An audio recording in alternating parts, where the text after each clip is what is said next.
The following program is for adult audiences only. Gonna rise up, gonna get going. Take this day by storm. Gonna wake up in a new light. Next day, do it some more. Damn, wake up in the morning and we're good to go. Gonna get some, hustle till done. Next day, do an encore.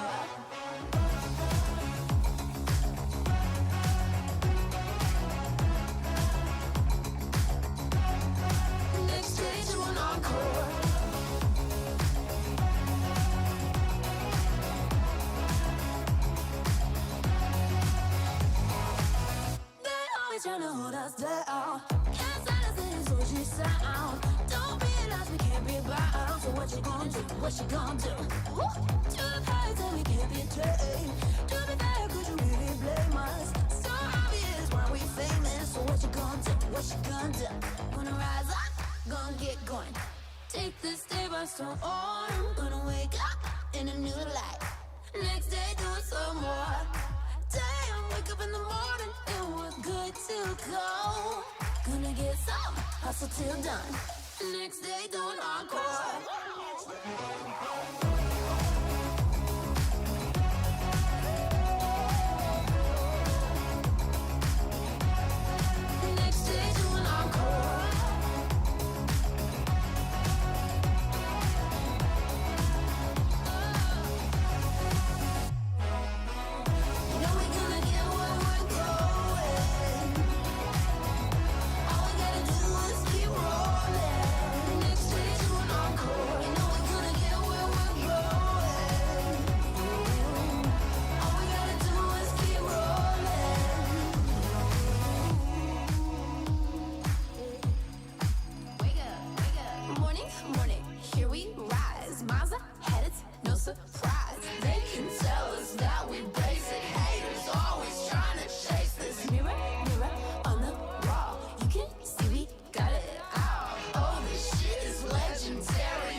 What you gonna do? To the heights and we can't be chained. To be fair, could you really blame us? So obvious why we're famous. So what you gonna do? What you gonna do? Gonna rise up, gonna get going. Take this day by storm. Gonna wake up in a new light. Next day, do some more.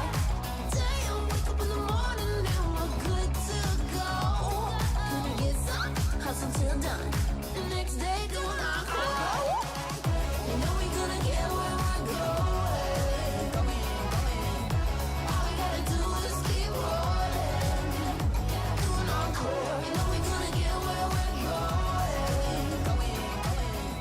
All we gotta do is keep. I'm a showstopper, jaw dropper. Start stepping with me, you feel like $1 million. Winner, winner, chicken dinner. Yeah, looking so good, make you wanna lick your fingers. Oh, I'm just doing my thing. Looking so good, make the whole world sing. I'm just doing my thing, doing my thing. Keep your eyes on this. Yeah. Keep your eyes on this. Yeah. Keep your eyes on this. Keep your eyes on this. You don't wanna miss it. Keep your eyes on this. Mic dropper, popping up my collar in the spotlight, and I can hear your mama holler. Got the beat that make you dance more. And got your feet moving on the floor. Oh, I'm just doing my thing. Looking so good, make the whole world sing. I'm just doing my thing, doing my thing. Keep your eyes on this. Yeah. Keep your eyes on this. Yeah. Keep your eyes on this. Keep your eyes on this. You don't wanna miss it.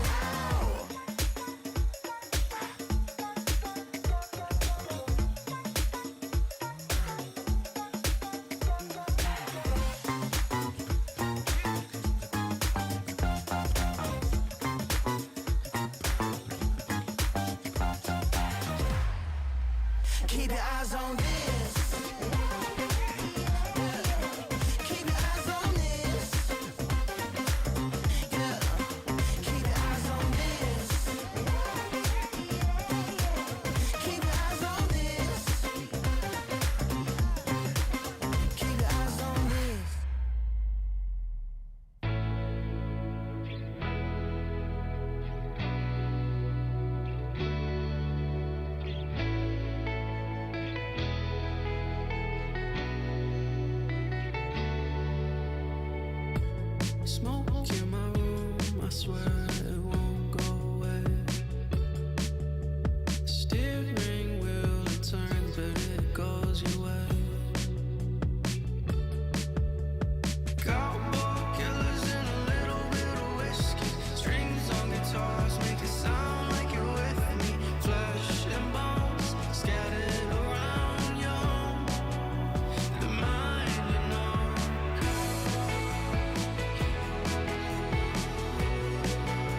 It's time for the Mixin and Chillin blog.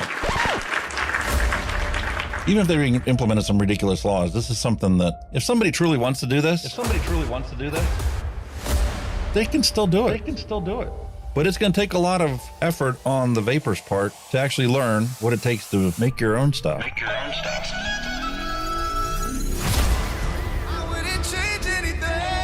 I don't know what the heck happened to the last hour of my life, but it certainly wasn't streamed on YouTube like I thought it was. Restrictive policies block progress towards smoke-free world. Many people incorrectly think that very little nicotine content cigarettes are less carcinogenic than current cigarettes. This risk misperception by people who smoke could reduce motivation to quit under a nicotine reduction policy. That's a bit of a problem. Someone who specialises in helping people kick the habit is Dr. Colin Mendelsohn. He joins me now. Look, vaping is a far less harmful alternative to smoking for adult smokers who just can't quit, and that's actually the majority of them. The road to quitting smoking is paved with candy. Double chocolate clear from TFA. Published in the Vaping Post, we have long-term study. Vaping increases odds of quitting heavy smoking. This is Kenny Thompson, the Vaping Heed. He's got a YouTube channel. He's been on here a lot longer than I have. I'm not going to stop until this is legal and available for everyone. You know, I cover things from all around the globe, but that's because science has no boundaries. I mean, you know, the FDA and everything would know that vaping is safer than smoking, but they'll have the pressure off the tobacco companies or the states that are in the MnC and all that. It's just a financial thing, and unfortunately that takes precedence against everything.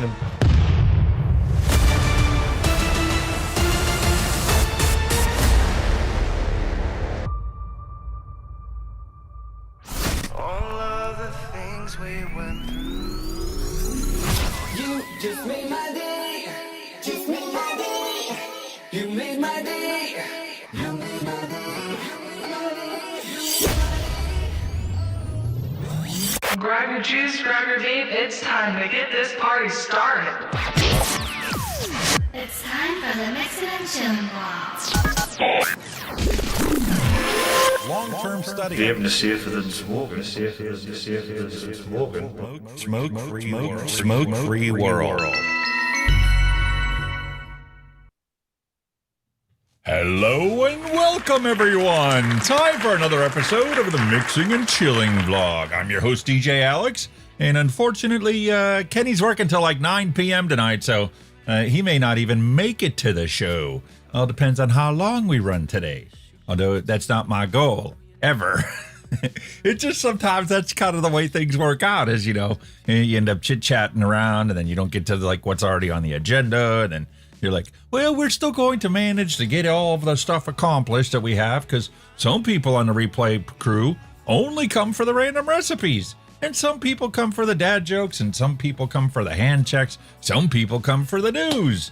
So we're going to be doing a little change today for the news because, you know, I'm tired of seeing all this misinformation that's out there. So it's kind of like, why don't we actually do something that's productive, and, you know, maybe somebody that's brand new to the show that doesn't understand this can kind of understand where we're coming from, even if they're not a vapor. You know, sometimes you have to put things into a context that people can relate to before they're willing to even look at what your plight is and perhaps change their mind so that you don't look like a bunch of lunatics out here raging about, oh man, you're just addicted to that nicotine, and, you know, you really ought to just give that stuff up, because, you know, that's what I've been told my entire life, and nothing good has ever come out of vaping. Well, you know what? The same thing could be said of pinball. That's why you see the thumbnail below. That's the beautiful Puff pinball game. You know, with Bloomberg on it as the arch nemesis to all of society, and, you know, you've got all of the bumpers that are in there, you know, that are trying to bounce us all around. You got the industry folks that are telling us, you know, well, this is what you need to advocate for, and don't worry about that stuff. Don't worry about your flavors. We don't need to worry about that. We don't need to worry about the small mom and pop shops that we've already decimated. Don't worry about them. If there's a couple of them left, you know, we want the FDA to go after them, because that's hurting our profits and our bottom line. What? No. They're the ones that got this whole thing started in the first place. You guys never figured this stuff out. Yeah. If you really want to look at historical context, you have to go back to the original inventor of the modern day e-cigarette that got popular all over the place, and we plastered his picture on the show before. But it wasn't him that got us to where we are today. It was people like you and me and all the people that did this decades ago when this thing first got started.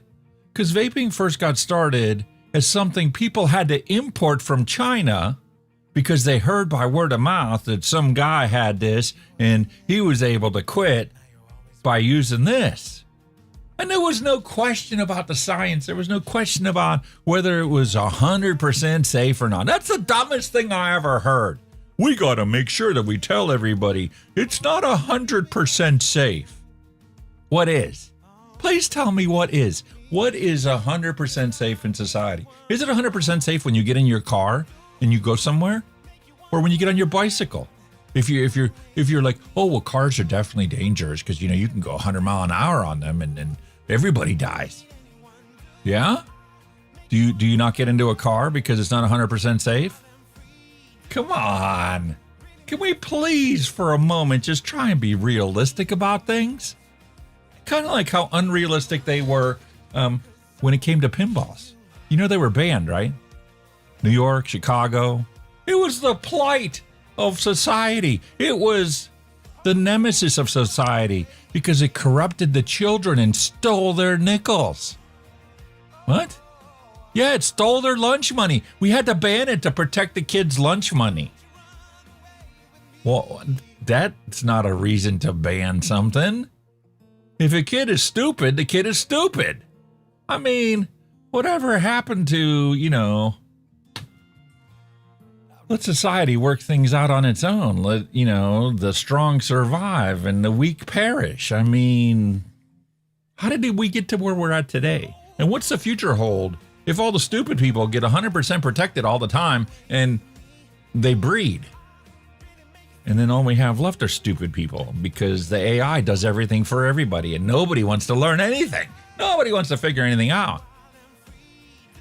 It's a different conversation for another day. But we're going to have a wonderful show today. We've got a bunch of stuff that has been taken care of and accomplished in the studio. I finally did get that. I got a webcam set up last night. The Neo. That's what we have for our featured product for today. Yeah, right there. I can't remember whether I picked this up in the local vape shop. More than likely, I think this might have come from Sourcemore during my order I placed like 6 months ago. So we're going to take a look at the Geek Vape ZX2 RTA. And how is it? And what's it like? And when did it even come out? I have no idea, man. When the FDA started cracking down on all these illegal Chinese imports and partnered up with customs agencies to confiscate all this stuff whenever they got their hands on it, it's like, seriously. There you have it. Very simple. They're all the same size and shape, and, it's only the airflow that makes things different. And the coils that you choose to put in it, and whether those coils are too small or too big for the tank that you have. You can have a BMW engineered Osiris like this, and if you put the wrong coils in it, this is junk. It's horrible. You get nothing but dry hits if you don't know how to wick it properly. And hence that's the reason why, we have people that like me want to get on there and show you how easy it can be. You just got to follow some basic, simple rules, and then you got to practice. It's like the guitar or the piano or any other instrument. You can't just pick it up and start being a masterpiece performer. It takes time and it takes practice and it takes willingness to learn new things and a commitment to stick with it, no matter how tough it is or how slow the progress is sometimes. But anyway, it's going to be a wonderful show. We've got that set up for today. We got a deep dive we're going to go into at the beginning of the news. It's called Blue Laws. And we'll look at what the definition of that is. And then we will actually have, because that's the Smokin news. the Smokin news is out there to get you guys to realize that we're not alone. We're not the first ones that had to fight for our right to do something that should be common sense. And that's why the thumbnail that we had was the pinball machine, because it was banned. It was banned in Chicago, and it was banned in New York, and it was banned in a bunch of cities, and there were state legislations that went through to try and ban it across the entire state, to protect the children. And if it wasn't to protect the children, then it was to protect the society from gambling. Gambling so bad. Wait a minute. How'd that work out for him? Is gambling now legal? Can you go online now and gamble? Yeah, everything has risk, but such is life. So that's what we got going on for today. We're going to do a random recipe later on today. You guys uploaded some hand checks and some dad jokes. The hand checks are actually kind of sparse this week, but hey, that's the way it goes sometimes. So we're just going to keep marching forward. For me, it's been a wonderful week here. I got 15 contractor bags of trash out of here. I remember telling you guys last week that my son was going to come and stay the weekend, or at least stay the night, because he had a concert here in Cleveland that he went to go and attend. Except he went straight to the fire hall because they were short-handed. So he didn't spend the night. So I literally focused this past week, 4 days it took me to get my mom's room cleaned out to the point where I could sleep in it. And then it was like, we got a problem upstairs. Mom had got herself a queen bed, and she tossed it on top of a full-size bed. So there's no box spring for it, but the frame for the mattress can be expanded to a queen. And the one down here, it was just hard as a rock. I like my bed some softness to it. I really like that one that I had upstairs because, it was one of those new polyurethane foam mattresses. It's really comfortable. So I had to do the musical mattress game where stuff got moved all around. That one ended up coming downstairs, but in order for that one to come downstairs, I had to order a new bed frame.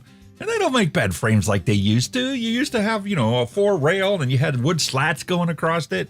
And then you had a box spring that sat on top of it. And it used to be that the box springs were actually springs. Really firm springs, but it had some give to it. And then they decided that we don't need springs in a box spring. And they're just, we don't need to tell people it's not actually a spring. It's just a box. And we put some stuff around it to make it look like your mattress. Well, that's what was in there. And that one had to go upstairs. And the new frames that come out eliminated the box spring because they were like, all right, people realized it's not actually a spring. It's just a platform. So why don't we just make the platform that the bed stands on taller so that you can put stuff underneath it and store it, like, your suitcases when you're not traveling and God knows what else you want to store. But, it's a beautiful storage space. So I ordered me one of these things, 18-inch riser off of the floor. It gives me 14 inches of clearance underneath it for some suitcases or storage containers or whatever. And finally got that set up down there. What a fiasco. All the work that needs to be done around there. And I finally did get a chance to actually start using my 3D printer that I got. And, the first thing you got to print is one of these little boaties. Real simple. You just make sure you got your filament in there and make sure the thing's working properly and you got it leveled. And that's cool. So then I'm like, all right, let's get to some practical things here. So I was cleaning out and I was trying to organize things. So there's a USB and SD card organizer. So all your SD cards and USB cards, you can just throw it into a little thing and put that on your desk. And now they're not all clumped up in a drawer sitting in a Ziploc bag. And I'm like, all right, what I really need, I need a holder for all the remote controls that I have here. I got the TV and I got the light and I got the other light and I got the ceiling fan.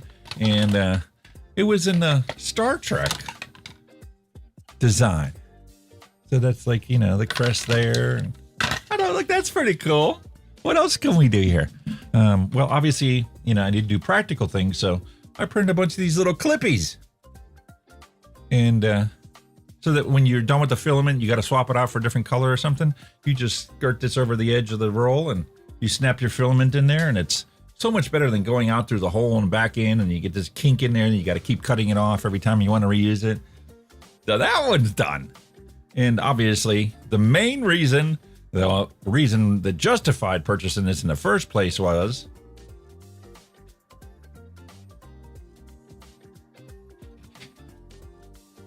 the grid system for my lights, for the Elgato key lights.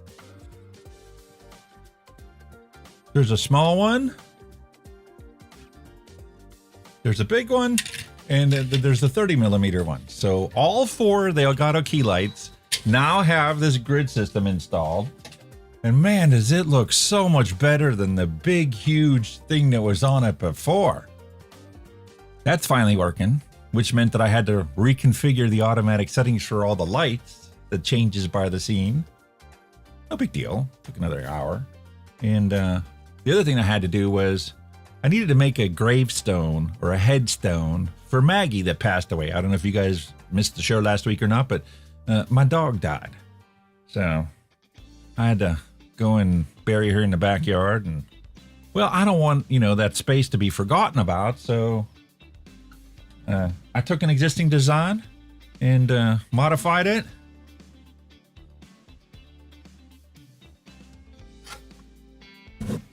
Hold on. We need to switch because y'all can't see that. So there you go, man. It took an entire day to print it because of how big it is. But yeah, nice little headstone for my doggy.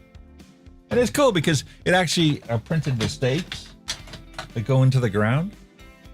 So I printed them in white so that they could be found if that had to be moved or something.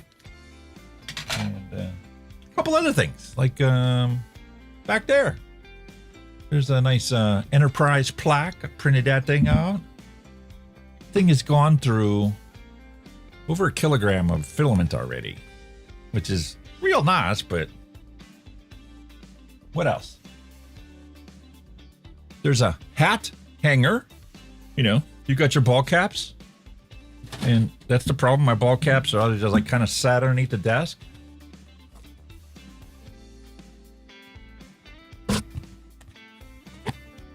Now I can organize my ball caps, hang them in a closet.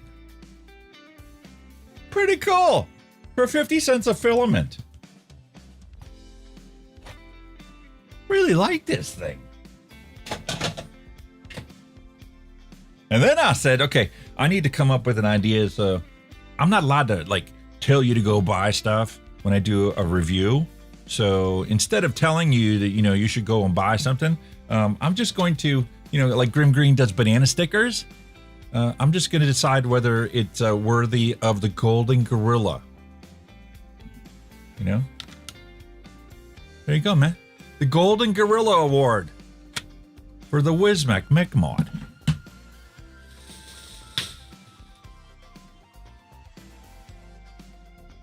Cool. All kinds of wonderful ideas. I've got a whole stuff lined up. I've got people that have reached out to me and they're like, hey man, I heard you got 3D printer. Could you print this for me? Yeah, I can see if there's somebody uploaded a STL or an engineered file of what that's supposed to look like.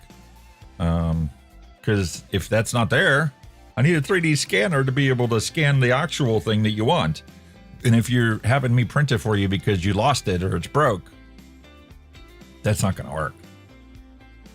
I need an engineering file, a CAD file that I can convert into a printable format. Although there are some things, simple things, you can design that yourself. Like this right here is one of those things that you can actually design in the software. Because it's nothing but basic geometry, a bunch of little boxes and cubes, and then you put text in there, and then you recess the text. Whereas, Maggie May, I put all that text on there. Unfortunately, the Bamboo Lab Studio doesn't let you do advanced stuff with fonts and text, like curve it. It has to be a straight line. You can change the angle. You can change how far it's in or out of there, but there are some things that are, this is like a brand new learning thing for me with this 3D printer, but I really love it because, man, there's so much stuff. Oh, there's so much stuff to do. And I've already got a bunch of stuff that's in the queue, and it's like, can't print anymore. Last night I was like, time for that printer to get shut off for a little while because we've got a show tomorrow. You guys don't want to hear that thing chugging away over there while we're in the middle of the show.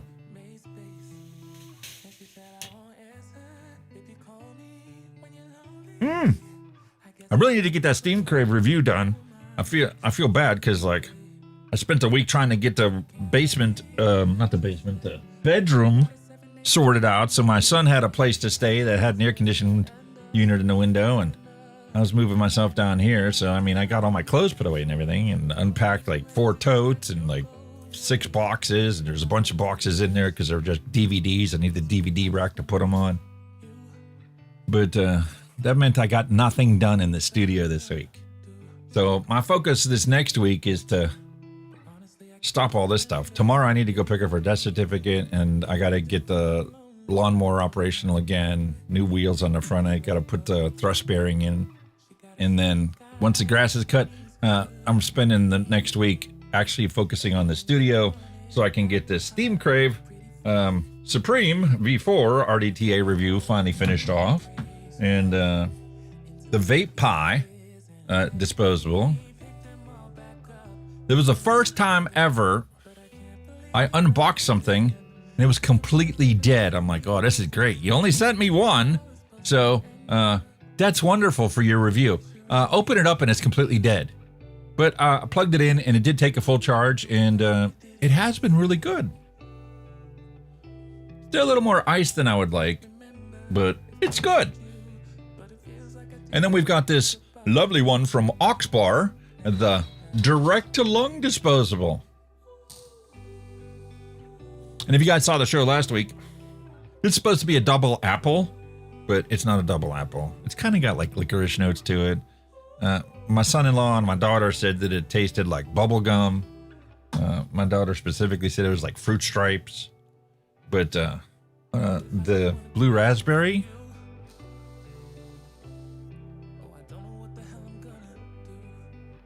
it's so good. I'm down to 0% juice.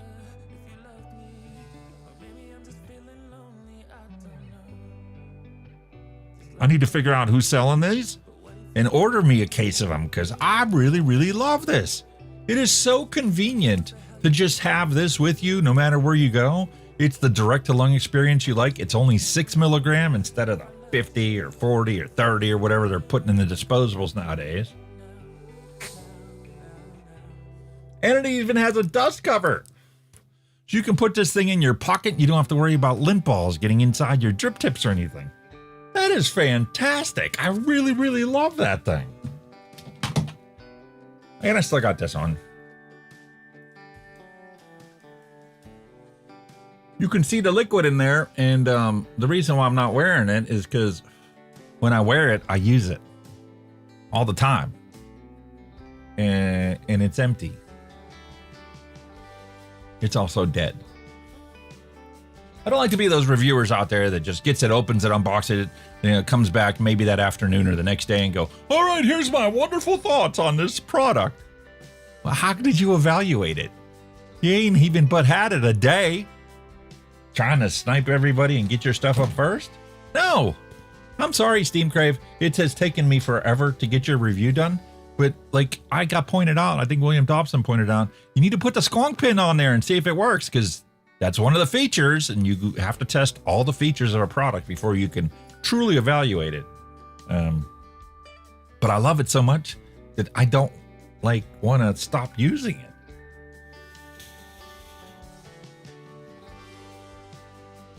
So I'm definitely going to be swapping this out. I need to dig out the Republic and fill the squonk bottle up with that, with the last of my squeezed green apple, and get this review published by this weekend, because they were one of the best when it came to this stuff. Granted, there's been other stuff that's been sent to me, and they haven't even reached out once they found out what was going on with me. So, I need to give them credit as well. I really, really love the fact that, they were respectful of the whole situation, unlike Vape Pie. Vape Pie every week was like, hey man, we sent you that disposable. Where's our review? Where's our video? Well, how come you didn't put the video up? My mother died, dog died. I had to like pack up all my stuff and move to an entire another state into a house that I needed to make room for my stuff before I could bring my stuff here. But as far as their product goes, their company sucks, but their product does work. I think it was pretty bad that, you know, I opened it up and it was completely dead. Because, like, imagine if a vape shop bought a, you know, case or a pallet of this stuff, and well, what's going to be like in 6 months if it's been dead for 6 months? Goes to the quality of your product. Even if you do satisfy the customer when they get a functional unit, that is a consideration that, you know, needs to be put out there. And if I had my choice, being that this one, you can see the tank, and that's the advantage of this one, that little window, you can see the tank. I'd rather buy the aux bar, because I know every time I open a box up that they send, any one of their products, there's at least half of a charge on that battery as soon as you open it. And I think it lasts longer. I think it's probably got a bigger battery in it. But until they're both completely dead, I won't tear them apart and compare the two of them. But I will be doing that. Because one of the things I need to keep caught up on here is I need to show you guys how to recycle your disposables properly. I know most people out there don't even bother to recycle. They just throw everything in the trash, all their soda cans and all their soda bottles and their water bottles. You're lucky if it makes it in the trash can and not in the yard, so the wind will blow it away into your neighbor's yard and make it their problem. But I'm one of those people, I like to recycle things. So we will be tearing it down. The plastic will get recycled with the plastic, and so will the metal. And then the batteries, we're going to take those to Home Depot or Lowe's, and we're going to drop them off because they're lithium-ion batteries, just like all your power tools are. So, yeah, I've got so much on my agenda. It's just a constant juggling act of what do I need to focus on today? What's the priority today? And like I said, for the past week, it was, I need to get that bedroom ready so my son can just have a nice place to crash after his concert. Even if he shows up drunk, he's got a nice place to go and crash out. So we're good. We're good. Yeah. So that's the primary focus I've been working on. I still am chugging away with this lovely aux bar mag link. I love the fact that they put this protruding screen on this, so it really locks into place. This is one of the only products I've seen that have a separate tank and whatnot, and when it gets dropped on the ground, it doesn't come apart. That's one of the problems with a J&R Stellar RC is this is great, it works fine, except when you got the bad batch. It works fine, but don't drop it on the ground, because you'll go chasing two parts.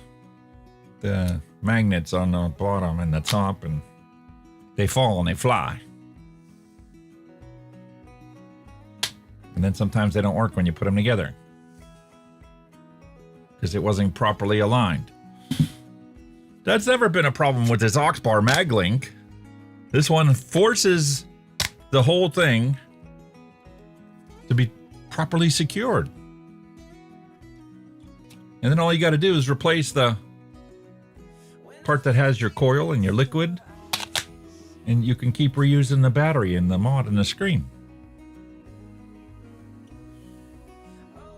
Awesome. And it automatically reads, if you swap these out, the screen actually reads what level of fluid is in the tank. Unfortunately, this one's down to 3%, so I will be placing an order, especially if I can find somebody that has these direct-to-lung disposables.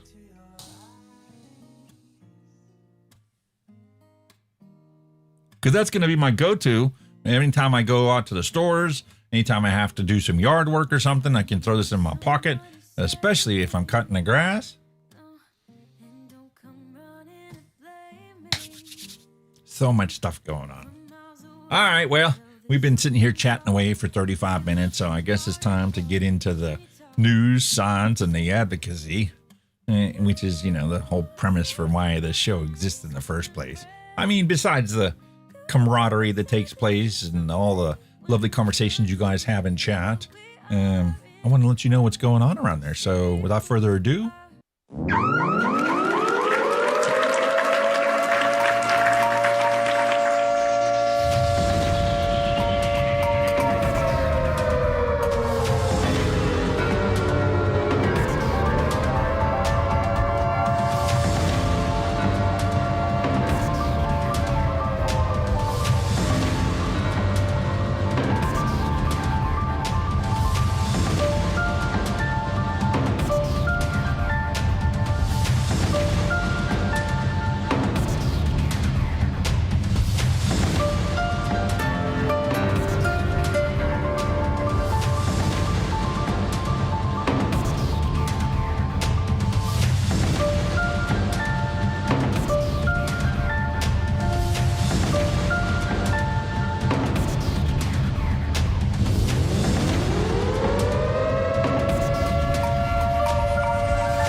yes, ladies and gentlemen, time for the Smokin' News. Yeah, we'll get to the real news later on, but I figured, you know what, since they put their propaganda out there, and it's constantly nothing but fear-mongering, smear campaigns designed to make vaping and the vape industry look bad, now it's time for a bit of reality and a bit of, hey, man, let's not forget about what's happened in the past, because when you learn, you tend to avoid the mistakes that have been made in the past. You tend to avoid things that have not had a very good outcome in society and in life. And one of the perfect examples of that is blue laws. Blue law is a colloquial term for a state statute or ordinance that forbids or regulates entertainment and commercial activities, such as the sale of liquor on Sundays or religious holidays. Because, you should be a good Catholic and go to church. What if you're not? I thought this was a country of life, liberty, and the pursuit of happiness. And if it pursues you to be happy by not believing in God, well, that's your choice. Because you live in America, where you're allowed to do that. Where there's supposed to be a segregation between religion and, government. So, like, the Church of Vape tells me this is my Holy Communion. You should respect my beliefs and my rights to let me go do that. You need to leave me alone. Because religious persecution is bad, right?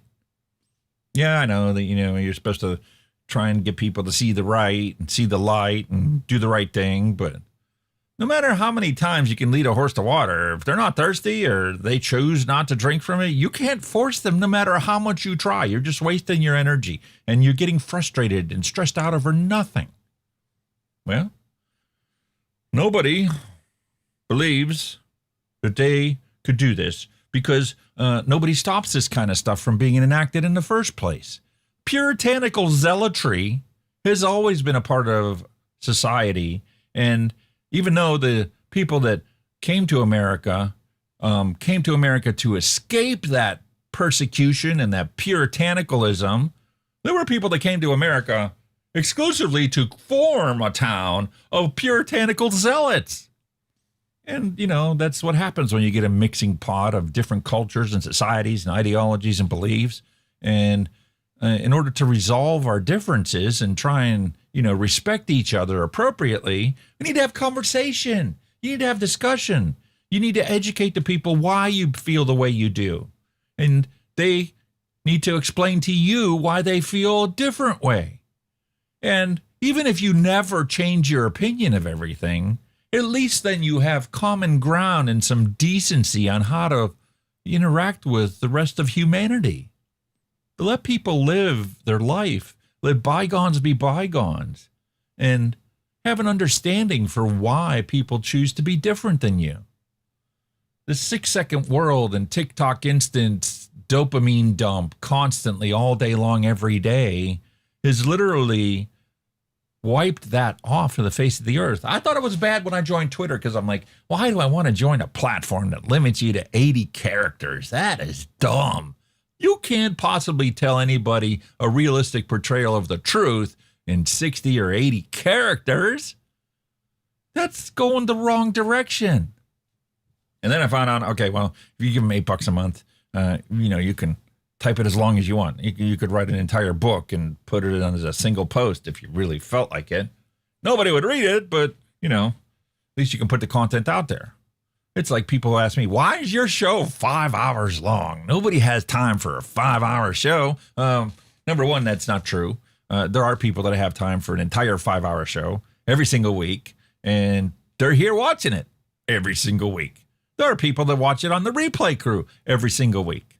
And there are people that obviously only come for, hey, how's it going? I went back and I had a cigarette this week. Oh, that's right, dude.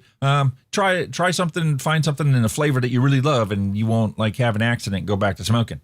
Oh, okay. I'm trying to work on that, but I really haven't found anything that really, makes me feel like this is all the flavor I only want the rest of my life. That's okay, man. That's why there's millions of flavor options to choose from. Because not everybody likes the same thing. And some people love apples and some people love strawberries and some people are allergic to those. So they can't have those ones. To each their own. No. The puritanical zealotry said, no, you can only have life the way we think you should have life. Because this is the way we live and we know better than you and we're holier than thou. And forget about your right to do what you want. Forget about the fact that, Declaration of Independence and the Constitution was formed that actually provide you the right to these inalienable rights. They're supposed to be inalienable. You're not supposed to be able to take my rights away from me. And that's why when they enact these stupid laws, the people that don't want to follow the laws don't follow the laws. They just go about their business. And realistically, most people don't even know about these ridiculous laws. No matter how much hay was made about it, there are some people that never turn the TV on. There are some people that have never created a social media account. And they would never know about this stuff. And kind of goes to justify why these public health organizations are wasting their time putting the smear campaign on the single best way to quit smoking. Most people don't pay attention to it until, it becomes an issue. Like if you're a vape shop and, they banned everything that you were purchasing because you're only allowed to buy it from a state-sponsored distributor who's paid their extortion license. And, you paid your extortion license when you got, the shop and figured out that's something you had to comply with. And then all of a sudden one day the ATF shows up and we're here for an inspection. We need to make sure that you don't sell anything that's not on this list. That's a pretty short list. Yeah, it's only 1 page long.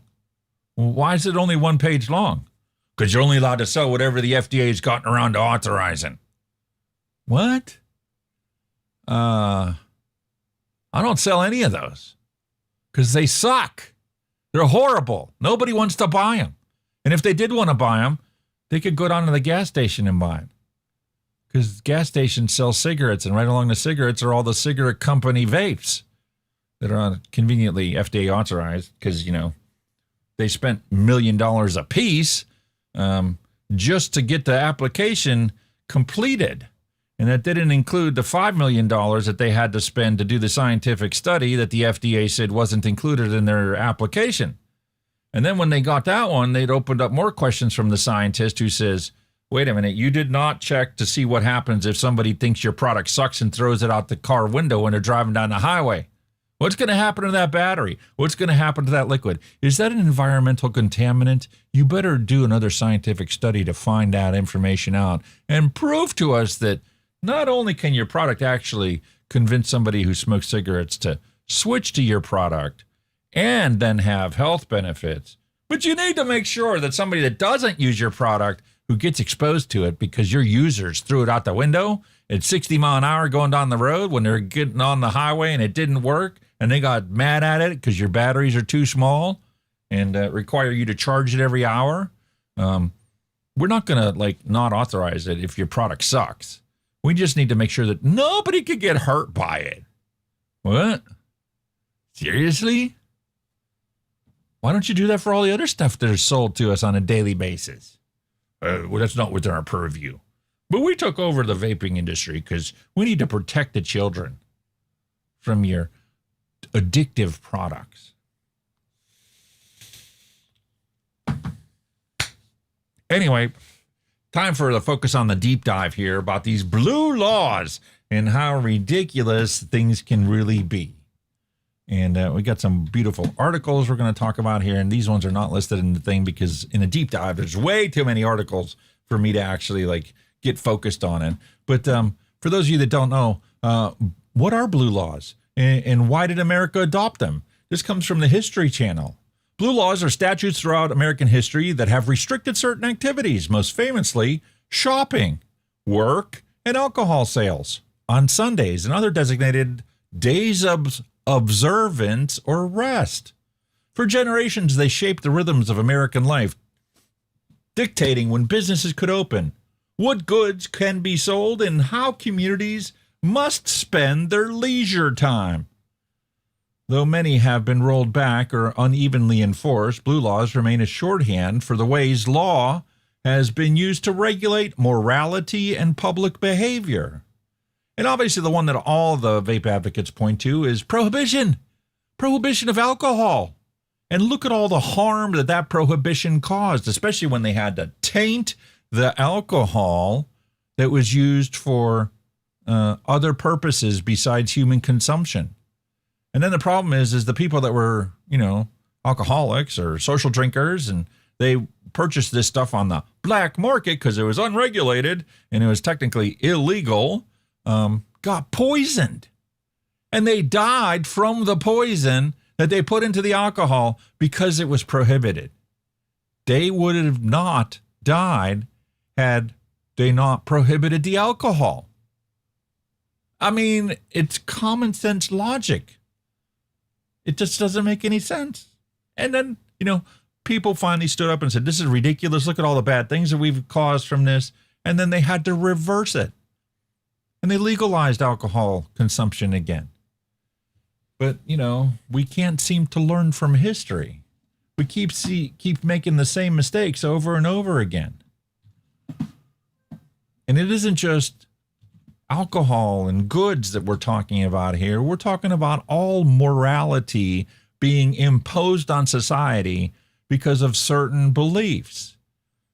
And to point this out, I need to show you this House resolution commemorating the Supreme Court interracial marriage ruling. Because at one point in time, it was illegal if you were black to marry a white person or to marry an Indian even.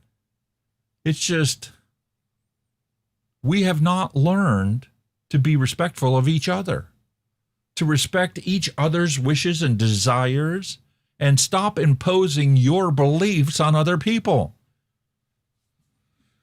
Robert Lawyer is a good one when he keeps pointing it out. And he's like, I just want to vape. Leave me alone. I'm not even around you. And then we've got other people right now that aren't even allowed to vape in their own home. That has gotten to be so ridiculous now in Virginia. It is against the law for you to vape inside your own residence. How are they going to enforce that? Why do you make laws that it is literally impossible for you to enforce? Well, impossible right now. Scoot forward 5 decades when AI is fully developed into a mature situation and there's cameras everywhere, and all the cameras now are constantly being monitored by Big Brother to make sure you comply with everything you're supposed to comply with. Might be a different story. So we need to learn this lesson about letting people live the life they want before AI gets to that point. It's a newfound pressure that needs to be put on society that most people don't talk about when you're talking about AI. AI is supposed to be a tool to help you, become more creative and more functional and you don't have to worry about the intricate details. Perfect example being I was trying to get a feature to combine StreamerBot with Voice Meter Potato, because like there's a plugin for the Stream Deck that I can control Voice Meter, but there isn't one for StreamerBot. And I'm like, it's just computer code. Well, let's have the AI give me the code that I need to interact with the API for Voice Meter Potato, so I don't need to have two different ways of setting it up because I want to be able to push a virtual button versus a real button. I don't want to be forced into the Stream Deck ecosystem if I don't have to. Yes, it's convenient, but why do I have to have virtual buttons on every single desktop? It's not the efficient way to do the workflow. So AI is a great tool, but it's stupid right now. I went through for an hour. It gave me the code. I punched it in there. I'm like, it didn't do anything. Well, check this and check this. Yeah, this is what it is. It didn't work. Well, that's because of this. It's definitely because of this. And if you fix it, this one. This is the surefire guaranteed solution. Copy and paste this code. Replace the one I gave you. After about 30 iterations of that, still getting nowhere. Still don't know what the problem is. The code makes sense when I look at it visually, but there's an interaction problem that I just can't figure out. So I just keep working at it. And AI is going to have to keep working at it too, to get to a point where it actually knows the solution to it. And unfortunately, you can repeat the same conversation 10 times with any one of the AI bots out there, and all 10 times, you're likely to come out with a completely different outcome, which doesn't make sense when you're talking about logic and facts and like even computer code. I know there's more than one way to skin a cat, but when you give me solutions and none of them work, this is the reason why all of our computers are having so many problems and why our cell phones have so many problems. Anyway, getting back to the topic at hand. Other than blue laws and interracial marriage bans, what else has been banned in society? Would you be surprised to find out that tattoos were also banned? Let me move this over so I can actually see it.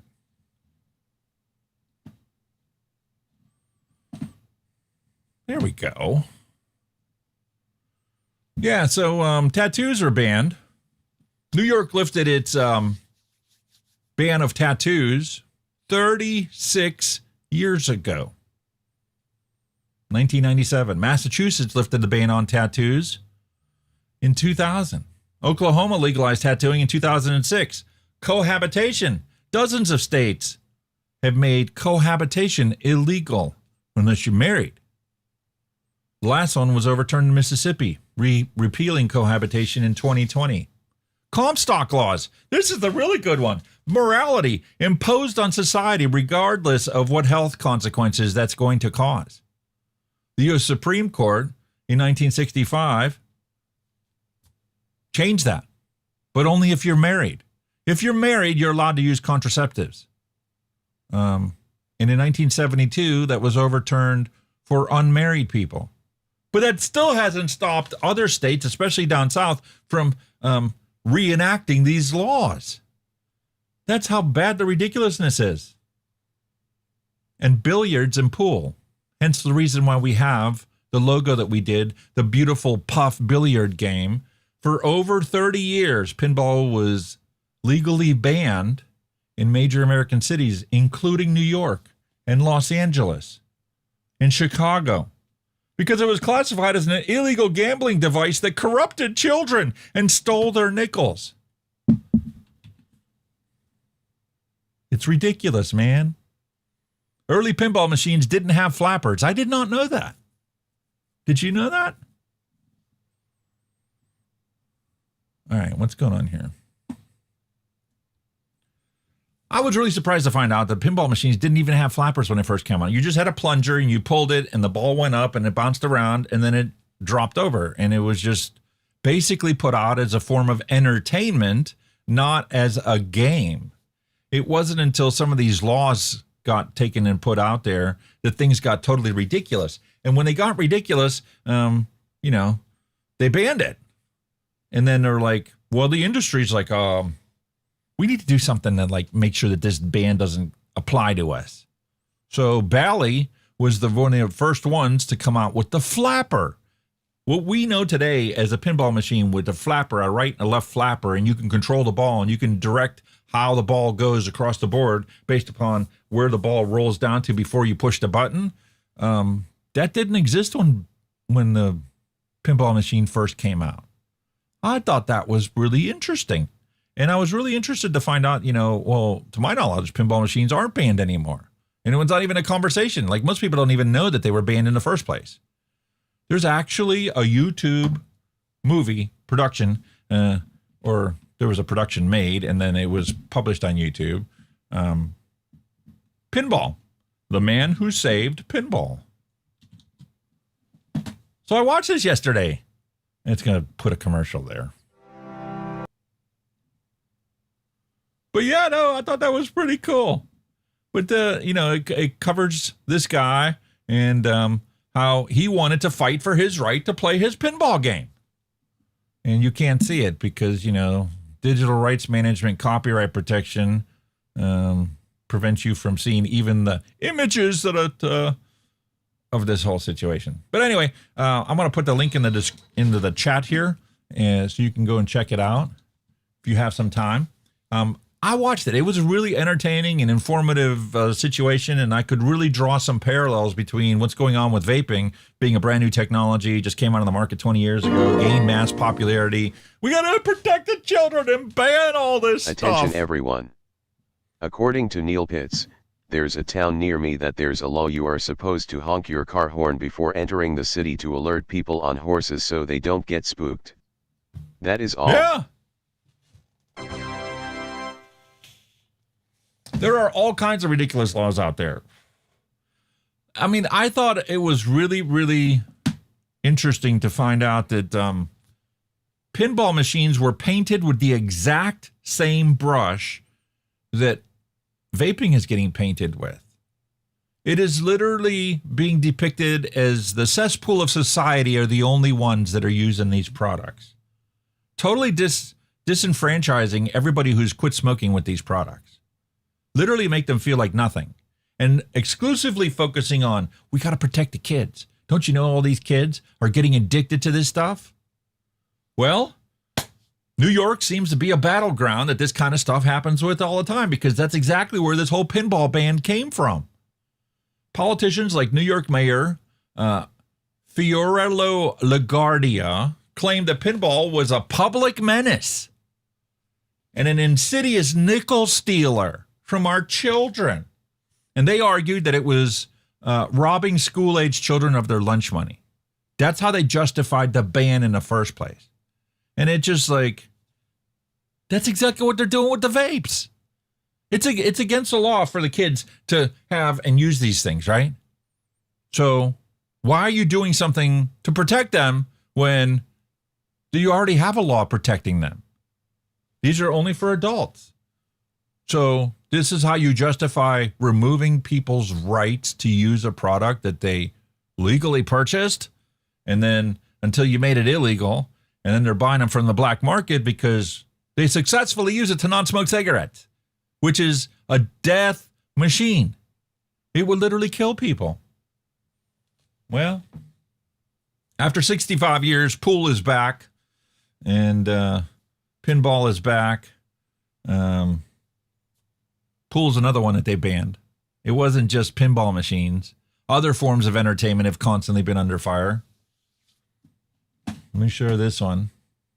I was like, pool? Billiards is banned? What? Why? That doesn't... It's a game.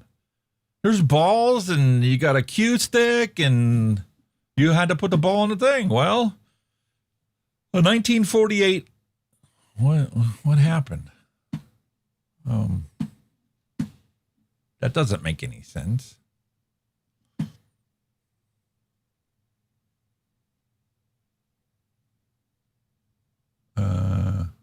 Okay. Now I'm lost.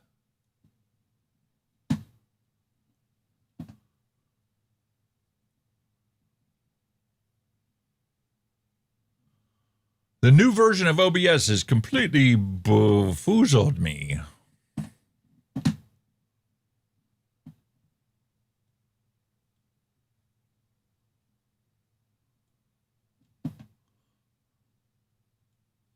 All right, we'll try this again. Pool sharks rejoice. The town of Franklin has lifted an anticipated law that banned pool tables from being on the same premises as booze. Or booze from being on the same premises as pool tables. A 1948 law aimed at wiping out the scourge of billiards by declaring pool and alcohol consumption mutually exclusive pastimes was struck from the town code this month in a 5-1 vote by the town board. Until now, Franklin had some unusual and even archaic laws on the books when it came to pool halls. It prohibited swearing, trapdoors, hidden stairways, panels, and secret devices that could hide gambling parlors or places where persons meet or congregate for immoral purposes. Puritanical zealotry at its finest. The law has also excluded persons of immoral character or habitual users of intoxicating liquor or narcotic drugs from operating amusement-based businesses. This is still true today in Pennsylvania. If you get prosecuted for operating gambling machines, obviously you're prohibited from operating gambling machines. They also enforce that on the fact that drinking. You're not supposed to be drinking if you get prosecuted for this. It's some archaic law that's on the books that just doesn't make any sense to me. It's like these puritanical zealots have wasted so much time and so much energy from humanity's progression forward. It isn't about keeping stuck in the past. It's about forcing ideology onto people that don't want it. Attention everyone. According to Neil Pitts, I remember back in the 80s when they were trying to get rock music and video games banned. That is all. I remember hearing from the boomer generation that they were saying the same thing about rock and roll when it first came out. It was the plight of society. It was supposed to corrupt the next generation of kids. No, the next generation of kids liked the rock and roll and didn't want your archaic music that's all you ever listened to. Things change, and you just kind of have to roll with the punches. Well, in May of 1976, the Music and Amusement Association of New York fought to lift the ban and recruited Roger Sharp, a 26-year-old journalist and pinball wizard, to testify before the Manhattan City Council to prove that pinball was actually a game of skill and not a gambling machine and not a quarter stealer from kids. Sharp played the machine live in the courtroom, as is depicted in the movie, and the skeptical council members watched him play the game. And it ended when there was simply one little slot at the top that was left illuminated. And the council member asked him, he's like, if this is a game of skill, how are you supposed to get the ball up there? He's like, well, you're right. Technically, you can't get the ball to go up there because there's so many obstructions that you cannot possibly get it to go up there. So what you have to do is you have to use another ball. You get 3 balls per game. You need to be able to get everything eliminated by the time you get to the 3rd ball. And then it's just a matter of how far back you pull the plunger to shoot that ball up there. And there you go. And he showed him. And he did it.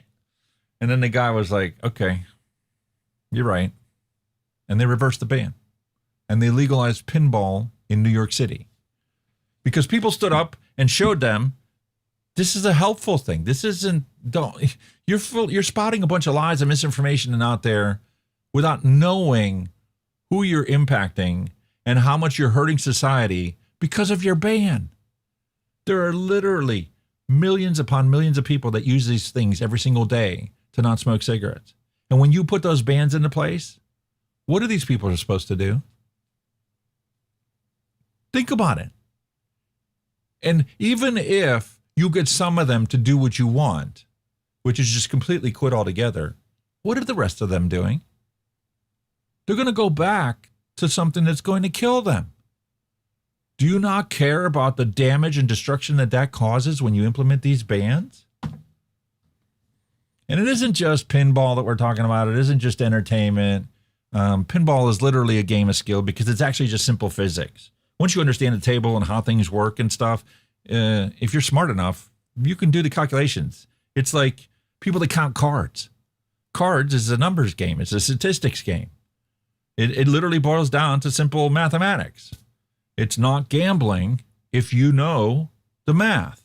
But then again, if you know the math and you go to a gambling facility, they're going to kick you out because you're not supposed to beat the house. At least not consistently. Attention everyone. According to Neil Pitts, now they are trying to limit our free speech.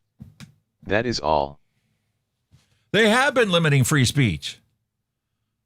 They do that all the time. I have people that come on here and quit watching the show because we cuss. Well, I'm sorry, but I'm not going to change who I am. I will try and temper it so that it's not so distasteful for the people that totally hate it. But I'm not a Puritan, so don't expect me to be one.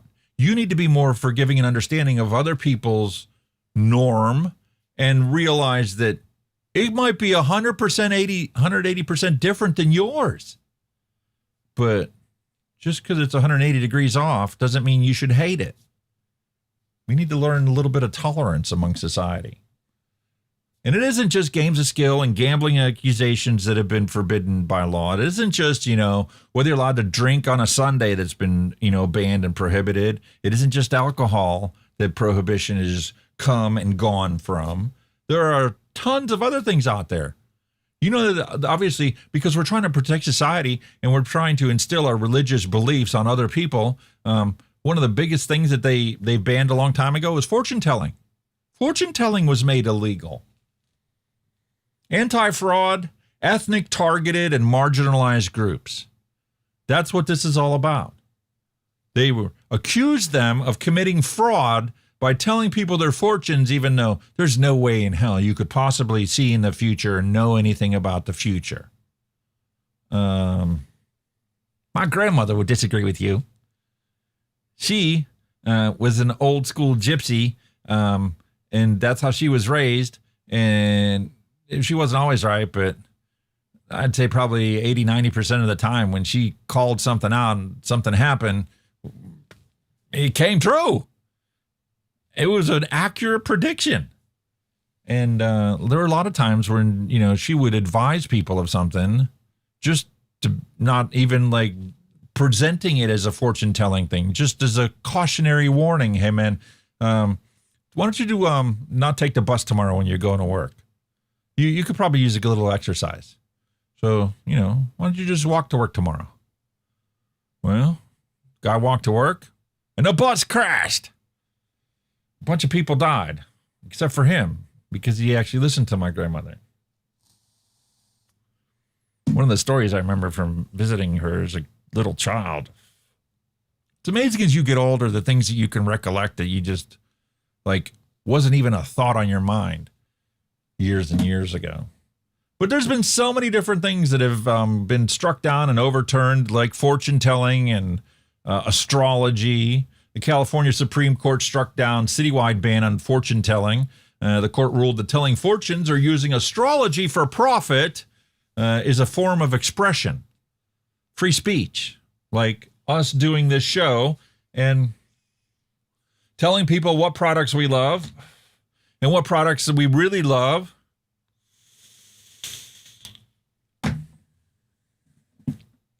And what products have been authorized by the FDA that we don't use because it's junk or it tastes like tobacco.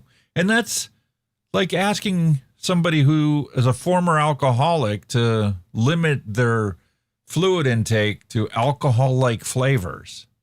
Why on God's green earth can you morally sit there and justify forcing people that are ex-smokers or trying to become ex-smokers to continue to taste tobacco? Forget about the reality that this tobacco doesn't actually taste like a frickin' cigarette. It's impossible for that to taste like a cigarette, because if it did, it would be just deadly. That's the only way it can happen. Well, fortune telling has been reversed. We need to get vaping to be reversed. We need all these bans to just go away. We need to be able to get people to acknowledge that if you're in a movie theater, you can use this. Because it doesn't actually harm anybody but yourself. There's no such thing as secondhand vapor. Some would have a harder time believing it when you're using a cloud chucking tank.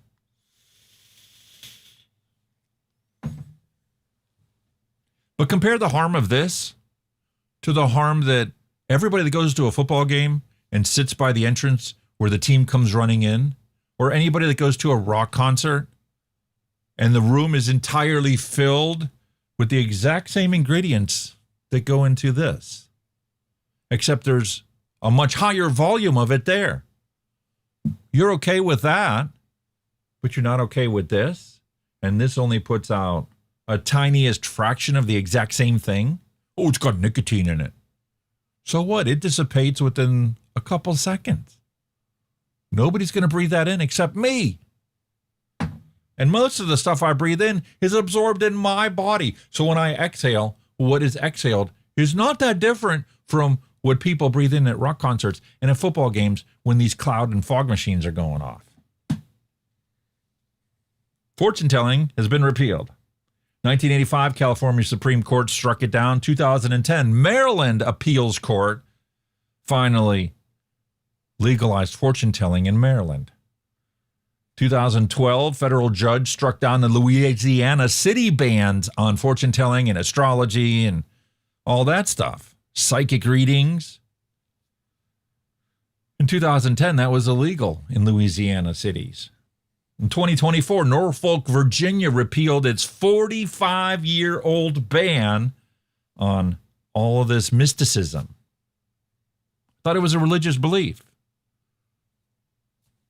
I know people can have multiple religious beliefs, but that's not accepted in society. They want you to pick. It has to be black or white. Okay, and maybe they'll compromise and let you have a gray, but all grays are now one gray. No, that's not how reality works. This is not a tobacco product because there's no tobacco in it.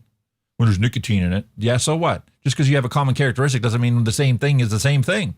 Does that mean everybody with blue eyes is going to be the same? There are no men or women. It's all blue-eyed people and brown-eyed people and black-eyed people. What? I don't get it. Well, Millsboro, Delaware in 2024, up until 2024, witchcraft, tarot readings, psychic readings was all illegal up until 2024. So people haven't learned from society. It has literally taken 5 decades for some of these laws to get overturned. The difference is those laws had nothing to do with scientific backing. This does have scientific backing. And I'm not talking about the misinformation campaigns that are smearing the heck out of it, even in science. It's the whole reason why Bloomberg bought Bath University in the first place. So we could start farming out tons Attention, of misinformed everyone. science. According to Neil Pitts, I am a fortune teller. I see a retro vape in your future, Alex. That is all. Yeah. You know, the funny part is, ever since this whole situation happened with my mom and all this other stuff, Facebook has done nothing but plaster me with a bunch of fortune tellers and psychic readings and mysticism posts that people put out there. And you could sit there and literally make a forecast, a fortune, you know, and if you're talking positively, the algorithm's going to push it out there. And if it's like reaffirming and reassuring people that their lives are going to get better and don't get depressed and the whole 9 yards or whatever, and you constantly fed this to them, the algorithm's going to push it. People are going to watch your stuff because they need a little hope in their life. They need a little re-encouragement to go, you're so close to achieving what you've always wanted. Just to take and keep your nose to the grindstone. I'm telling you, you are going to achieve success you've never even believed in your entire life. That's how they sold a bunch of real estate packages on TV, on the infomercials back when that was a big thing. Except that wasn't illegal. And how is that different from what these fortune tellers do and these psychics do? Still exists everywhere. Pennsylvania. I love talking about Pennsylvania because it is the hypocrisy capital of the world. It really is. It's got the most expensive turnpike system in existence to known mankind. I would love somebody to show me a place that's worse than that. And, the state of Pennsylvania is a greedy bastard full of puritanical zealots that force their will on everybody in society, whether they want it or not. And no, I'm not talking about the Amish. The Amish only worry about the Amish. They have to interact with other society and members, and they're more tolerant of us than we could ever be of them.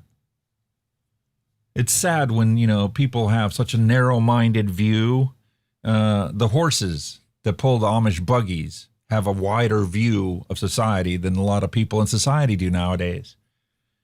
Social media can be blamed for part of that, but that's not a reason to eliminate social media. Communication and constant interaction with people is a good thing. It just takes time. And it takes constant communication of people's free ideas and wills to see a potential alternative that you hadn't considered before to make it right. The big one that everybody kind of tells people about that, there's this archaic thing out in Pennsylvania that you're not allowed to have sex with sheep. Who's going to enforce that? Who's going to monitor that? Well, it's not a false thing. It's actually a true thing. Bestiality is illegal in Pennsylvania, and there's statutes on the book. And it's done, and it's been changed recently to protect animals. We got to protect those helpless little animals. The ASPCA wants to make sure that you don't go and hump your dog, because that is just cruel and inhumane punishment for your dog. What? People waste their time on this? There are so many things in society that they could do to improve humanity, but they're worried about protecting that little animal.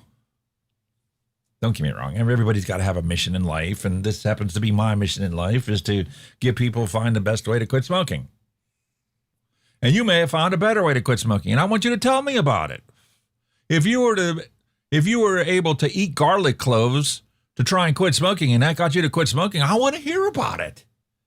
But for me, I tried all those crazy things. Acupuncture, hypnosis, you name it, I've tried it.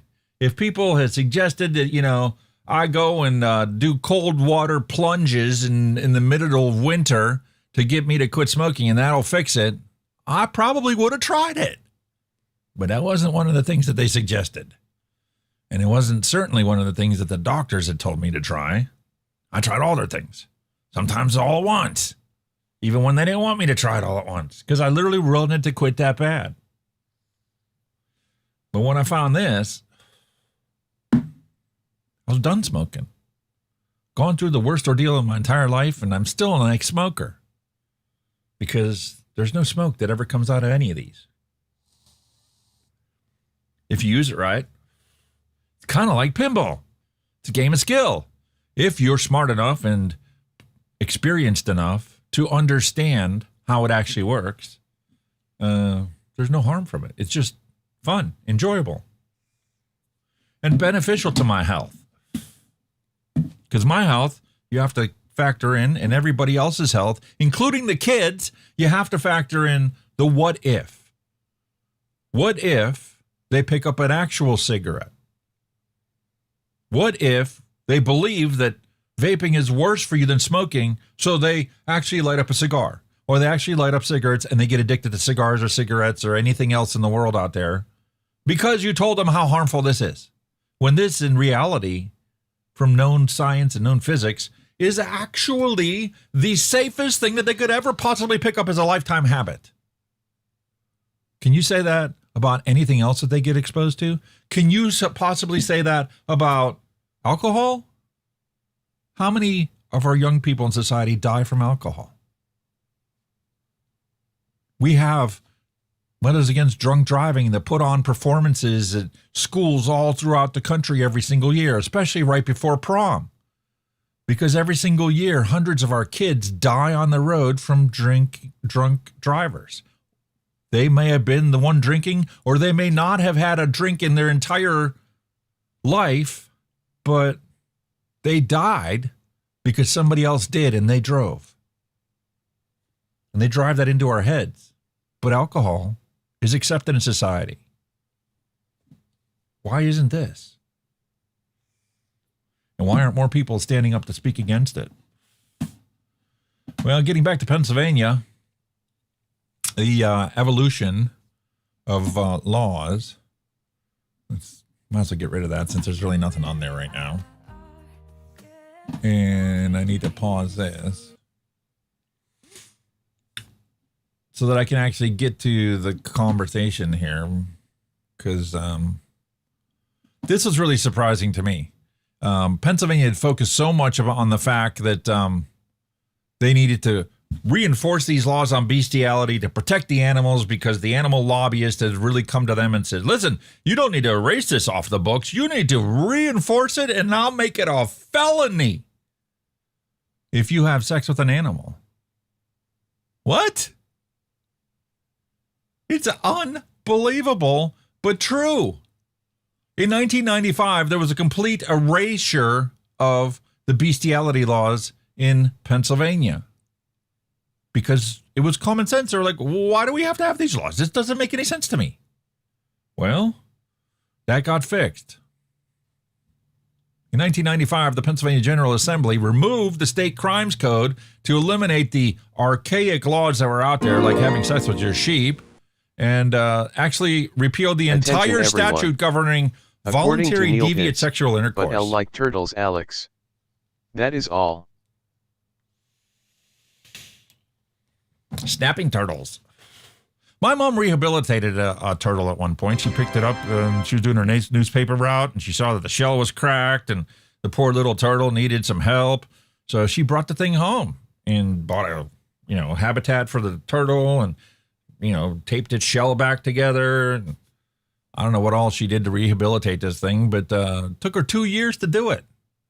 And she even took the pool that was out back that had a bad liner, and she put the turtle in there to create a habitat for it, that it was safe and protected from, like the groundhogs and all the other animals that are out there. And eventually she took it back to the metro parks and released it into the wild once it was actually able to fend for itself, and she no longer had to feed it and care for it, make sure it had water and everything. And I always thought that was a pretty cool situation. I mean, it gave my mom something to do and to keep her occupied and gave her focus on something different for a while, but that was really cool. And we got other people out there that run other, rehabilitation centers for other animals. There's ones for birds, and there's, ones for all different kind of species of animals that are out there. I'm not saying that we don't need to protect the animals, but can we please be realistic about what your expectations are and stop making laws that are impossible to enforce? And laws that, when you do try to enforce them, actually made the situation worse than if you would have never done anything in the first place. That's the reality that we're facing today with the bans on these vapes and the forcing of ex-smokers to go and purchase things on the black market, that there's no assurances of safety. And I'm not talking about the over-exaggeration of the industry saying that only our products are safe. Like importing vapes from China is definitely not safe. You need to get American-made liquids. There's no difference in the ingredients between yours and theirs. Really, there isn't. There is no difference between yours and theirs, other than what the chemical makeup is of the flavorings. And how many of your chemical makeup flavorings are actually the identical parts of theirs because they both got it from the same supplier, which is in Italy?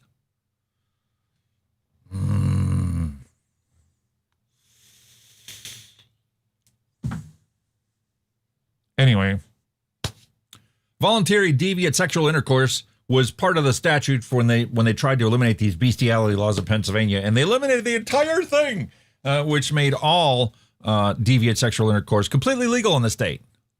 Until they realized that doesn't work. We do need to have some laws in place to protect ourselves. And you wanted to have some form of assurance that if you were violated, you could prosecute the people that did these things to you that obviously was wrong. Anyway, this brief legal window took place between 1995 and 1999.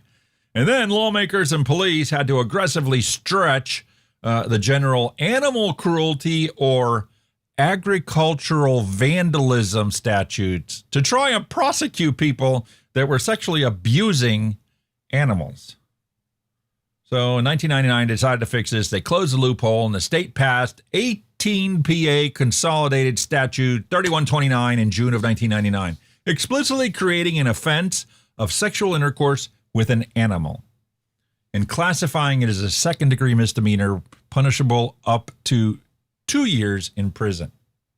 Well, after COVID, somebody got a bug up their ass and decided, we need to make this harder because there's still people doing it. They don't pay attention to our laws. So, in 2025, a sweeping package of animal welfare legislation advanced through the Pennsylvania legislature.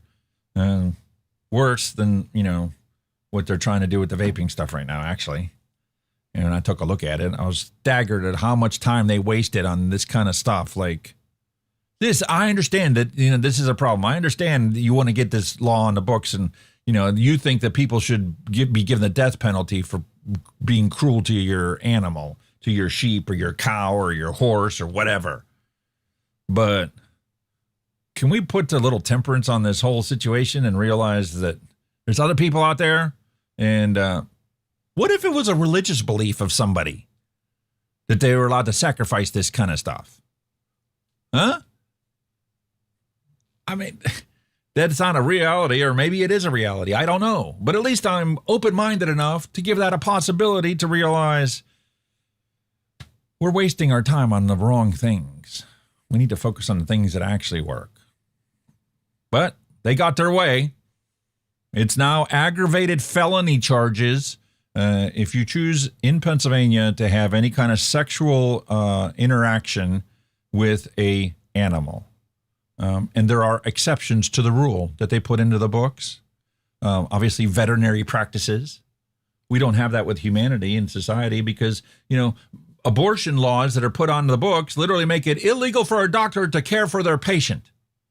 If it requires to save the mother's life to abort the fetus, which is actually not a fetus because it is now dead, in some states, the prohibitionists and the Puritans would make that illegal. So the doctor would go to jail, and so would the mother for killing a child that was actually technically already dead. And there was no way that that kid could survive. But they don't care. That doesn't make any sense. Anyway, artificial insemination is also covered. So, if you're a breeder of these animals, you're allowed to artificially inseminate them. I mean, that's right up on the line. And standard animal husbandry and livestock breeding that takes place, corralling it with the bull and letting you get more cows, that's okay. And obviously, professional breed confirmation judging. There are people that aren't doctors, that aren't actual people that own these things, that's what they do for a living, is they get an animal and they confirm what breed that animal actually is. Anyway, the Preventing Animal Cruelty and Torture Act in Pennsylvania is called the PACT Act, which I was like, wait, PACT Act? You mean you're talking about the PACT Act, the Federal PACT Act, right? The PACT Act for compliance and ATF targeting and stuff like that, right? That treats ex-smokers like animals and routinely commits rape on us like we were an animal. But, public health is allowed to do that. So we're not allowed to get our ENDS products so that we don't smoke cigarettes. The vape mail ban is what I'm talking about, the PACT Act. But no. In Pennsylvania, the PACT Act is Preventing Animal Cruelty and Torture. Unlike the Federal PACT Act, the AKA Vape Mail Ban Act, the one that puts ATF on the hunt for ex-smokers who want to sell the greatest gift to them to other people that are ex-smokers or potential ex-smokers.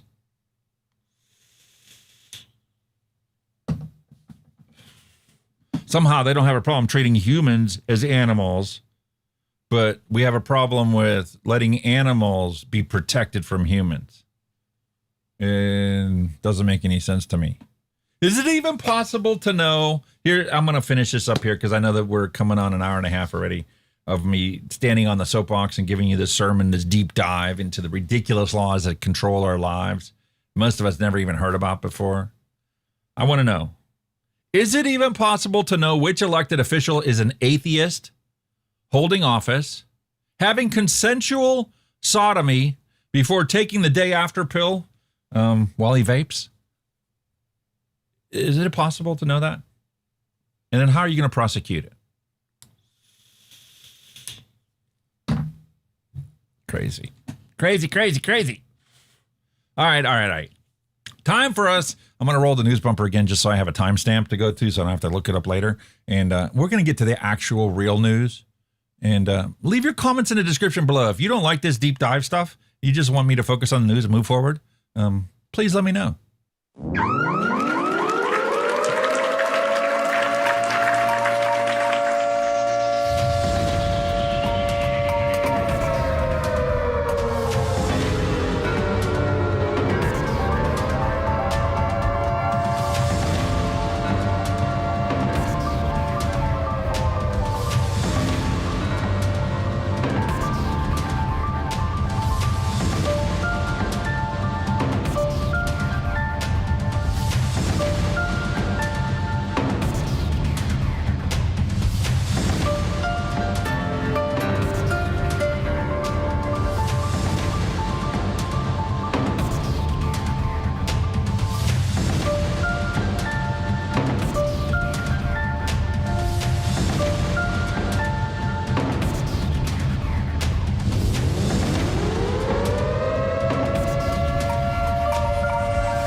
Holy moly, we're an hour and a half into the show and I haven't even gotten to the news yet.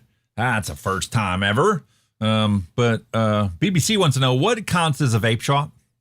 I mean, does the bar count as a vape shop if they sell vapes? I mean, well, you're passing these laws into place, and this is the ridiculousness that's taking place here in the United States as well, is that vape shops have to comply with these specific rules and ordinances and laws on what they're allowed to sell and what they're not allowed to sell. But what if a computer shop decides to start selling these things? Does it make it illegal? Do they need a tobacco license?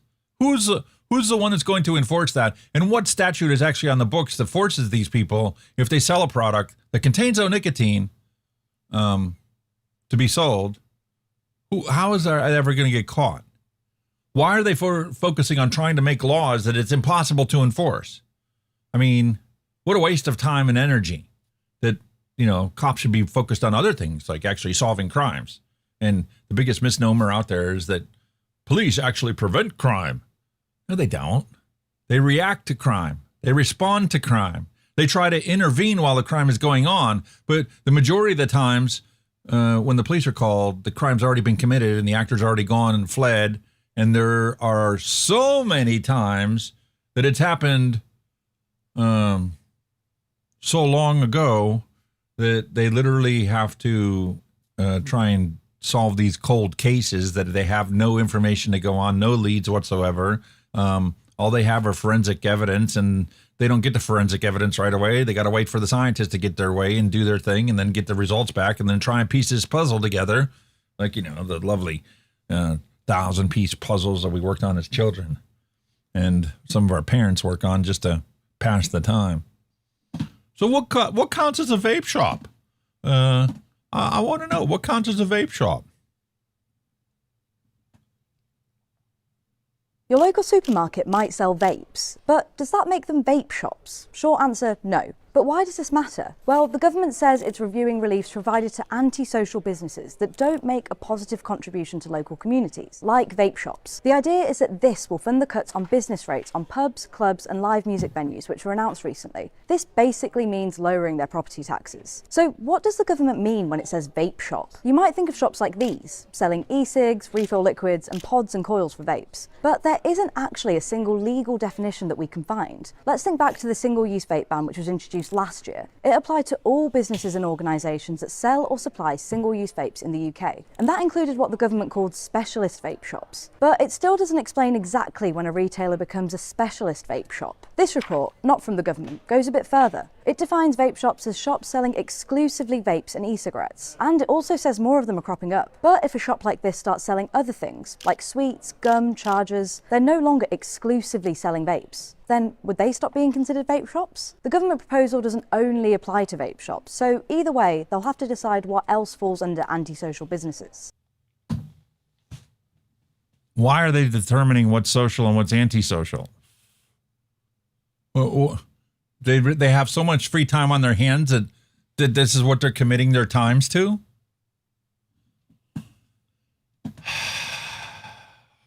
Morality imposed on society is wrong. Let people live the life they lead. As long as what I'm doing doesn't impose on your right, you need to leave me alone. It's utterly preposterous that people cannot use these products in their own home. You're literally forcing people to expose themselves once again to cigarette smoke when you force them to go outside in the same damn butt hut as the smokers use. People chose this product to no longer breathe in smoke. You need to understand the science and leave us alone to do what we want to do. It's my right to choose what is going to be the best for my health. And if I don't have any priority on my health and I want to consume drugs and alcohol and do all the bad things like eating McDonald's every single day of my life, you don't have a problem letting people go and do that, but you now all of a sudden feel some moral superiority because of what I chose to quit smoking. It's wrong and it needs to stop. Because when it doesn't, here's the consequences. Hawaii residents react to the state's vape ban set for 2027. Congratulations. Disposable vapes in Hawaii will be disposed of for good starting next year. That's a bold-faced lie. And if you don't know that that's a lie, you need to face common sense reality a little bit more.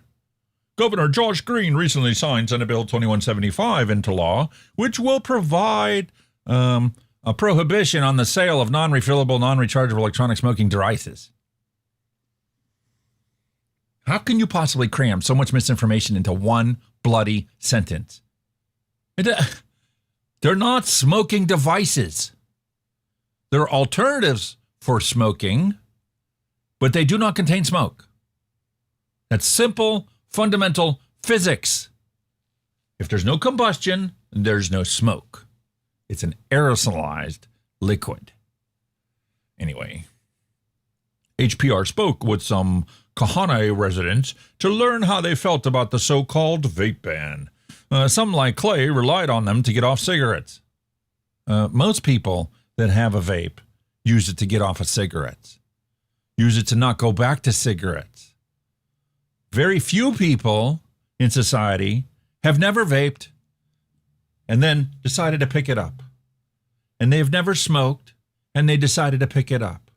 There are biohackers out there that are consuming nicotine on a regular basis that don't vape and are consuming it through a patch that people were using to quit smoking. But it is very ineffective at getting people to quit smoking because the reason people smoke has very little to do with the fact that it contains nicotine. Yes, that is a component of it, a piece of the puzzle on what gets people to quit smoking. But that's not the only reason. If it was, the patch would have worked.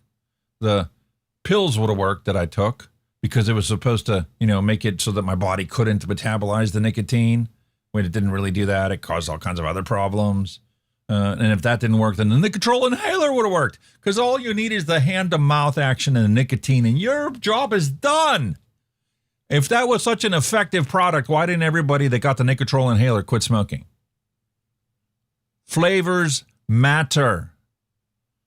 You need to have all these different flavors that are out there. And right now, the biggest one that everybody keeps pushing is the Foom. Haven't you heard the Foom? It's not a vape. It's just you're breathing in flavored air. It's not actually flavored. It's scented. But, you perceive it as a taste. Because half of our taste sensations don't come from sensors on your tongue. They actually come from your oropharynx, your nose. well, no, we're going to keep punching forward with this religious zealotry and push and force our will upon other people just because we can. And they're not standing up to say no. They're actually ignoring us and focusing on moving forward in their lives, and they don't care whether we prohibit this or not. They're going to find a way to get it. Even if they can't buy in a legitimate shop anymore, we just screwed up all the small businesses in the entire state of Hawaii because now there's going to be a whole new breed of entrepreneurs that are going to be classified as criminals that are going to supply this for the people that need it to not smoke cigarettes. Because they're not just going to stop just because you made this law. If you believe that, you're crazy. You're crazier than I am. Spending 5 hours a week trying to get people to do the right thing. I get what they're going for, but just I don't know. Just raise the minimum age requirement or something. No. You need to go watch this movie that I put in the chat earlier about the pinball thing, because they did the same thing with the pinballs. They literally wanted to force the manufacturers of the pinball machines to get rid of the flapper. What? No, you're ruining the whole situation. You're ruining the game. You're ruining the devices when you force them to not be rebuildable. When you force them to be a completely sealed structure, to protect people from adulterating the liquid. No. You need to let the free market determine what is most appropriate product for sale out there, because when people put stuff out there that tastes like crap, nobody's going to buy it because nobody likes it.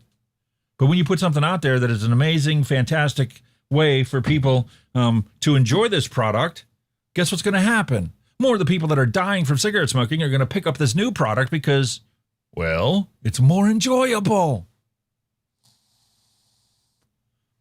And more closely mimics every characteristic that they ever experienced when they used combustion to inhale smoke and ruin their health.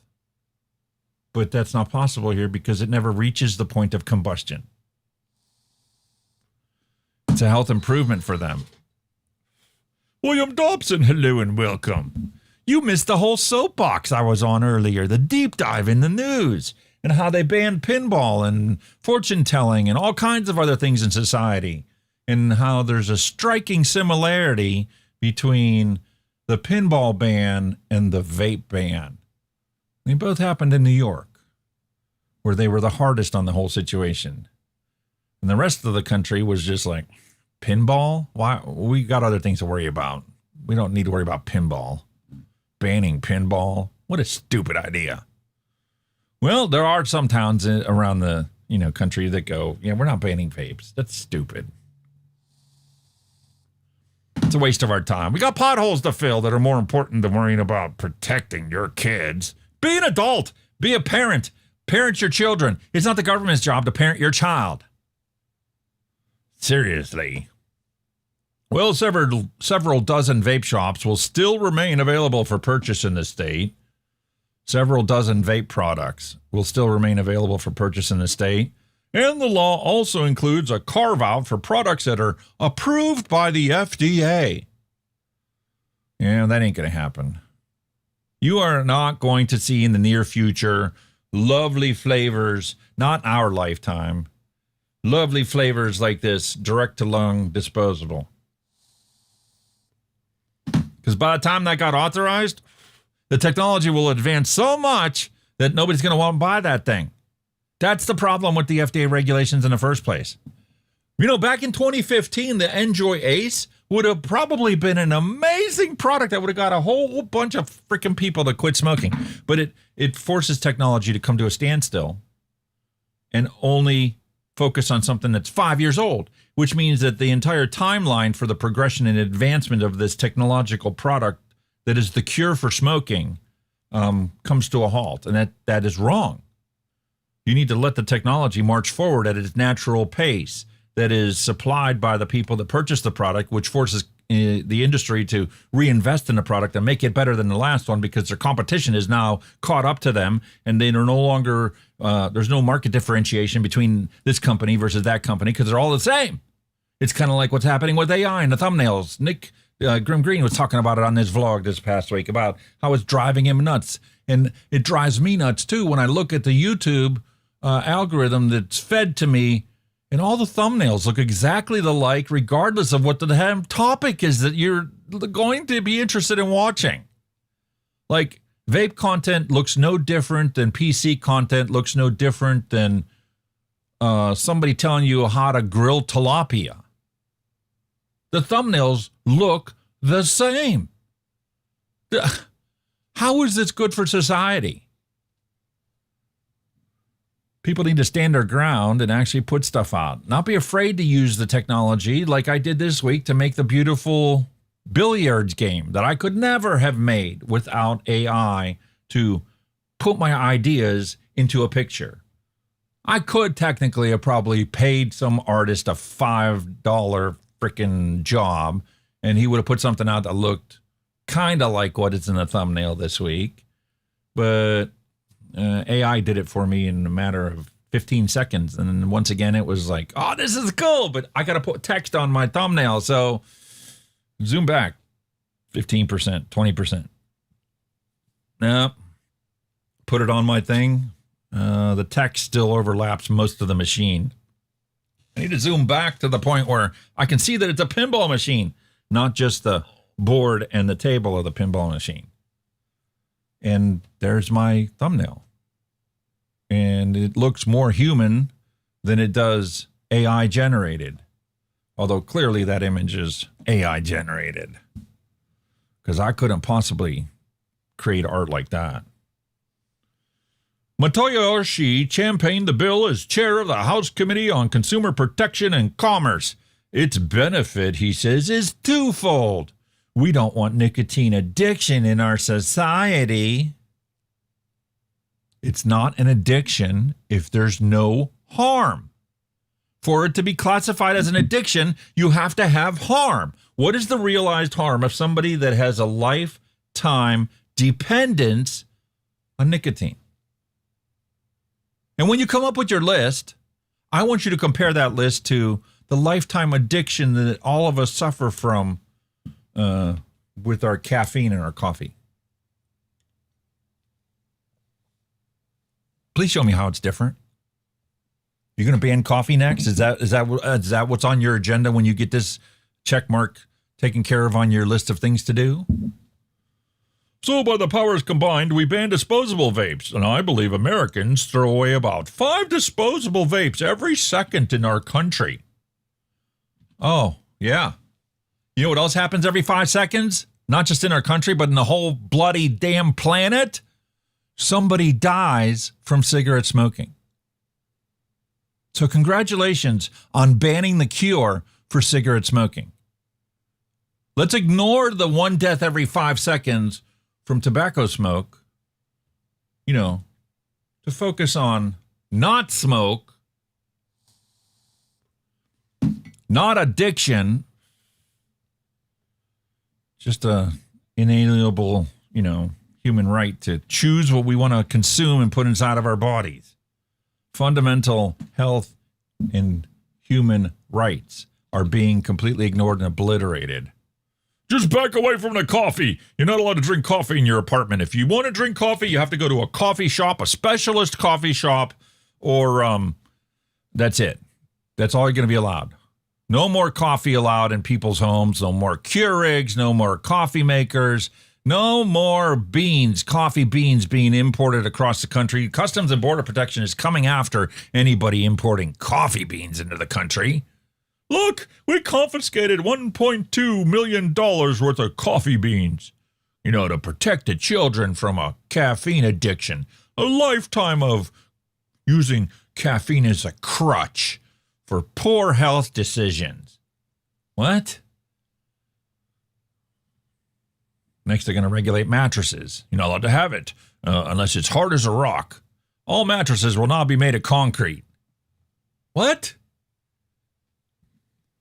Well, that hasn't stopped the big players from doubling down on the latest, greatest trend in people choosing to consume nicotine.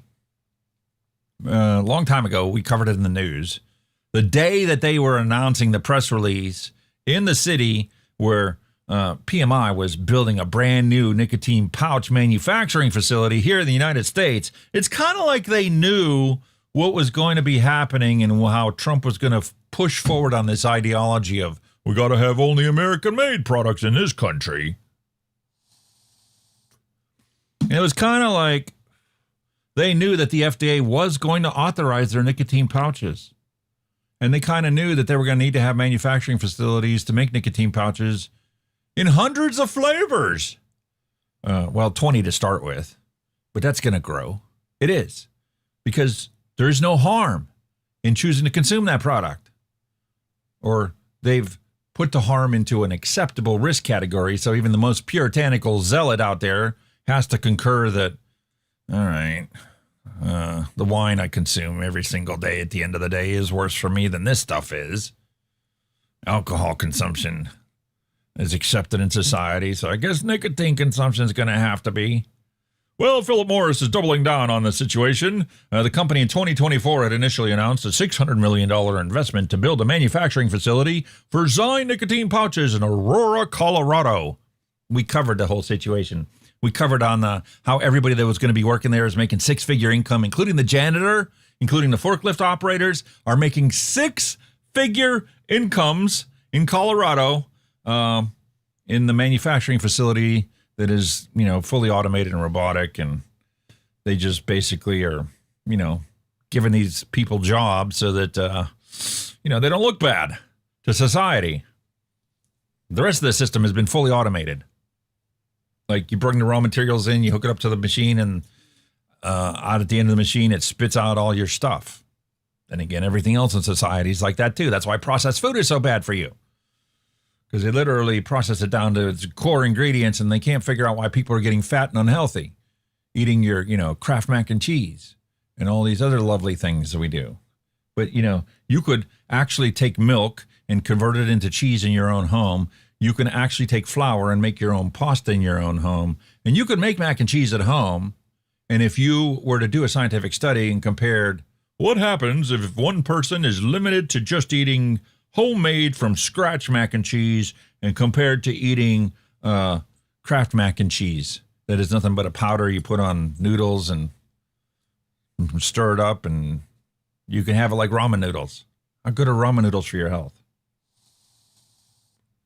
It was bad enough for me to be able to tell that if I ate ramen noodles, I went into a diabetic coma, and I'm not even a diabetic.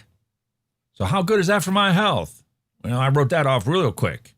What I used to survive as a college student on zero budget is no longer an acceptable investment, because I have to also internalize the cost of my health care that's going to result from a continual lifetime usage of ramen noodles.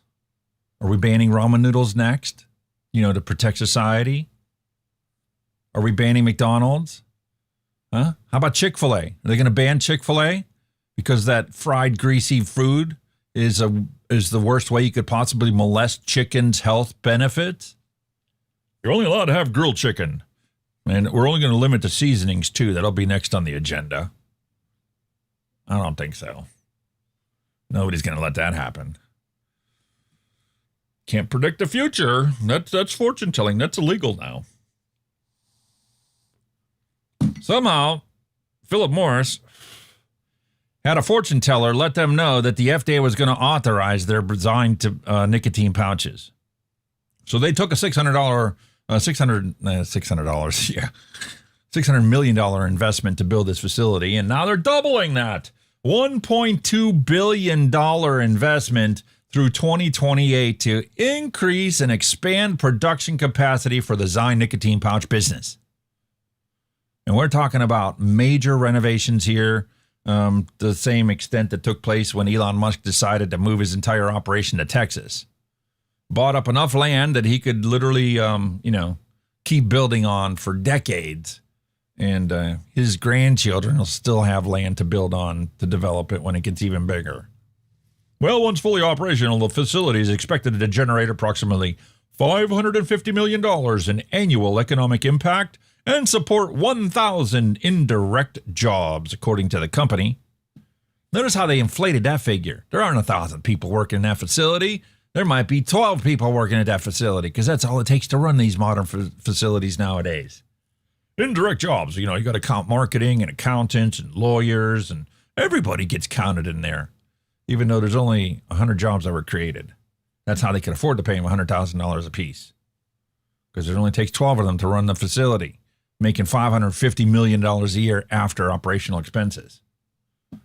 Nicotine pouches are the fastest growing nicotine product in the United States.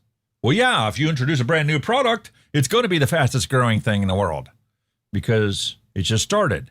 And when you have a growth from 0, oh my God, you could call it whatever percentage you want. And you could keep manipulating the situation to take advantage of the fact that, we've doubled our production. Yeah, you went from 2 to 4. What's that really mean? We're not telling you that we only made 4 pallets a day worth of truckloads, 4 truckloads of pallets a day. Sorry, we misspoke. Now we're going to do 8. Anyway, I thought that was interesting.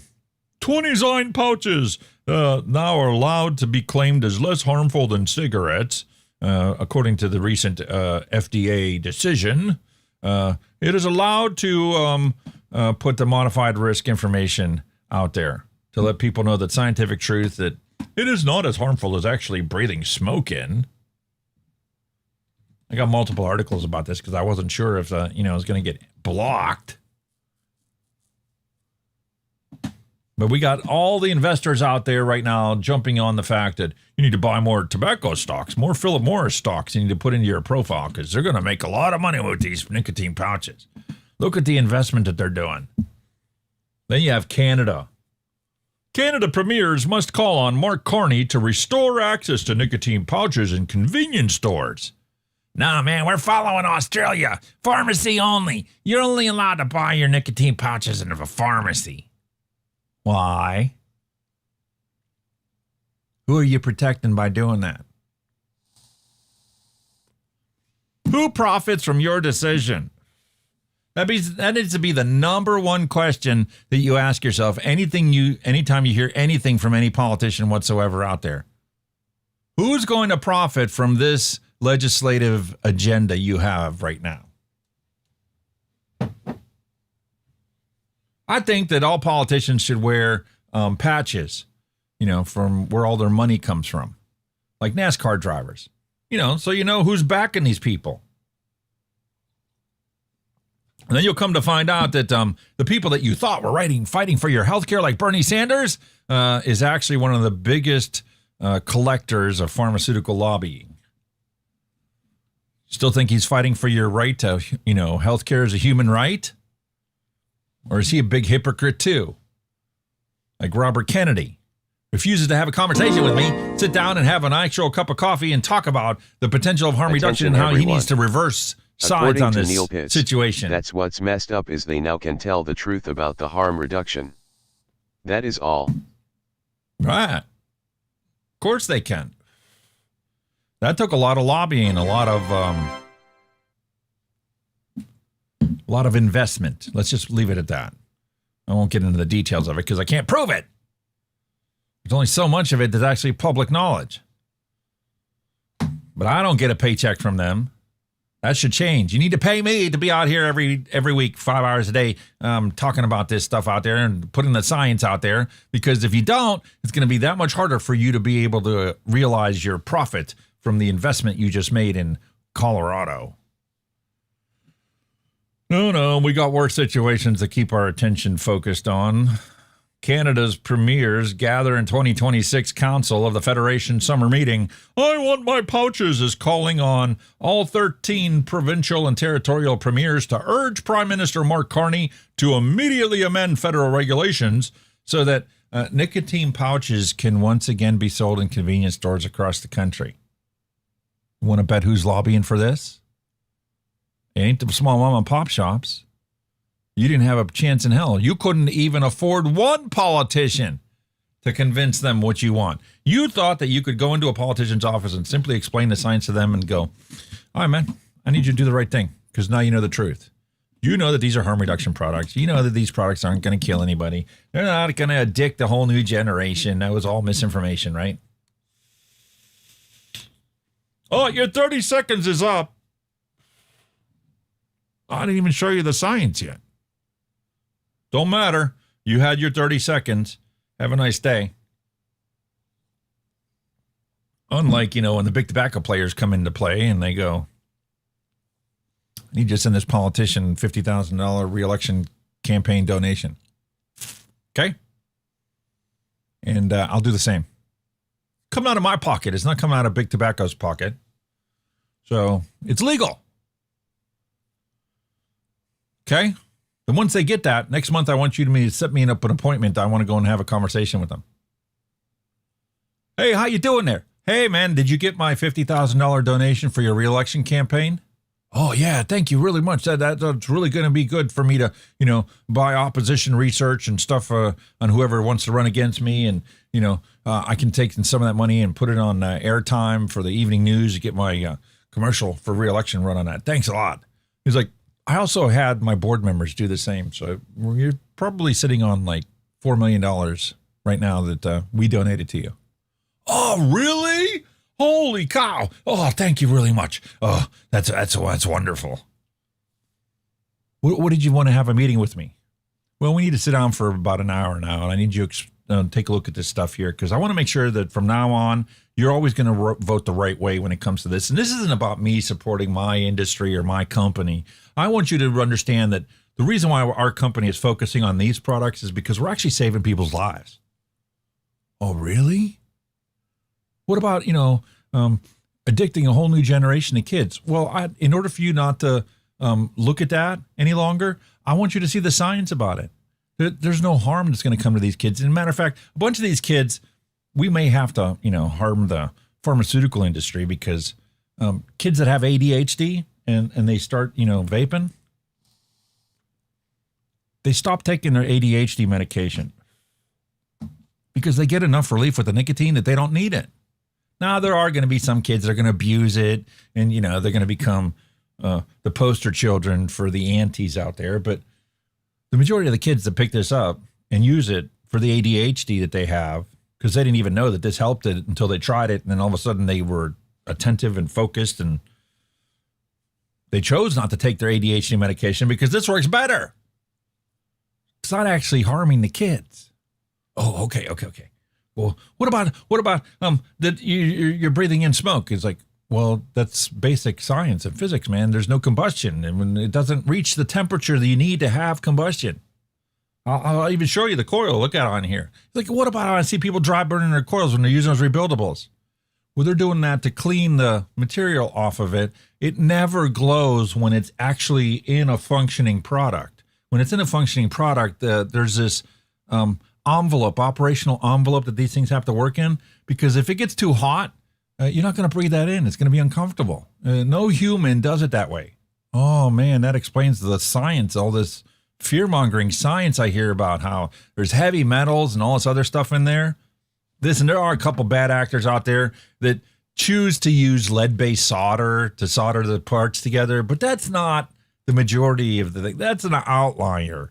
And when they get called out on that, they change their ways because they don't want to get called out as, somebody putting lead poisoning in people.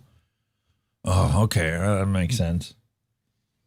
Amazing what happens when you have the money that you can sit down to have a real conversation with people. And then once you convince them of this stuff, the only chance of you voting the other direction is if somebody comes in with more money to say, listen, I know you know the truth about this, but this is really hurting our industry and it's really hurting the pharmaceutical industry. And if you're focused on business, well, we will make sure that you, for the next 10 years, are going to get reelected. We'll give you whatever you need. We'll even start a political action committee that will make sure that we promote you as being the favorable candidate choice for the public out there. Oh, okay. So whenever they call and they complain why you switch sides, you just have to not be available to take their meeting. Okay, yeah, I can do that. Oh, yeah, you can keep me elected for the next 10 years, no problem. By restricting these products exclusively to pharmacies, the federal government has produced the exact opposite of intended objective. Oh, facts. The federal government said it wanted to protect young people. Instead, it has fueled an uncontrolled black market while depriving millions of adult smokers of a proven tool that can help them quit smoking. Yeah, same thing can be said about our vapes, right? How come I'm never seeing this legislation when it comes to nicotine vaping? How come I'm only seeing it when it comes to nicotine pouches? Why all of a sudden has big tobacco stepped up to the plate? Is it because it's easier to make the nicotine pouches than make them as a continuously non-evolving product? That once they put it out there, they don't need to invest in it anymore? And they can't compete with China Tobacco, who's constantly investing in the latest and greatest iteration and development of these products? They've literally forced the regulatory framework to be so rigid that it is not possible for them to compete. So they just simply force it so that nobody can be authorized on it. Meanwhile, smoking waste is 1 in 4 items on U.S. beaches, according to the Surfrider Foundation. With the rise of vapes and nicotine pouches, smoking waste now accounts for 1 in 4 littered items on U.S. beaches, according to the Surfrider Foundation. Cigarette butts are the most commonly collected item during beach cleanups year after year, and they cannot biodegrade. Actually, they do biodegrade, but it takes, decades. According to the foundation, an estimated 6 trillion cigarette butts are smoked worldwide. About 4.5 trillion butts end up in the environment. Yeah, that's the truth. Most of the time, unless you're standing in a butt hut and you had an ashtray there, or you were like inside and you had an ashtray in front of you, if you were driving in a car or something, they always got flicked out the window. You never gave it a second thought. In addition to butts, we're finding more vapes and nicotine pouches than ever before. An alarming new trend, which is releasing even more plastic and toxic chemicals into the ocean. Surfrider shared that there is relatively minimal research on this emerging issue. Who are you lobbying for? What university put you out there to put this fear-mongering story so they get more funding for their scientific endeavors? That's what I want to know. One study, however, estimated that 500,000 disposable vapes are discarded daily. This comes as nicotine pouch sales have increased by 641% in a span of 4 years. What did we say earlier? Remember, when you start with 0 and you go to 4 and then you go to 8? Oh, man, that's a 100% increase. Okay, so when you go from 8 to 641% more than that, is that really a lot? Or does it just sound like a lot? Another study from the Danish Environmental Protection Agency estimated that 5.3 million used nicotine pouches are littering the public each year. In addition to physical pollution, electronic cigarettes, nicotine pouches, and cigarette butts can release toxic chemicals into waterways. What toxic chemicals are you going to find in a vape? Huh? What toxic chemicals? The vegetable glycerin, propylene glycol flavoring, and nicotine that I actually inhale into my body? How can you call that a toxic chemical? Well, where's the toxic chemical? It doesn't exist.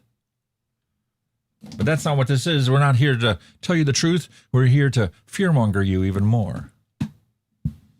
Meanwhile, I feel bad for the people up in Alaska because, 1,500 retailers got a visit from their ATF. Excuse me, but 1,500 retailers, tobacco retailers and distributors got a visit. Attorney General Stephen J. Cox has sent notices to more than 1,500 tobacco retailers and distributors warning them not to sell vape and nicotine pouch products that have not been authorized by the FDA. Wait a minute. I thought the Sherman Act prevented monopolies being formed in this country. Why is the Attorney General in the state of Alaska enforcing a big tobacco monopoly in Alaska? That's what they're doing under the guise of FDA authorized products are okay, but the cheap Chinese disposables are not. Why? What's the difference between the two of them? What's the difference? There isn't one, is there? But you don't want the public to know that because then you're not going to be able to instill your zealotry on them. No, Google, I'm not clicking on that. We got more news to cover. I've been rambling too much today. And I really didn't want to get on the soapbox. How does this happen? Well, British American Tobacco's Velo partners with McLaren F1 team for global fan campaign to expand nicotine pouch brand reach. Wait a minute, I thought it was illegal for the vape manufacturers to partner with F1 teams. But now all of a sudden, because it's a nicotine pouch and it's British American Tobacco, now it's okay. What's the difference between some e-liquid manufacturer that wants to partner with an F1 team and British American Tobacco nicotine pouch Velo partnering with the F1 team? Why is it a nicotine pouch is not a tobacco product, but a nicotine vape is? I thought it was banned. Thought you weren't allowed to do that. I think it's stupid. I think people should be able to sponsor who they want to sponsor. And if you tell people the truth, they'll make an educated decision, the ones that are smart enough to, and the ones that aren't going to follow your laws anyway because they don't care. They really don't care. Meanwhile, in Kenya, export sales and nicotine pouches lift British American Tobacco Kenya revenue by $12.3 billion. Yeah. From Nairobi, Kenya, July 23rd, BAT Kenya's net revenue rose 5% to $12.3 billion in the first half of 2026, driven by a recovery in export sales and growing demand for its modern oral nicotine pouches. Wow, man. The vape industry is crumbling under constant fear of threats and ATF enforcement and newfound tobacco taxes that miraculously drive the price up 95%. But somehow, now all of a sudden, big tobacco's getting into the game and going, oh man, let's get everybody to change their opinion with these nicotine pouches. Attention everyone. According to Neil Pitts, I want that shirt of the cat shooting a bell. That is all. I know, it's pretty cool, ain't it? You don't see that kind of stuff too often.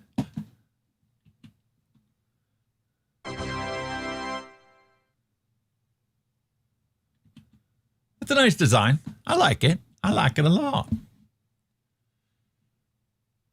Meanwhile, in Australia, who can't ever seem to do the right thing, they are guaranteed to do the wrong thing. Australia bans nicotine pouch imports effective 4 days ago. Effective July 24. Meanwhile, the article was published the 27th of July. Australia bans nicotine pouch imports effective July 24th.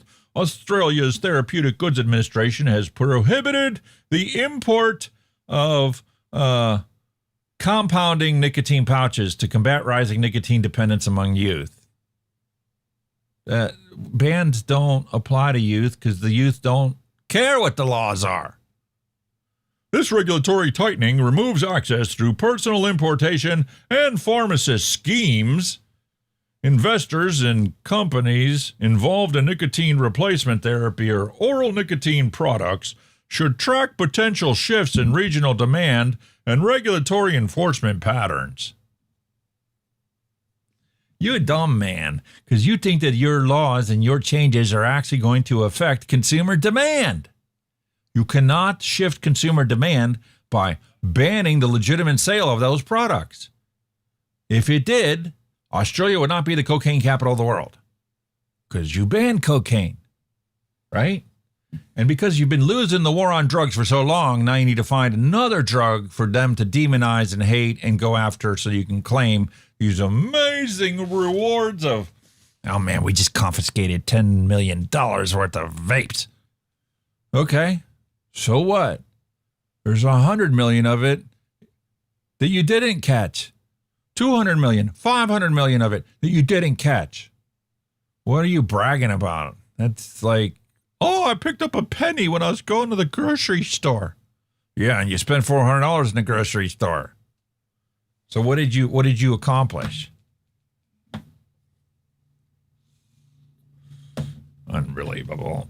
All right. I'm not going to harp on this anymore. We're going to move on because nicotine pouch news continues with ALP expanding into Europe.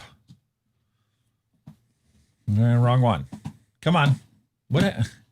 Why did my pages all of a sudden just refresh? And where did my mouse go?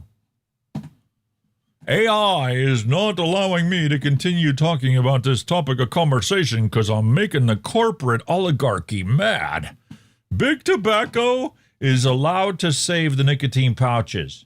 They've accomplished eliminating all of the nicotine vape manufacturers out there. They've demonized China for mass producing this addictive product for the children. No, it's for me. All of it's for me.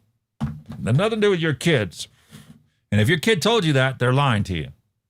I didn't get them addicted to it. I never sold them and never even saw who your kid is. So quit taking my rights away from me. All right, let me reopen this page. Skip down to where we're at because I need to show you. Tucker Carlson is making an international move. ALP launches in the UK and Europe as billion-dollar nicotine pouch brand accelerates international expansion. Isn't it fantastic that all of a sudden now Tucker is selling nicotine pouches? Now, granted, the man has been using nicotine products a better part of his life. And he got to be buddy-buddy with Donald. And it's kind of like all of our senators having inside information and miraculously becoming millionaires and billionaires while they're holding public office. Funky Monk is like, I don't understand this one. I have never been able to buy pouches in Australia.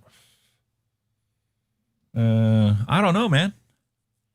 That's one place I haven't been. My mom went to visit to go find her father where he was buried, but I know you guys have been fighting the fight down there for a long time, and the prohibitionist movement is really, really pushed hard, and you guys have been run through the ringer more times than I can count. Anyway, London PR Newswire announced that ALP is one of the fastest growing nicotine pouch brands in the category. Has now announced its launch into the EU and Europe, European UK. The expansion marks a major milestone in the company's international growth strategy, bringing its nicotine pouches to one of the world's largest and fastest growing nicotine pouch markets. That's corporate investment stockholder schmoozing right there. That's all that is. You're telling people the truth, but you're over-exaggerating it. Okay? Nicotine pouch has been around for a long time. This ain't nothing new. The fact that you're selling it and trying to make your company look different than British American Tobacco and look different than PMI, that's what this is all about. That's what this press statement's about. But it is nice to hear about them actually moving forward, because I think everybody should be able to enjoy ALP. ALP is different than all the other nicotine pouches I've tried. I'm not a regular user of nicotine pouches, but man, was it nice when my mom was in the hospital to have that nicotine pouch, and I just threw one in underneath my gob, a nice chilled mint, and I didn't need to go out for a vape break all day, literally all day. I'd get to the hospital, 9 o'clock in the morning, and I wouldn't leave there until usually, 8, 9 o'clock at night, and didn't vape once through the whole day. Wasn't like that initially. And there were plenty of times I would rather go out for a vape break because it's more enjoyable. Even a disposable, to me, is more enjoyable than a nicotine pouch. I think it's the fact that I actually had to go out for a break. And because I'm an ex-smoker, I did not go to where the smokers were at. Once I walked outside, come bust me if you really want to stop me from using my inhaler for my former smoking habit. You don't chastise asthmatics for picking up and using their inhaler. Why are you chastising me as an ex-smoker? How is my health condition any different than theirs? Well, they were born with it. No, they weren't. They're allergic to something. They've routinely been eating something in their diet that causes them to become that way. Prove me wrong. I'm not saying everybody's like that, but I'm sure there are plenty of people out there that are only asthmatics because of their environmental contaminants that they've been exposed to. Kind of like how my tinnitus is 5 times worse in Pennsylvania than it is here in this house. Does it have something to do with the fact I only got 3 bars in this house and I had full bars because the cell phone tower is a block away from me? Or is it some other environmental factor I haven't been able to isolate? Why is my tinnitus not so bad here? And there are some days I forget I have tinnitus.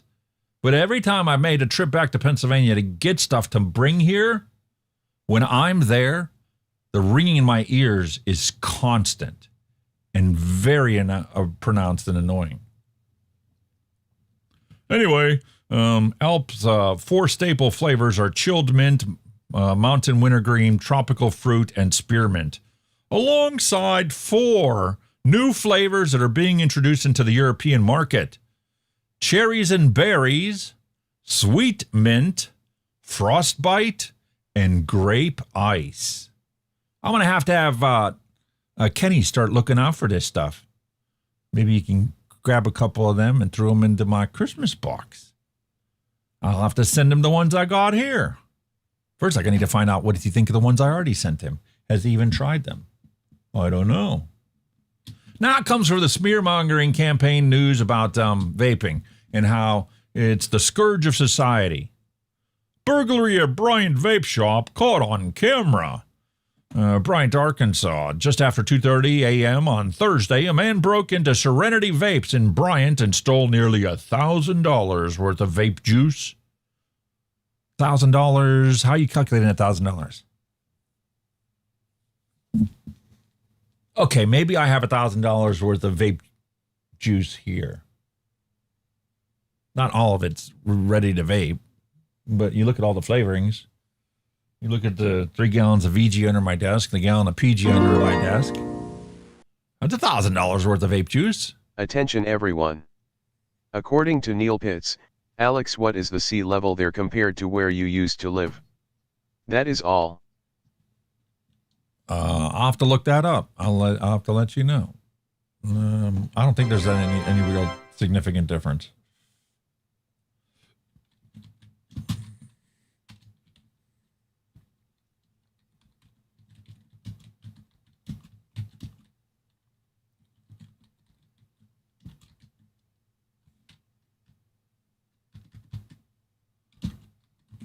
You really got me curious. Okay, 233 meters here, 242 meters there. That translates to 764 feet above sea level here and 794 feet there. I have a hard time believing 30 feet is going to make a difference, because if I stand on the roof of this house, like when I install the antenna or swap it out, or when I'm going to install this weather station, I'm at the same height above sea level. I don't think it's that. There's some other environmental exposure that is causing it to be worse there than it is here. Because I notice it as soon as I get there. It isn't even like, it's a noticeable difference.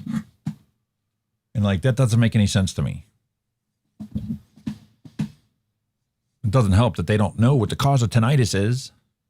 They want to blame it on the fact that I ran ambulance as a paramedic and, listened to the siren every time we went on a call, or the fact that I was a DJ on the weekends and I had blaring music every weekend out there. Why did I not have any kind of problems until after I had COVID?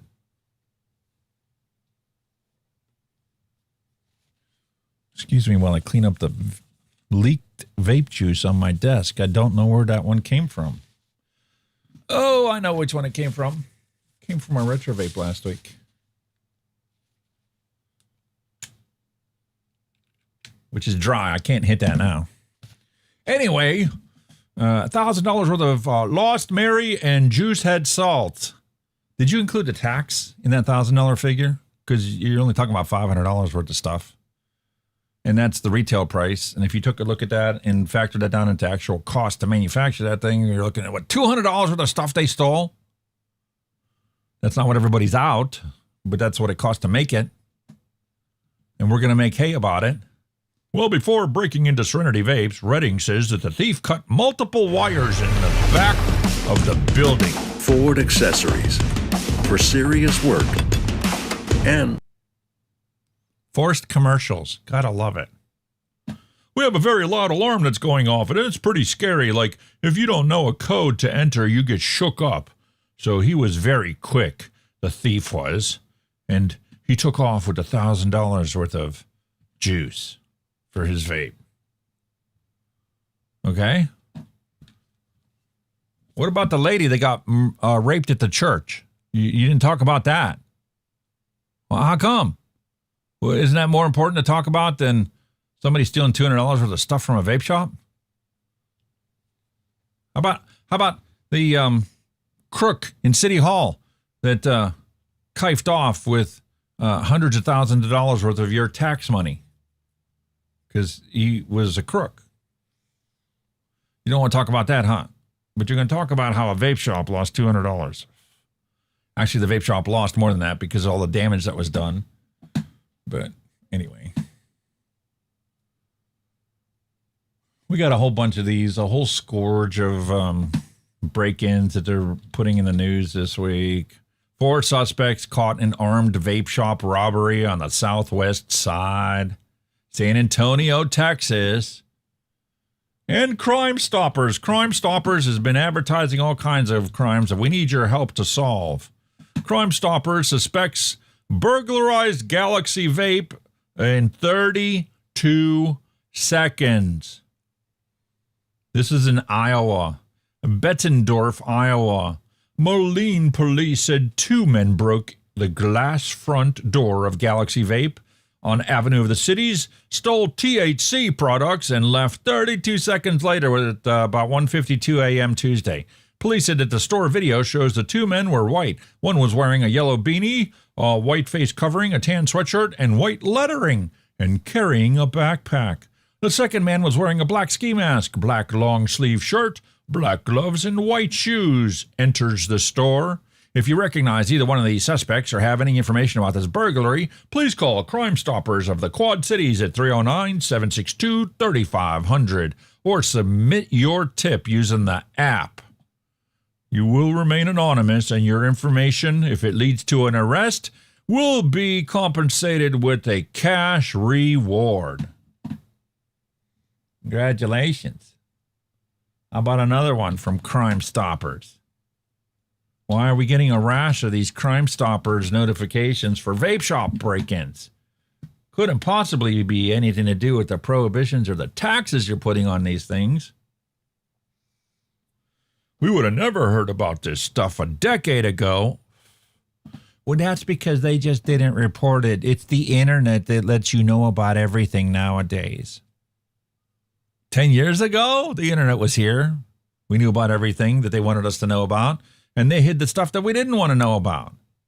Well, the San Antonio police are asking for the police's help in identifying the suspects of what we talked about earlier today. And Crime Stoppers is offering a $5,000 reward for information leading to the arrest of these thugs. Moving on. Indiana vape shops adjust as new law limits foreign-made products. That's not true.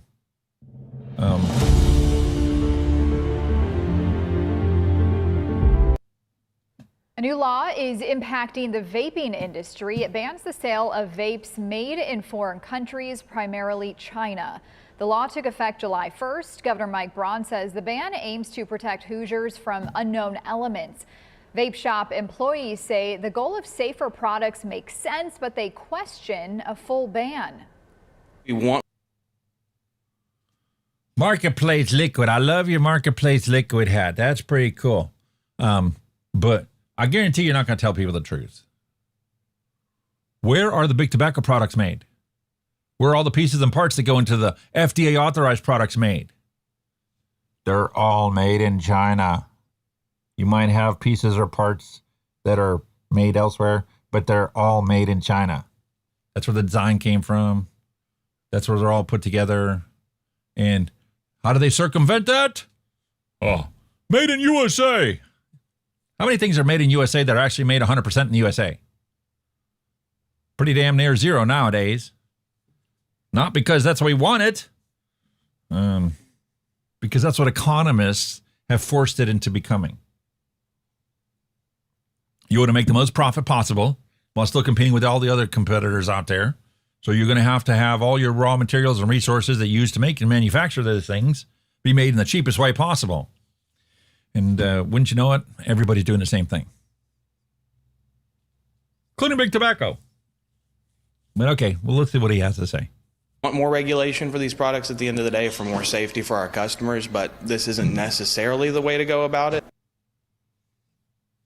See what I mean? We need more safety for our customers. If you know how it works and you know how it's made, you know that any possible alteration of the recipe that goes into making these things doesn't make it any cheaper. It makes it more expensive because it's already using the cheapest way to make it work. Majority of every single vape liquid on the entire planet is made with vegetable glycerin. How could you swap that out for something that's dangerous, that would be financially beneficial for whoever was trying to swap that out to be profitable? You can't. What are you going to do? Swap the PG for sterile water? PG is cheaper than sterile water because sterile water has to be sterilized. You have to distill it, and then you have to sterilize it. Is that cheaper than PG? No.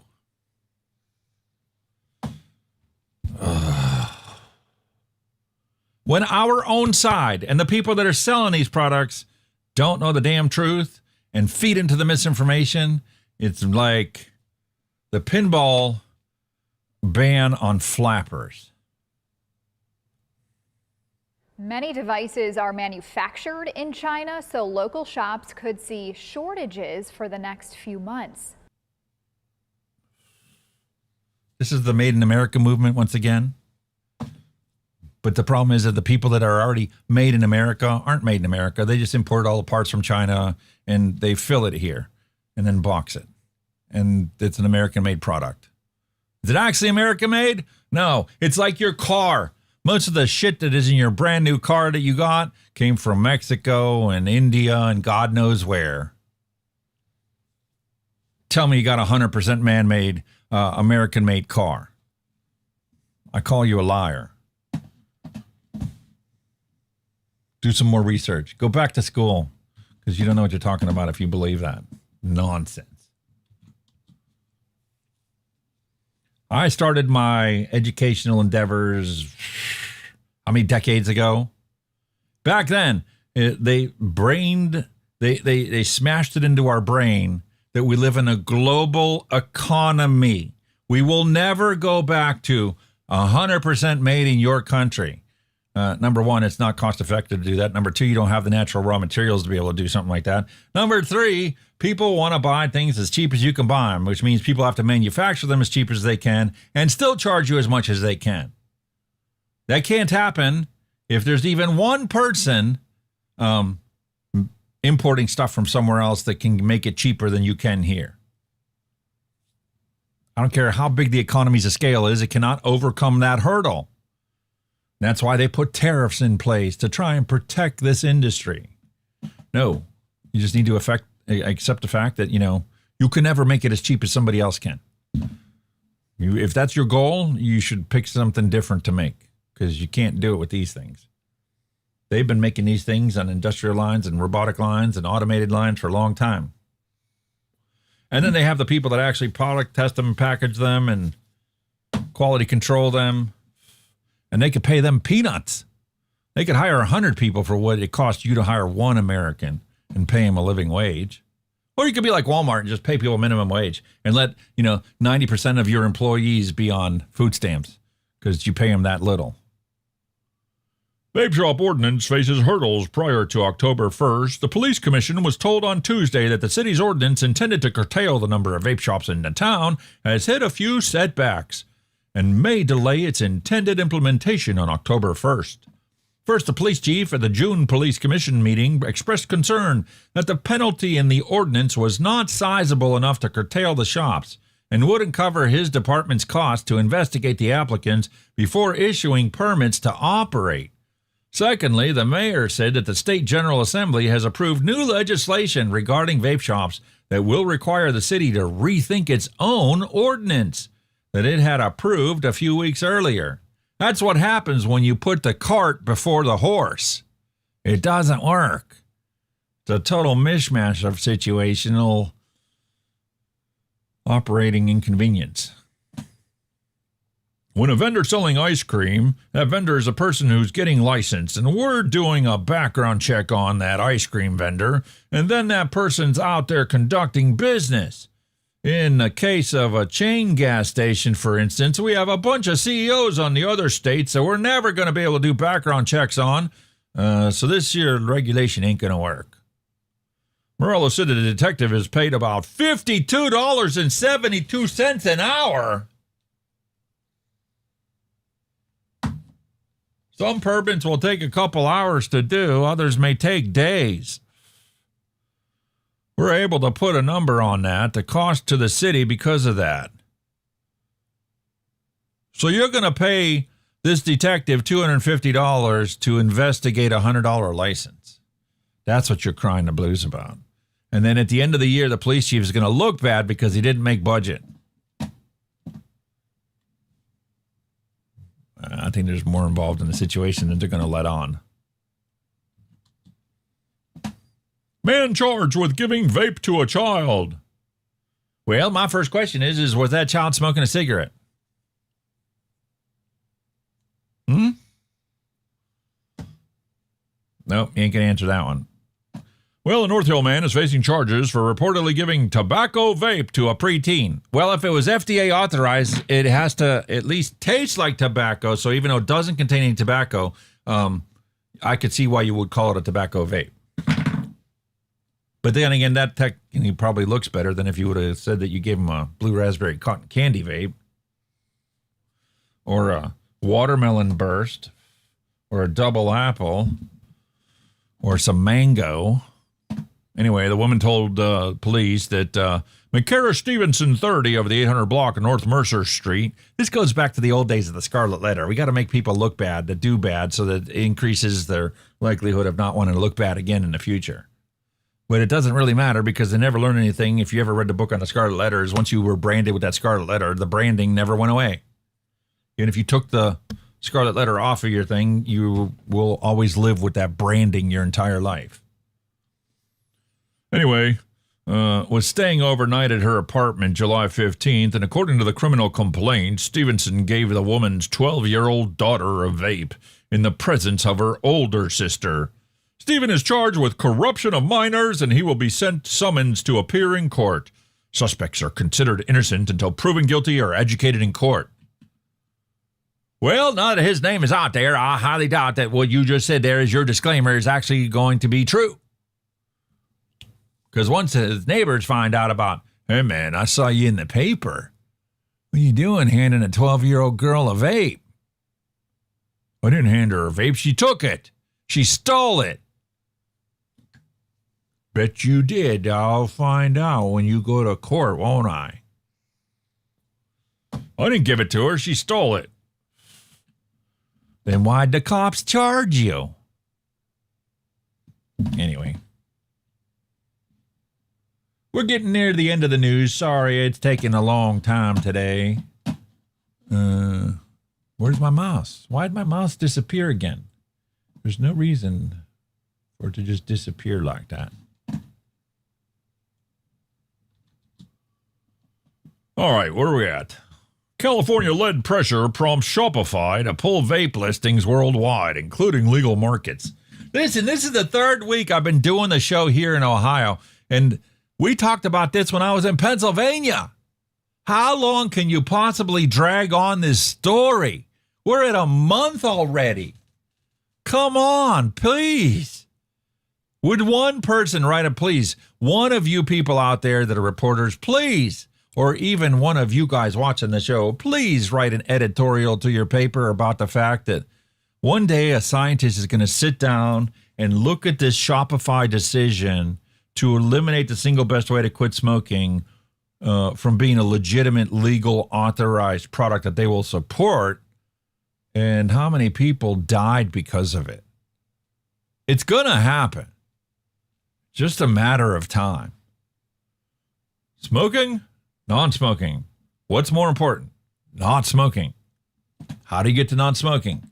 Well, try and pick the single best, most successful way to do it. No, we ain't going to do that. Move on. Op-ed. No air conditioning, but Brussels wants to ban Zine. What? European Union has a perfect symbol for its governing philosophy. Air conditioning for elites, lectures and arbitrary restrictions for everybody else. Seriously, that's what it says. See it? During a brutal heat wave in Brussels, the European Commission's Berlaymont headquarters reportedly shut down cooling on floors 1 through 7. The upper floors, where senior officials and commissioners work, they got to keep their air conditioning. One staffer called it feudalism. Another called it disgrace. They're both right. This is the EU in one story. The chosen elites stay cool, calm, and collected, while everyone else sweats their balls off and rots in hell, made hell by the elites. Then those same elites write rules telling everyone else how they're allowed to live. Brussels constantly presents itself as the global standard for enlightened government. It lectures the world on climate, net zero, electric vehicles, digital regulation, speech, trade, taxation, and our most beloved public health. The EU claims that to be leading the world towards a cleaner, safer future, yet when an actual heat wave arrives, its institutions are still scrambled with the basics. Buildings without reliable cooling, trains without air conditioning, and public systems that cannot handle the weather Brussels has spent decades warning everybody about. That's the real problem. The EU is obsessed with controlling the future, but it cannot manage the present. Brussels' impulse to control does not stop with climate policy. It has now migrated directly into health policy. Air conditioning is health policy. Heat is dangerous. Cooling saves lives. And yet the collectivist answer is always the same. Use less, accept less, sacrifice more, and blindly trust the elites sitting in the air conditioning that you so desperately want and need. That's why Europe's bureaucrats have found their ideal American ally in Zoran Mamdani, who urged New Yorkers during the heat wave to set their thermostat for the air conditioning to 78 degrees. It's the same worldwide Brussels lives by, same worldview. Everyone is supposed to better off together as long as someone else decides what that means. Europe is already taking that logic further. In Germany, Chancellor Friedrich Merz is moving to tighten sick leave rules by requiring workers to provide a doctor's note from the first day they are ill. Even being sick is becoming another compliance exercise juggernaut. Now they are applying the same logic to personal health decisions, from higher tobacco taxes to vape restrictions and new limits on lower risk nicotine alternatives. Zyme is the clearest example. In the United States, the FDA recently said adult smokers who switch completely from cigarettes to Zyme face lower risks of mouth cancer, heart disease, lung cancer, stroke, emphysema, and chronic bronchitis. But in Europe, nicotine pouches are being pushed into the same bureaucratic meat grinder that Brussels applies to everything else, of which the cocktail crowd disapproves. The Commission has moved to bring nicotine pouches under the tobacco taxation directive, while countries such as France have pursued bans or heavy restrictions that carry prison time for consuming a nicotine pouch. While Washington is recognizing that adults deserve accurate information about lower risk alternatives, Brussels is looking for ways to restrict, tax, or ban them. Do you not pay attention to our news? What do you think they're doing here? Well, if everybody had the way, at least the elitists, there'd be no air conditioning and no Zyme either. Have a nice day. How'd that work out for Australia? We just had the, was it Funky Monk say that they've never seen nicotine pouches there?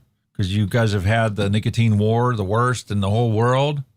Well, it ain't going to get any better. The tobacco wars are going on and on and on. And they're going to keep going on and on. Even if you eliminated the tobacco taxes on all the nicotine alternative products, you'd still have a black market because somebody would be able to sell it for less than what you can buy for in a store. How Australia's war on tobacco is backfired. Oh, well, that picture right there sums it all up. You don't need to say anything else.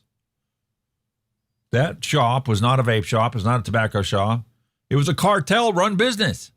Why is there a cartel-run business there? Because you made it illegal for your citizens to be able to run a legitimate business selling the products that consumers want and are going to buy, whether you make it illegal or not. How is this different than anything else? How is this different than the drug war that has never worked out anywhere? The look on these people's faces tells it all. Does that look like a happy person? Does it look like this regulation and these restrictions that you put on the nicotine to protect your children? Does that look like it's really worked out well? Or does somebody who does this on a regular basis see the misery and suffering and would do anything to get it to change?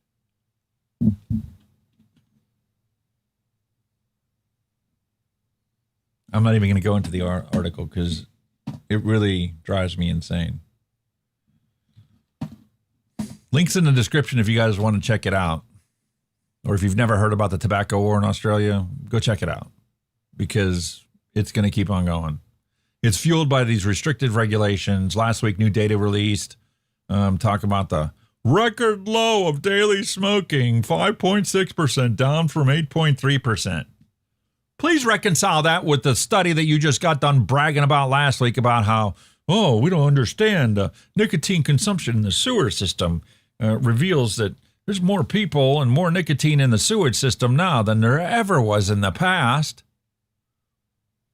Oh, well, because you didn't actually reduce the daily smoking? It isn't actually 5.6%. And I'd be very hesitant about believing that 8.3% either. Because you don't know how long it is, because the black market's been in Australia for decades. And it's going to continue to be in the black market. The problem is you shifted consumer demand into the black market where it's swept underneath the carpet. We solved the problem. No, you didn't. You just moved it somewhere else. You didn't actually fix a bloody thing. Watch on YouTube. Smoking rates at historic low despite illicit tobacco uptake. How bad is the problem? You don't know how bad the problem is. All you know is that there's been 300 arson attacks since 2023 that you can identify as being linked to your tobacco taxation scheme that you've got, raping Australians of every penny they can get out of your pocket. Australians now spend $8.5 billion a year on illicit nicotine, more than cannabis, cocaine, ecstasy, and heroin combined. I don't believe that.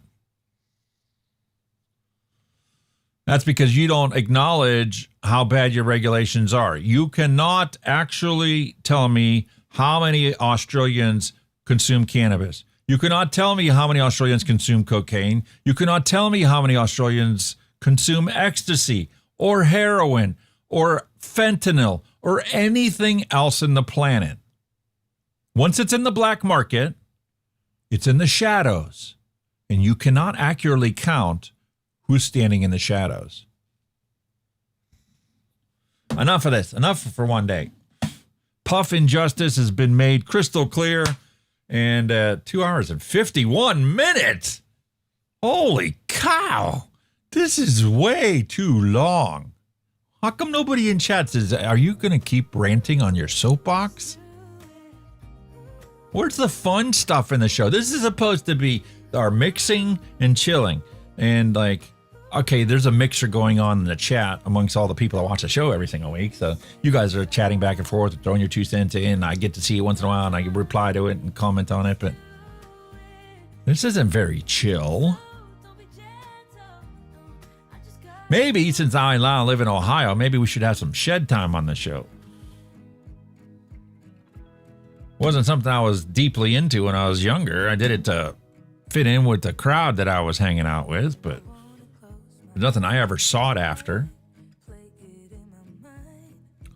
The only things I ever sought after is my caffeine and my nicotine. Everybody has a vice. Attention or 2 everyone. Or 3. According to Neil Pitts, Alex, I sent a hand check of some new vape mail I got at the beginning of the show. That is all. Oh, you put on the Discord? Let's open it up and take a look. What do we got? Oh, morning chit chat. Vape mail. I think the 420 kid got some Optum wire. We're going to put that in.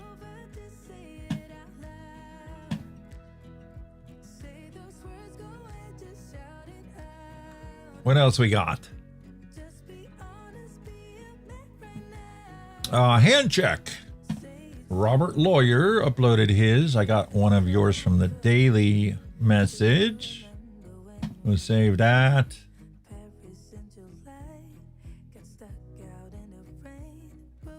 We'll save that.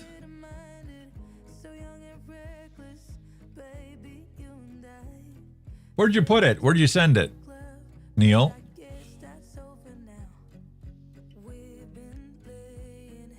Last one I have is William Dobson, Robert Lawyer, from the UK. There's Cheryl's. Oh, it didn't load. It didn't load. That's what the issue is.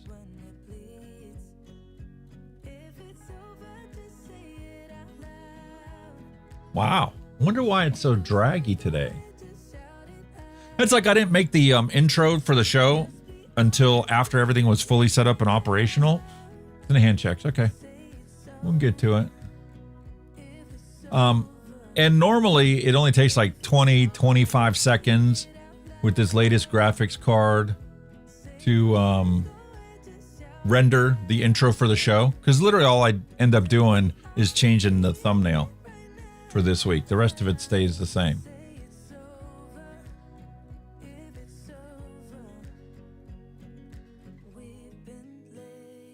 And this week, with everything running in the background, it took 54 seconds to render the intro.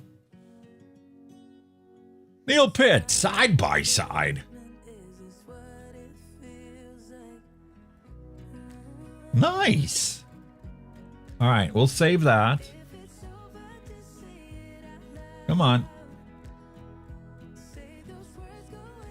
Save image.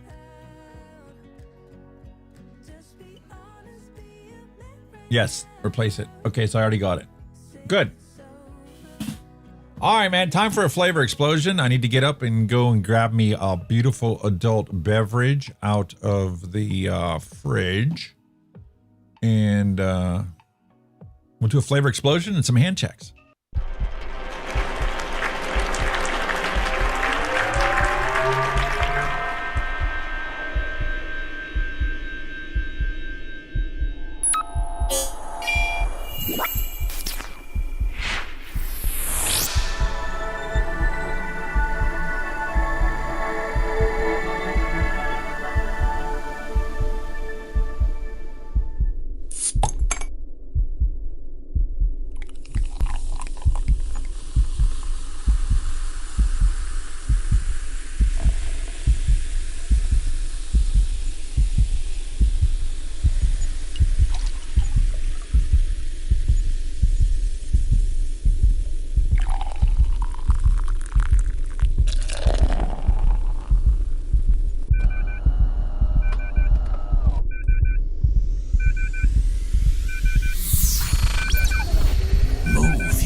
Get ready for the drop.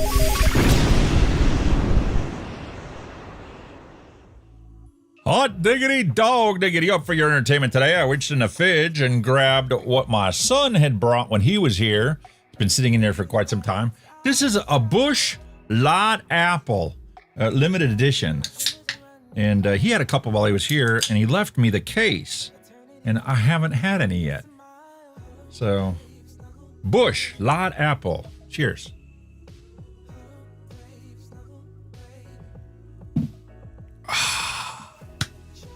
I see why I bought it. It's a light, crisp, refreshing beer, but it's like heavily flavored with that apple.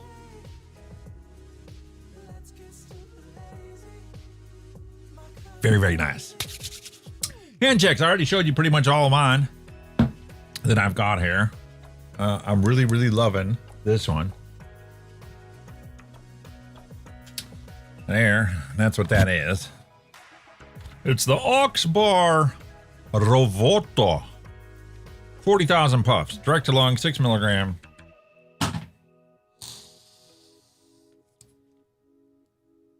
Empty. Still works. And then we also have this one right there. The Panther X. Can't really tell, but you can see the coil inside there, the tank. It's empty. I do have another one here. We'll be opening that up and swapping that over. We've got the beautiful Steam Crave Aromamizer Supreme right there, V4 RDTA.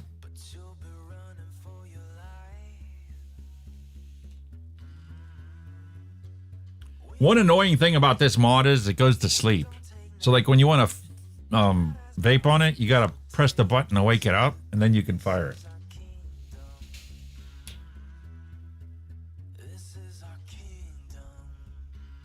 Really nice. Really, really love that. We've got the MagLink from Oxbar. I have the Whizmec Mech Mod with Neil's what? Chocolate blueberry truffle. We'll drip on that.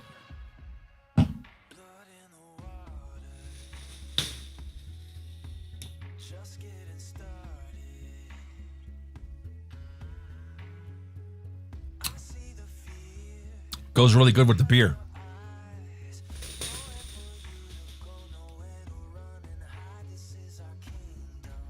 I see why Bogan has to pair his mechs with the beer.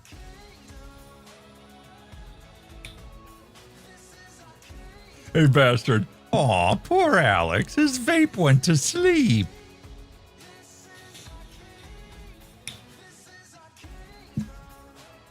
I flooded that coil.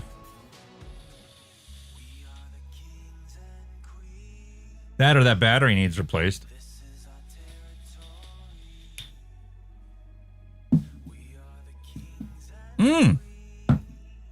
What an awesome combination.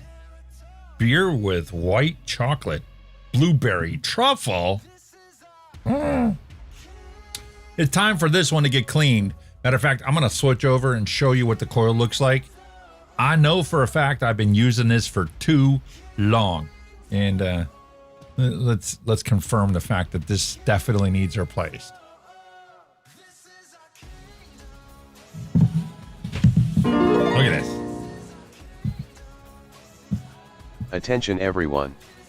According to Neil Pitts, I need to do a version 2 of the white chocolate blueberry truffle since I got the medicine flower blueberry. That is all. Oh, cool. I need to spend more time mixing. I haven't done hardly any of it. And like, I need to not white glove test. Where's my paper towels? I got the roll here.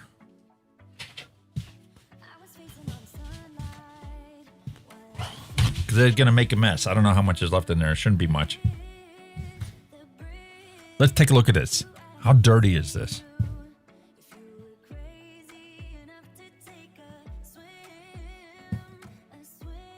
Oh, that's not that bad. I thought it was going to be worse. That's not horrible. It does need replaced because, I mean, look at the discoloration in the cotton. But that has gotten way worse before. And there's no liquid left in it. Time for us to wick this one up and start using that instead. But I have really been in love with this tank. So glad I got it. All right, well, it's not as bad as I thought it was. I thought I was going to show you guys a totally black, carbonized, gunked up coil. And that goes to show you how well this is designed. The Blaze Pro Max RTA. Still being used daily. Let's see what you guys uploaded.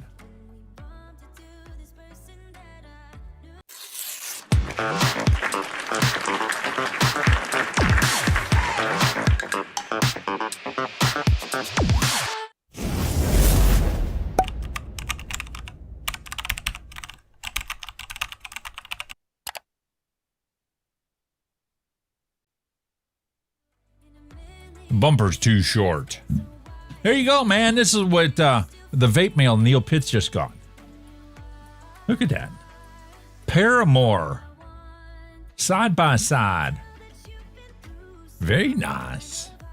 What do you guys think?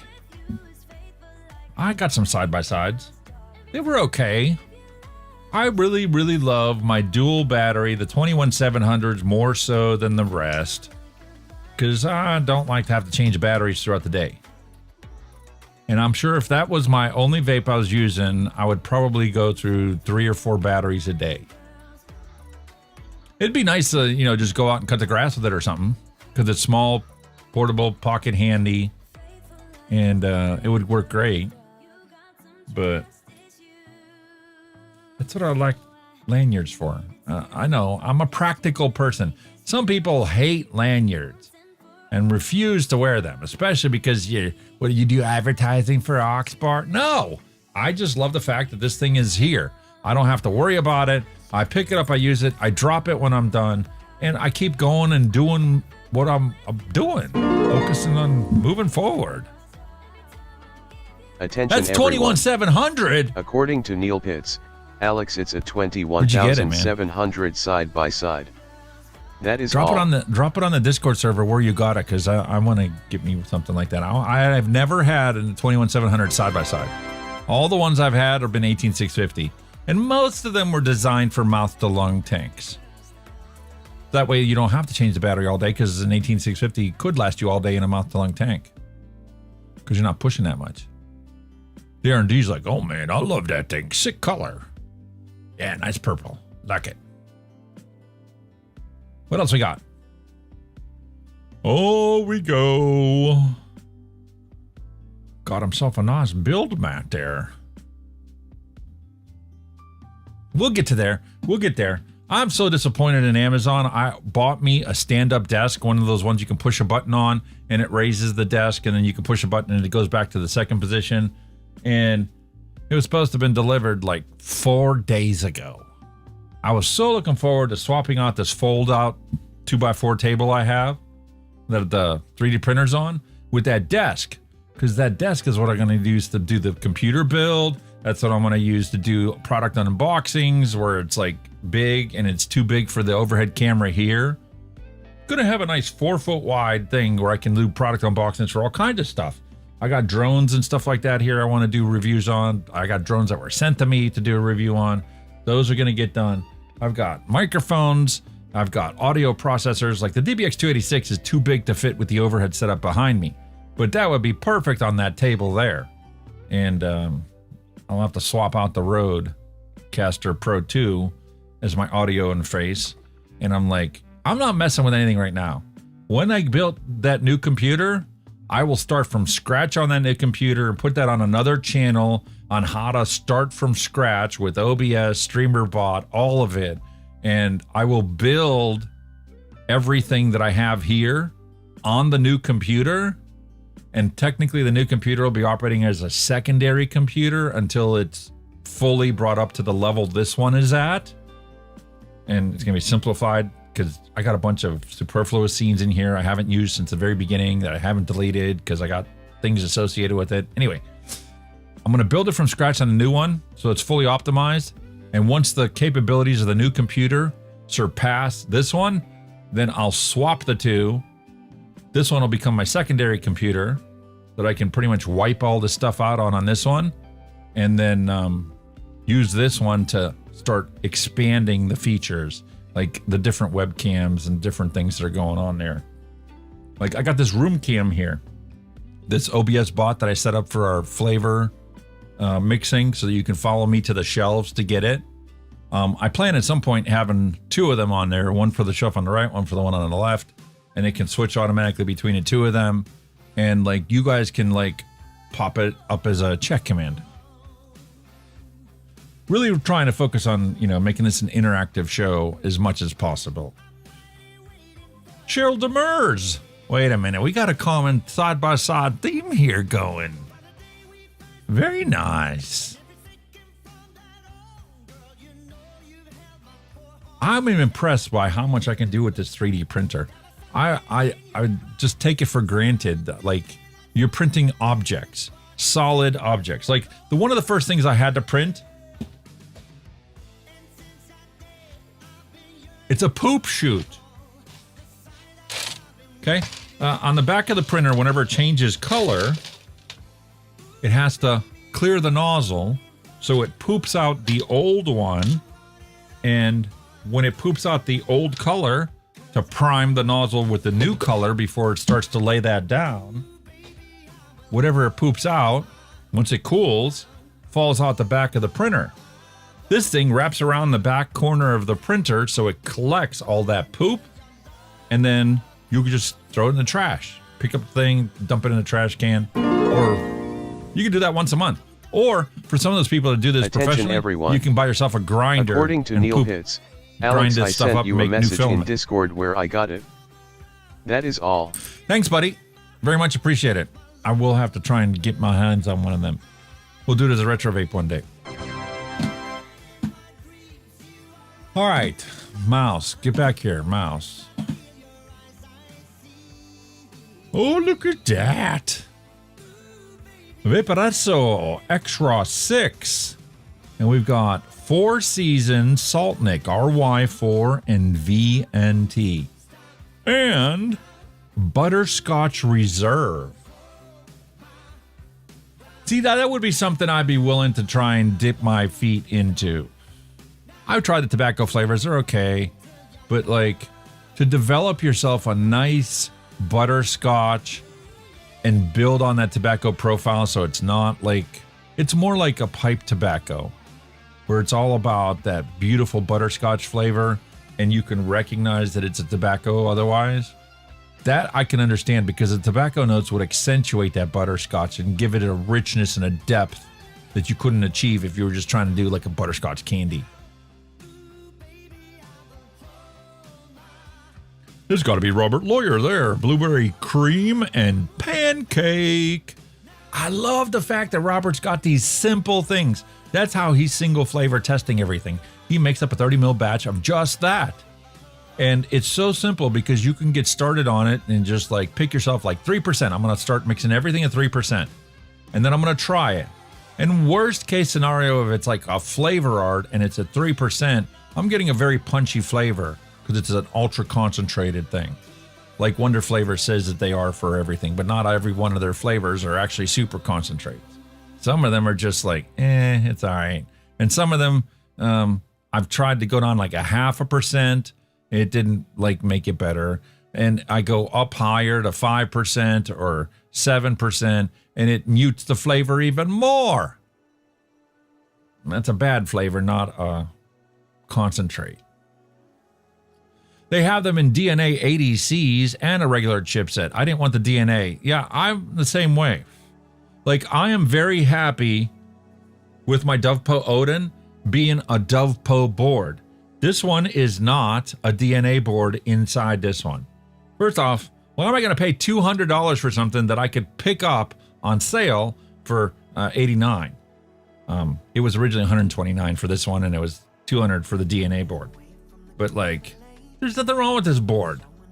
Yes, I do have a DNA reference mod, which is lovely for flavor testing, and I get in there and tweak it and adjust it. You can create curves and, you know, modify the sliding scale for your temperature control. But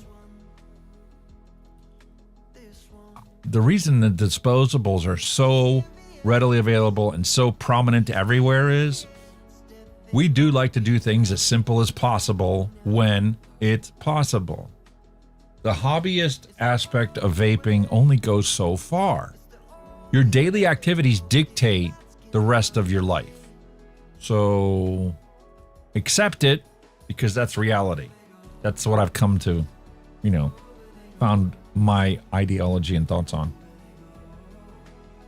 Ooh, look at that. We don't even know what liquid that is. And because I downloaded it, I'm not even sure who was the one that uploaded that. From what I see on the things here, that's probably R4 UK. I wish I could put a name in chat to it, but doesn't ring a bell at this point. He has uploaded quite a them, or she has uploaded quite a few of them. What else we got? Oh, Crackle City!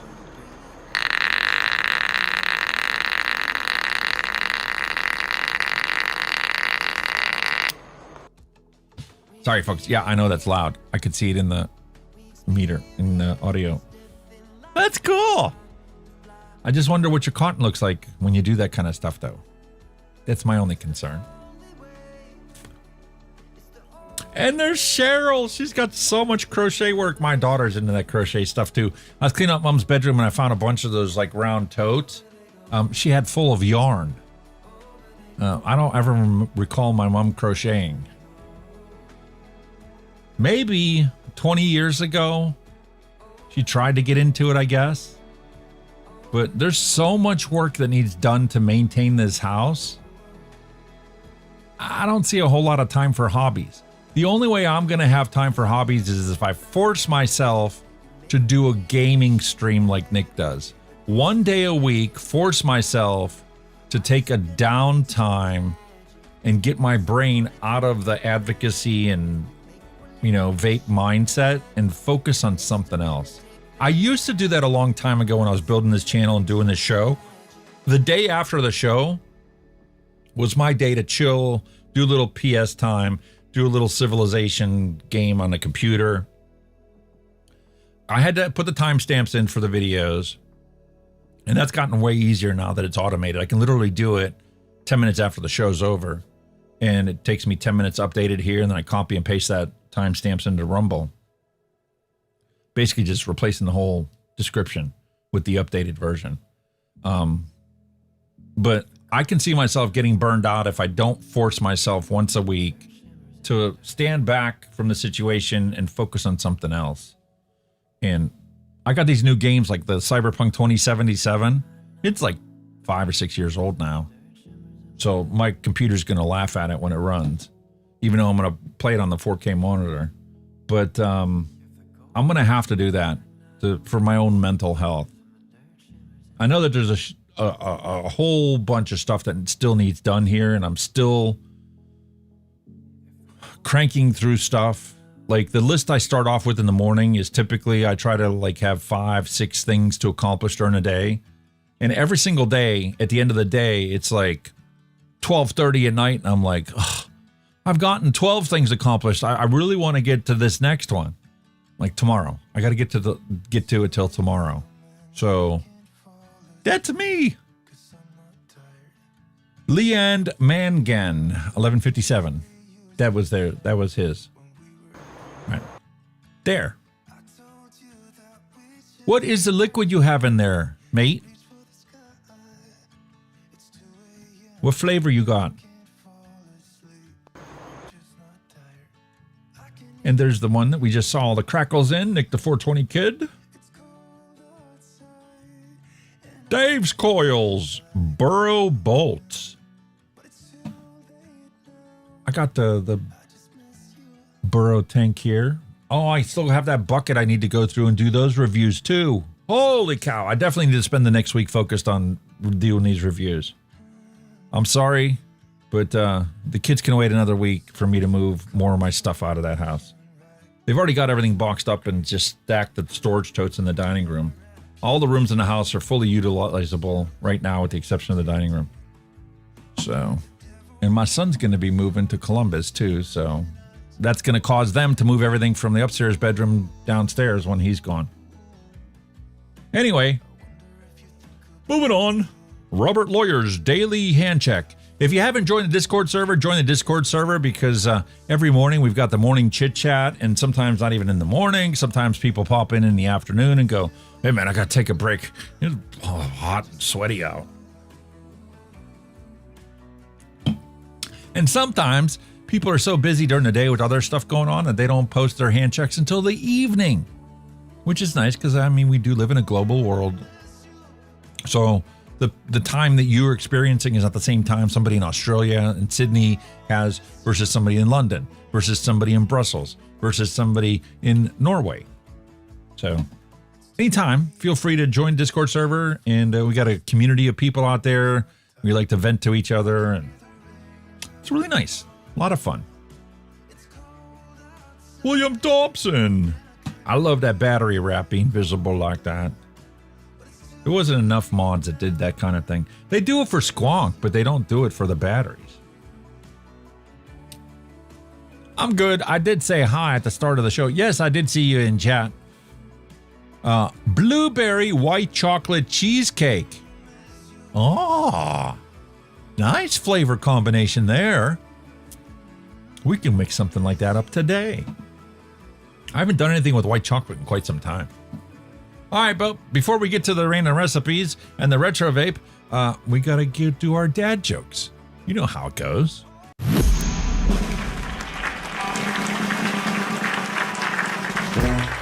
No more despair. I have paid more than I owe. Now what you see is what I give you. If a vapor's been robbed, which detectives are assigned to the case? Sherlock Holmes and Dr. Watson. Yo, what is a vapor's favorite fantasy film? Cloud Wars, Episode 1, The Phantom Line. Hey man, what do you call advice from a vapor? Drip tips. Hey, is that a mechanical mod in your pocket? Or are you just happy to see me? Hey, don't throw your mod at people, or else it's battery.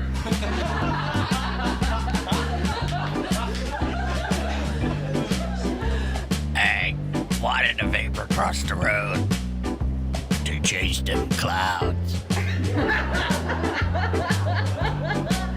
And they told me vaping was cheaper than smoking. Nope, I don't care. What are you talking about? Did you hear about the guy who doesn't pay more than 1 cent per mil for juice? Shut that baby up! Yeah, we get it. You DIY or die. Gotcha. What are you waiting for? Let's do this. It's go time!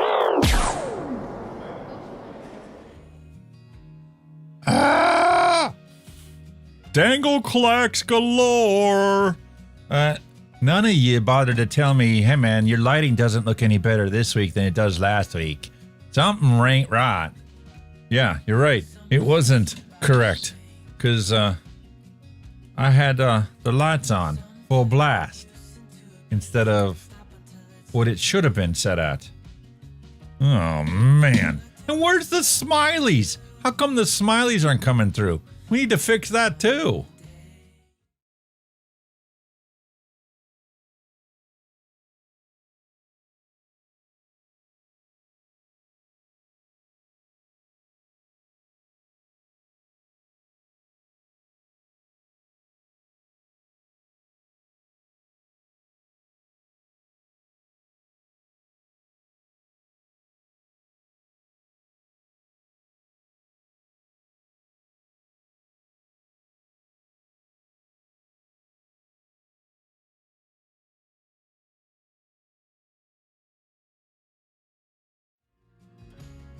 Hey, now it's working.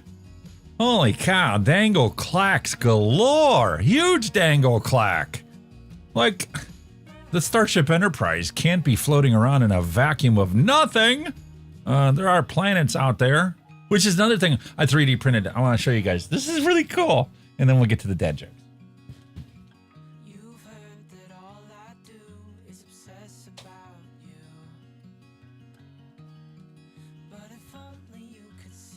This is awesome. I printed that myself. That's what got me going. Hey man, I could make Maggie's little headstone marker myself. And like even the failed prints are like pretty cool. That's a diffuser.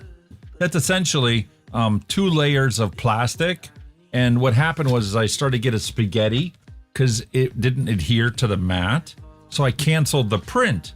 And then I'm like, wait a minute. This kind of stuff right here, I could literally sell for those people that do model building.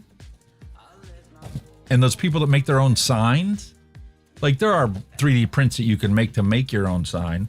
But even the scrap stuff that is used as like support material, like I could see myself using this, which was a support structure for something that I'd built. That would look awesome in a jet engine, in the back of the jet engine, instead of it just being like a thing you can like see through. You could literally put something like that in there, and it's really, really cool. Like, so the scrap itself is a really cool thing.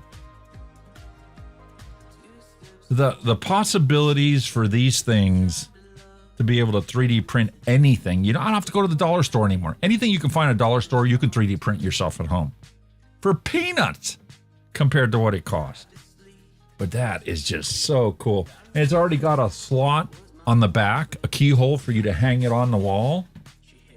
But that is really awesome. You can make your own nameplates and you can sell those.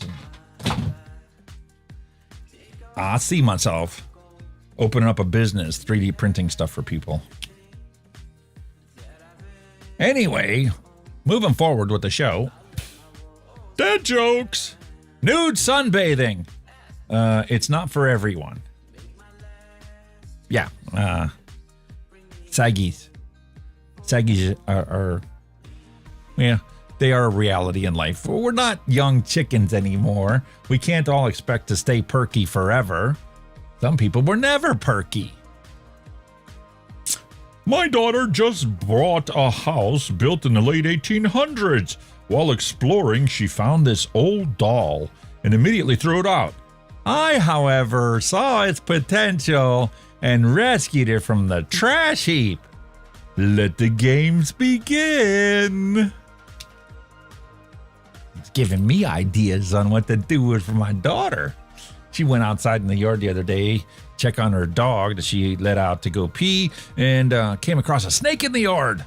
I'm like, oh, there was a snake in the yard. I'm like, really? I've never seen a snake in the yard. Did you guys clean that brush pile in the back of the yard yet or not?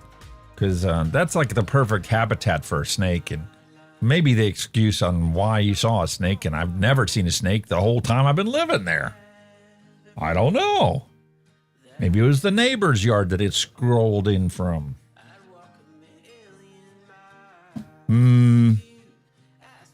Yeah. Like I said, we cannot protect the world from stupid people. This happens once in 300 years. Mercury, Venus, Earth, Mars, Jupiter, all in the same line. That looks like an AI image. And what is that? That's AI. Somebody tried to make a funny. Therapist, do what makes you happy. Me. Hi, little doggy. I didn't feed the cat this morning. How long before he starts 3D printing squonkers? I already got the plan. I just haven't had the time to print it. I legit was thinking to myself, these things aren't cheap. I don't need the top of the line deluxe model for some of the stuff. I could buy a $300 printer. I could buy 3 of them for the cost of one of these. Get this business operational sooner than later. You got to invest money to make money. That's the reality of everything.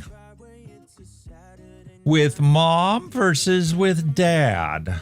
Ain't that the truth, man? How many times have we experienced this in life? Hanging out with mom, just like chill and lovey cuddly. Meanwhile, hanging out with dad, in jail. What, for he can take a nap? That's not cool. All right, next. One. Next. Come back here. How come you won't? Oh, you have to go up and over. Nope, it still don't work. I need to change the way my monitors are laid out because once the mouse goes onto the other computer, it doesn't want to come back here.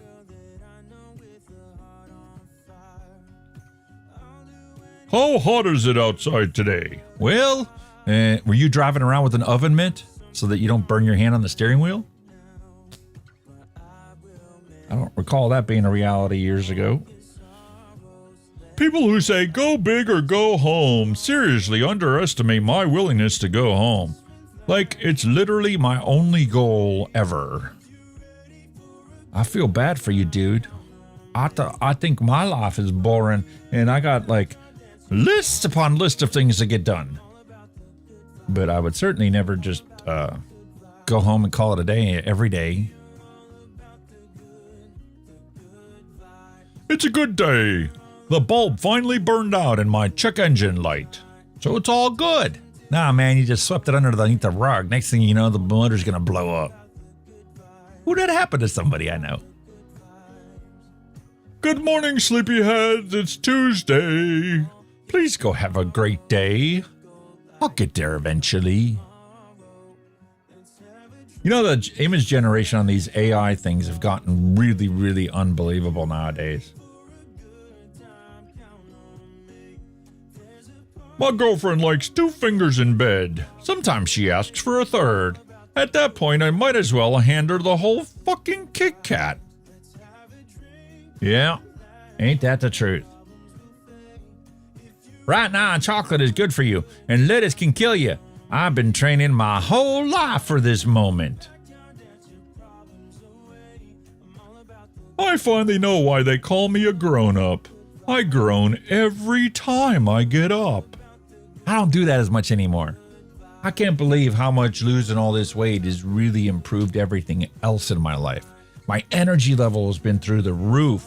Like, what used to be like a struggle to get 5 things accomplished during a day is now turned into some days I'm getting 15 or 20 things accomplished. It's like night and day difference. All right, this light is still not quite enough. Maybe dropping the ISO on the camera wasn't quite a great thing because now the brightness is way too dim. All right, we'll fix that later. Remember getting excited over these? We're old. We're old. Let me fix this. That's bugging me. Living with OCD is real.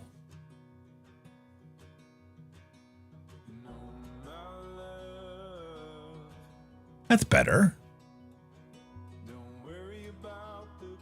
Where's Kenny at when I need him? He can tell me the color better than I can. I can't tell that. I can generally guide brightness levels. According to the scope, everything's exactly within specs. It doesn't compare brightness, though. Just compares color.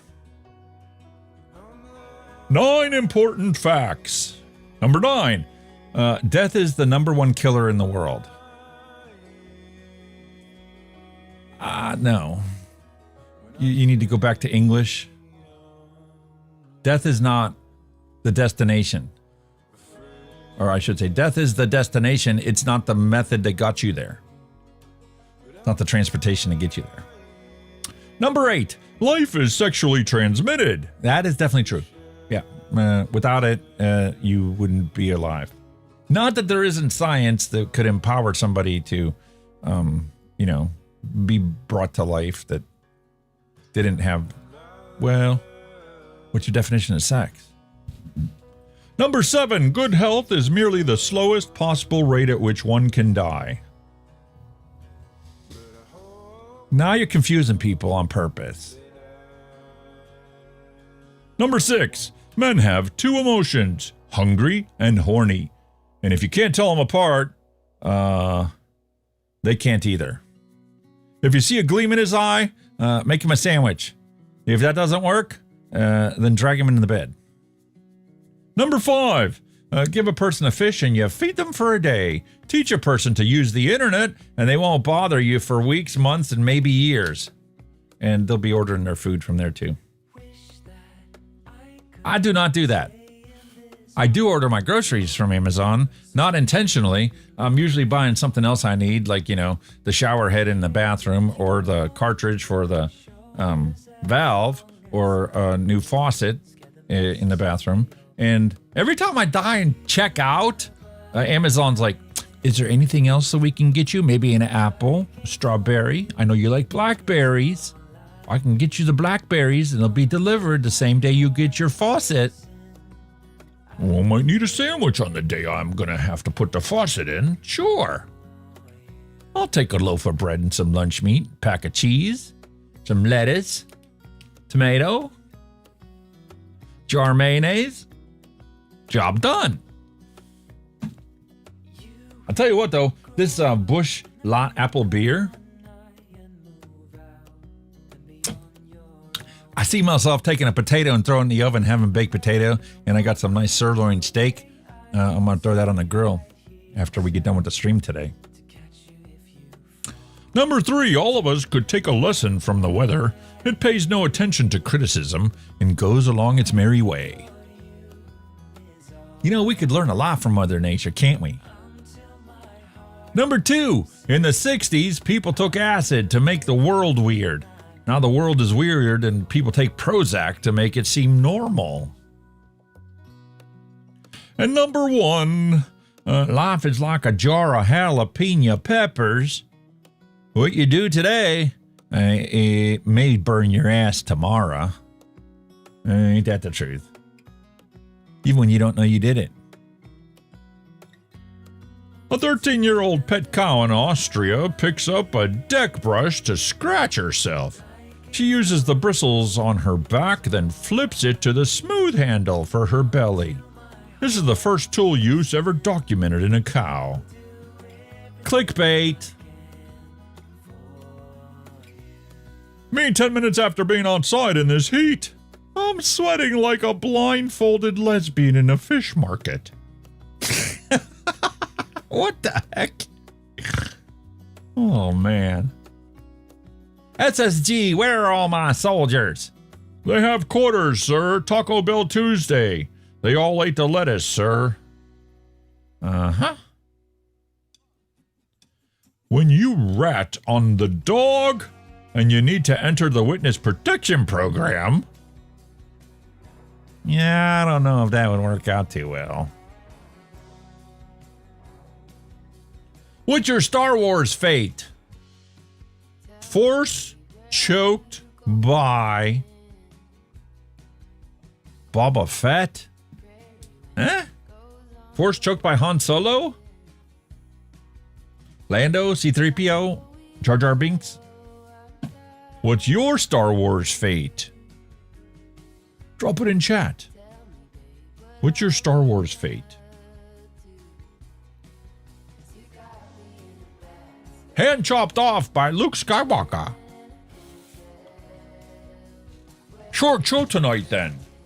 Nah, man. I do not let my show be impacted by my belly. I don't let anything be impacted by my belly anymore, to be honest with you. Although I have been very conscious about making sure I at least eat every day. There have been days where I was working so hard that it was like midnight and I'm like, dude, you haven't eaten today.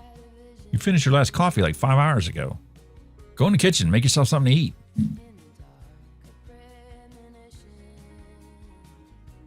They say the first step is the hardest, but actually it's about the third step.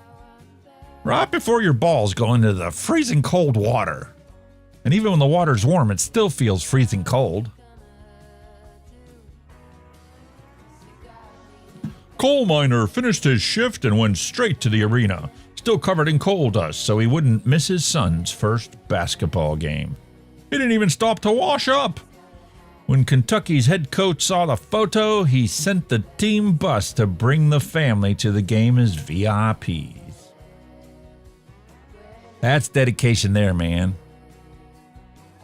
There have been plenty of times where I was like, I probably should have attended more of my daughter's cheer competitions, or I should have hung out at the boys' soccer practices, not just the games.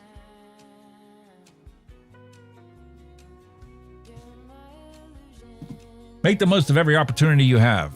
That's my advice. That way you won't have any regrets, or you'll minimize the number of regrets you have in life. Did you know in the UK it's legal to shoot a Scotsman with a bow in York, but only on Sundays?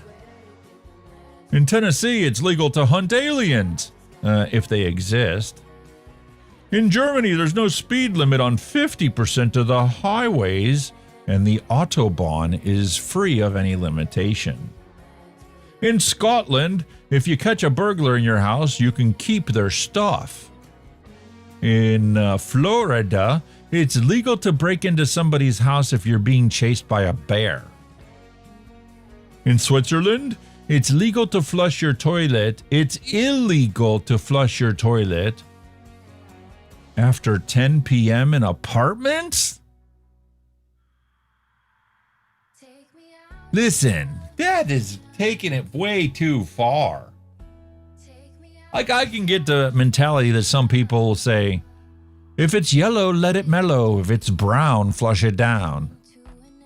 If it's 11 o'clock at night and it's brown, it's getting flushed. Throw me in jail. UK, it's legal to be drunk in a pub, but illegal to be drunk in charge of a cow. Mallory's like, Switzerland must not have any Taco Bells. When the government tells us they're trying to make the world a better place, just remember how they messed up the gas can. Nah, man, lawyers did that. We used to have simple gas cans, right? They were dirt cheap. You can get them anywhere. And then all of a sudden, the gas can manufacturers got sued by idiots that got burnt because they were doing idiotic things. And so, even though they won the lawsuit, the lawyers bankrupt them. And then the politicians threw on board and created a death by 1,000 cuts by forcing them to implement safety standards to protect the idiots in society. What a sad sense of reality. And where'd my mouse go again? We got to stop this. This is getting crazy. Come on. Get back here. Around the globe. Do not click buttons with genitalia. The cameras are watching. Thanks, the University of Alabama. Is this the same university that says, if you vape, you better masturbate? Because it's better for you? Greatest hoe in history, Miss Pac-Man. For 25 cents, that bitch swallowed balls until she died.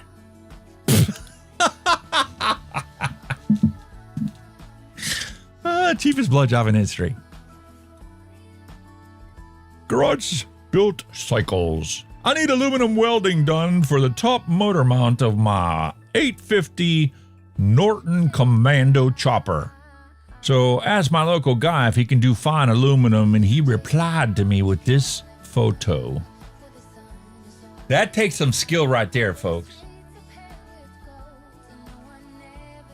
To weld two beer cans together?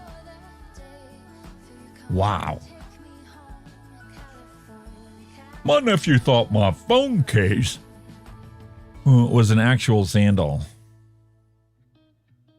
Well, so much for your phone.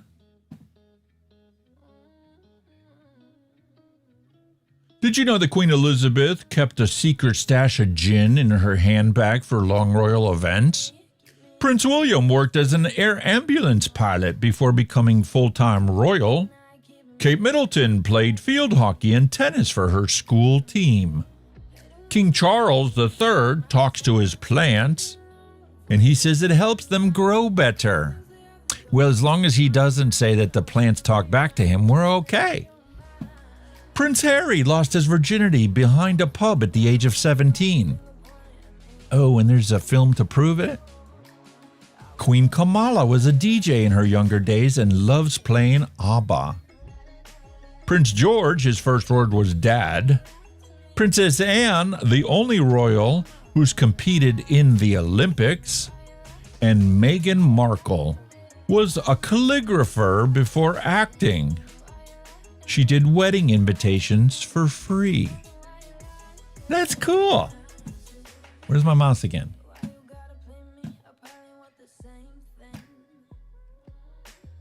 Salary needed to live comfortably in the United States.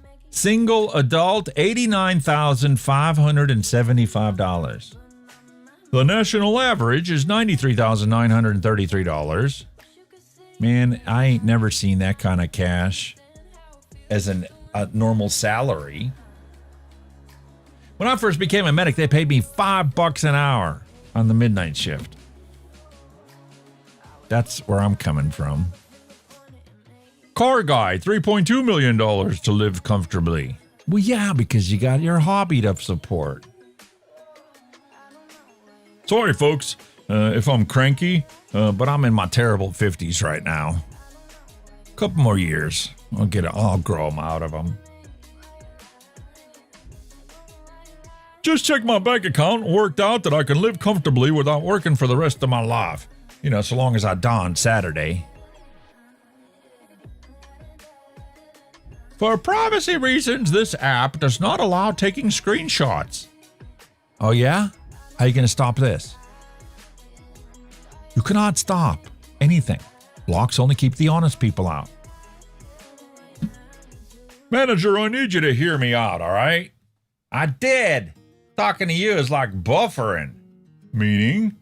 I wait, nothing loads, I close the tab. That's you. You're a tab. Goodbye. Meanwhile, when you cleared the table without being asked, Mom didn't say thanks. She said, "What'd you break?" You don't help for nothing. What'd you break? Nothing, Mom. It's Mother's Day. I thought I'd help you out. No, I don't believe you. What'd you break? Nothing. Due to my dating history, I think I'm going to fall in love with my bills so they can leave me too. You know, I swear we used to get dirtier before lunch than most kids can get dirty in an entire week of playing. Yup, drank from the hose. Didn't wash up for lunch. What was the point? You're going to get dirty again. You probably already ate the dirt.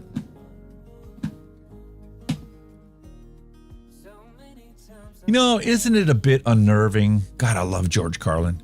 Isn't it a bit unnerving that doctors call what they do practice? Like lawyers. Lawyers practice law. That does not instill confidence.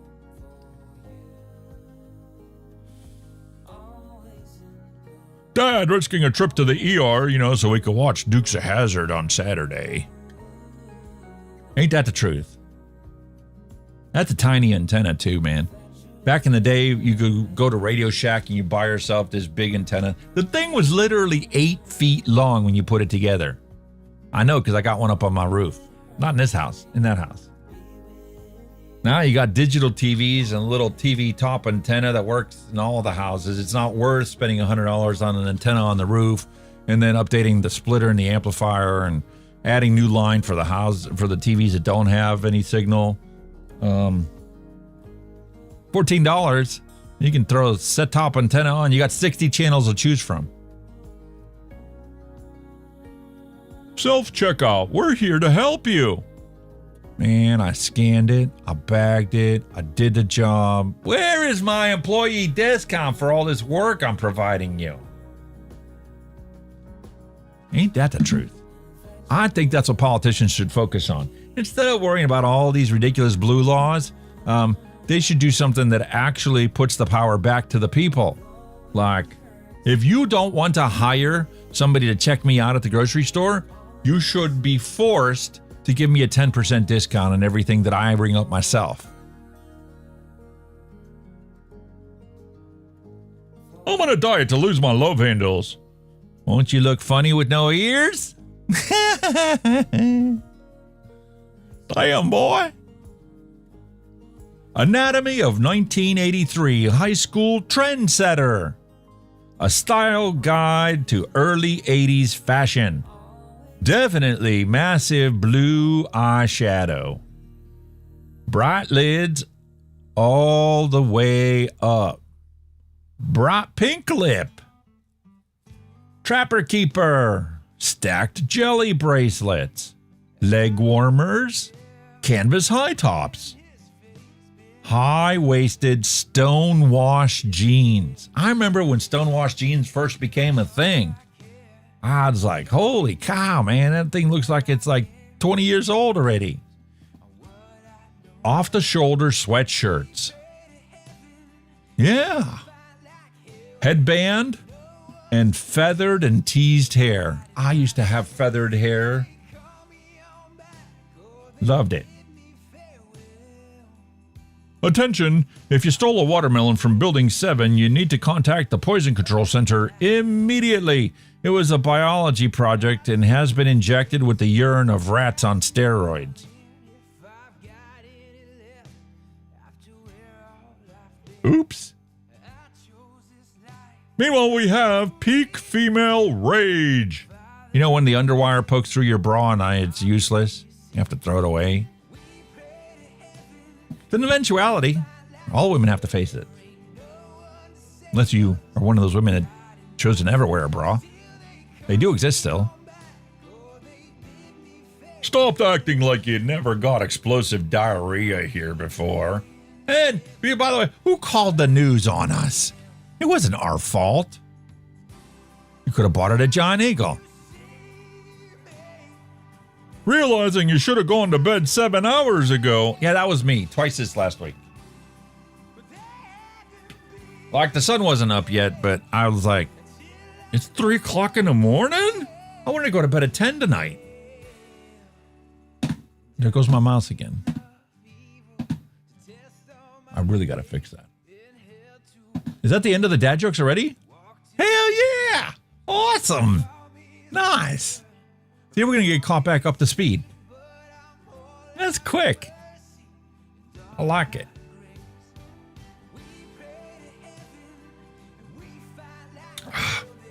Got to pair that up with the vape.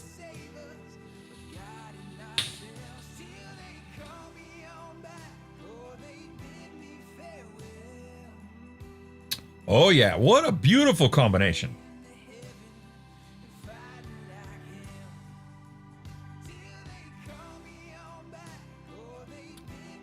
I never thought that white chocolate and beer would go together, but it really, really works in a vape.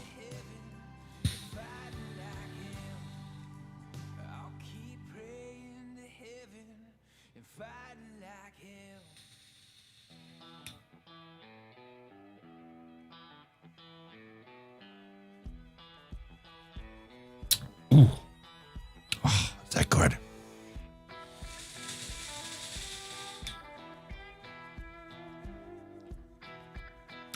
Don't want to put it down.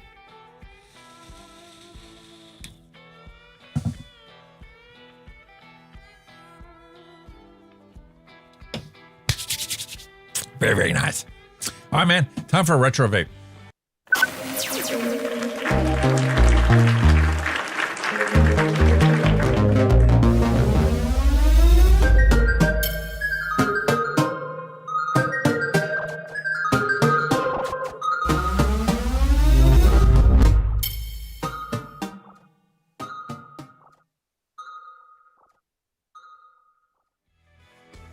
Hot diggity dog diggity. Geek Vape.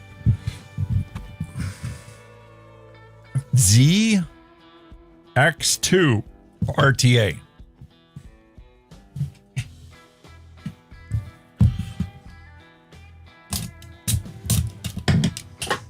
Uh-oh. I'll pick that up later.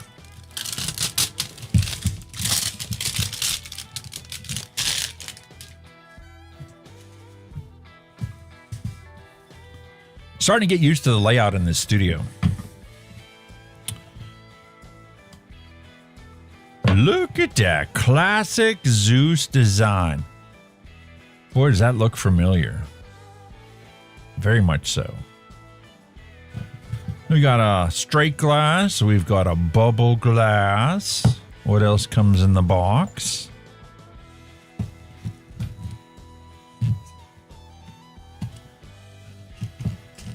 Come on.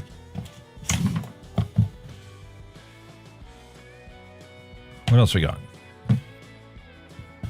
Packaging material.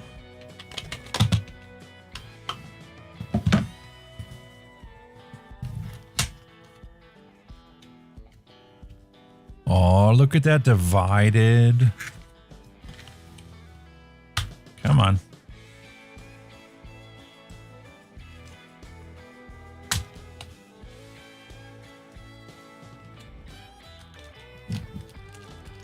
Here we got a tri-tool. Spare insulator, spare grub screws, spare O-rings. Is this a mesh tank? Is that a coiling rod I see in there?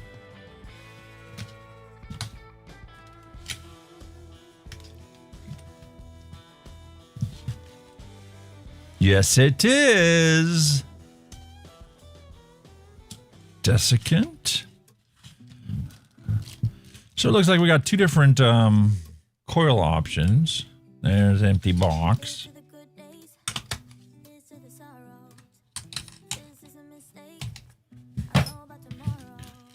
What we got there? N80 mesh, 0.17 ohms.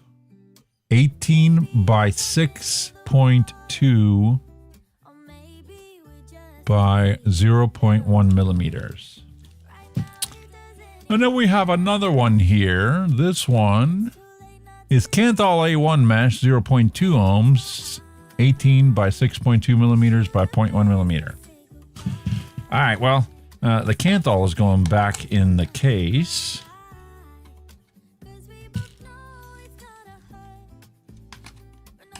Might as well throw the desiccant in there. Not hurting anything. And where's my build stand? Let's take a look at this.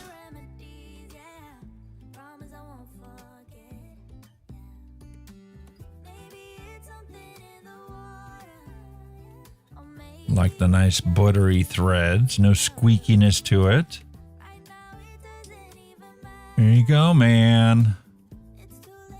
Spring-loaded ceramic insulator. Is that gold-plated or is that brass?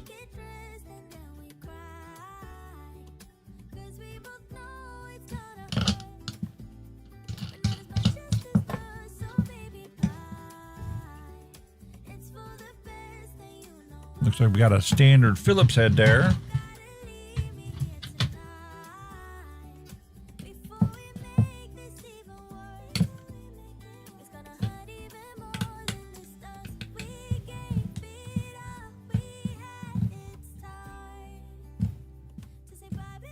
All right. What's up with that thread?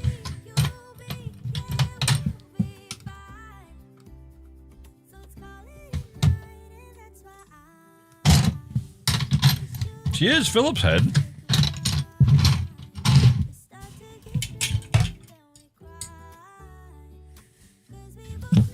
Let's try this again. Oh, you just got to have the right size screwdriver.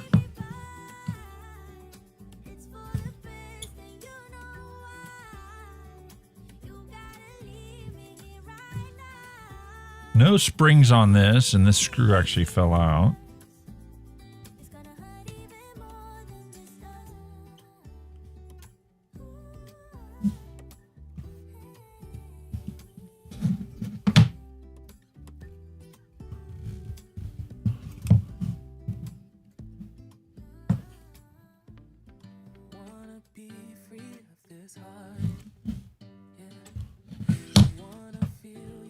Man, this is gonna be interesting.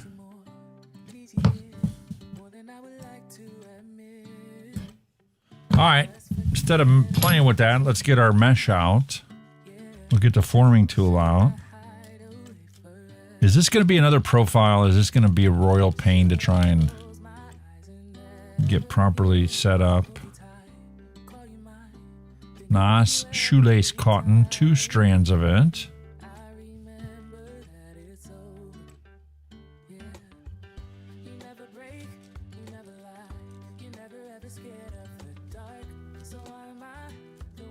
And when they give you 1 strip.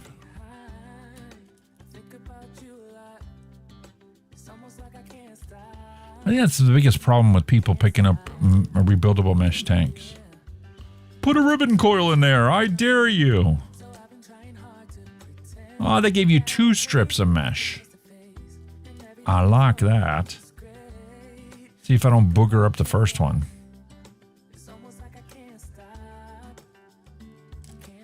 Come on.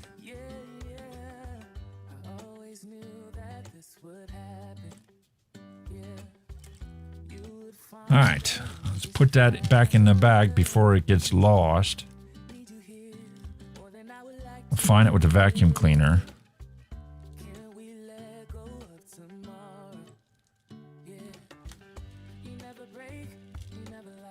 Nice to have a full spare change out.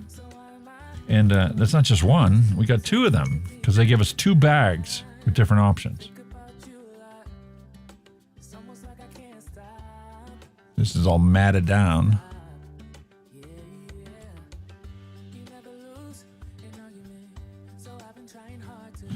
All right, forming tool.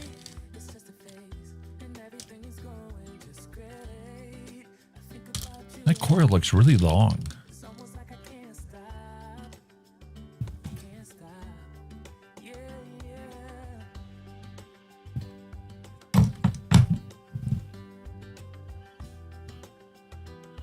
All right, let's bend this.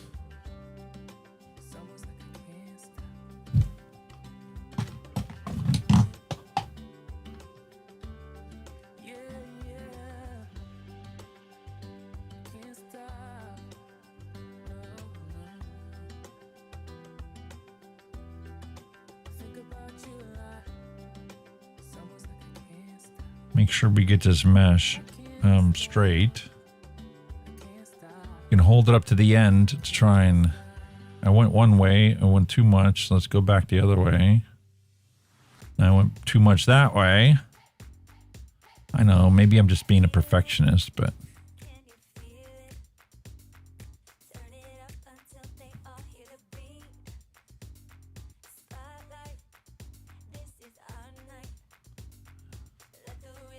All right, so we got it preformed. Problem is I took it too far because this side piece needs to come straight down on this side and on this side.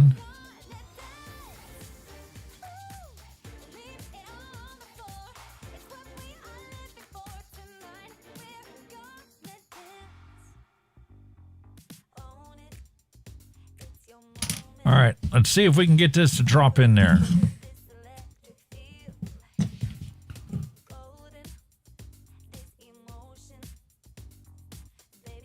Slid in on the one side, slid in on the other side. That went in pretty easy, actually.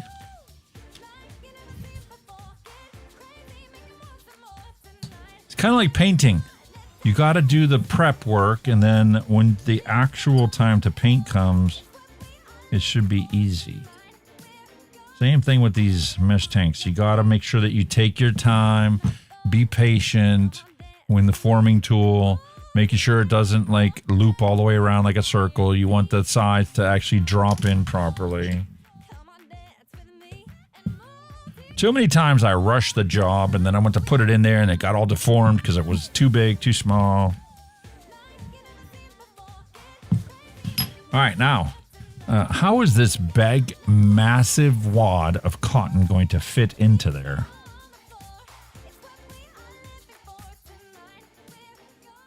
And why do they put a clear thing over the end? Is that just an aglet that didn't seat properly?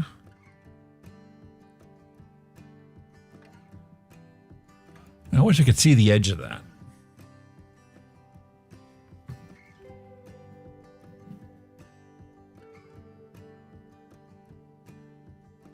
Because there's no banding on the edge, this cotton is getting stuck as soon as it touches this mesh. Because it's literally like little fingers sticking up. When you try and stick the cotton in there, oh, I see them.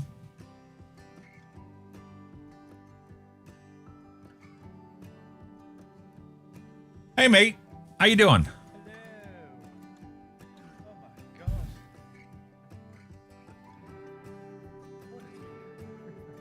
You're very, very, very quiet.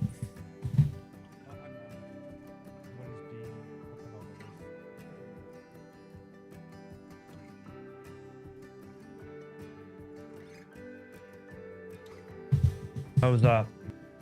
Much better. Somebody turned me, I think they've been plugging earphones in me Elgato thing and fiddling on with the volume. But they've been turning me mic down at the same time. I'll leave that alone, can they? Well, we got a problem here, matey. Oh God. This is the Geek Vape ZX2 RTA. Okay? Right. I'm excited. It's mesh, and they included not only Canthal, but they also included an N80 mesh. Very nice. The problem is the edge of the mesh is not a straight edge. It has the little cutouts. So it's so like, there's no, like so when you're trying to pull the cotton in, it's going to snag on all these little crevices. Yeah. Oh, that's not good. Why are they not got a metal edge on them? That's weird.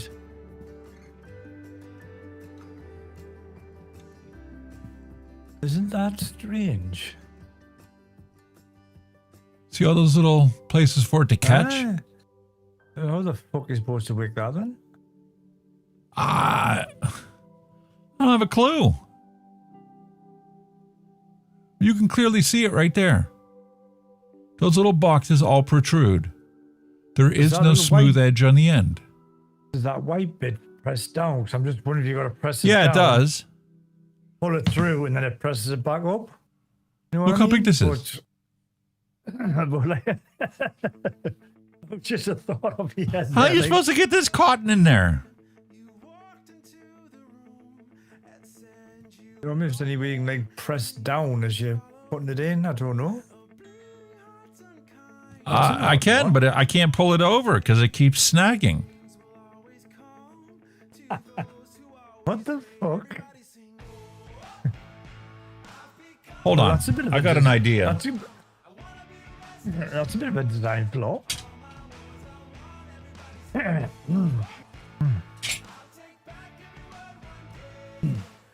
What I need is a straw that can fit down in this. You know what I mean? Straw, pull cotton through, pull straw out. Yeah. I've never, what the fuck? I've never seen mesh like that. Where's the Geek Vape? What?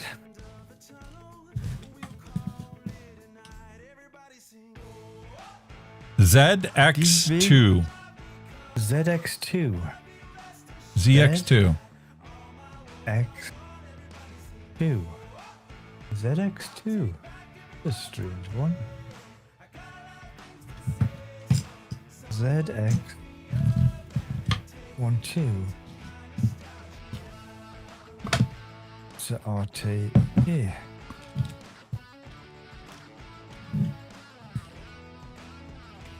Let me see if the Canthal mesh is the same way.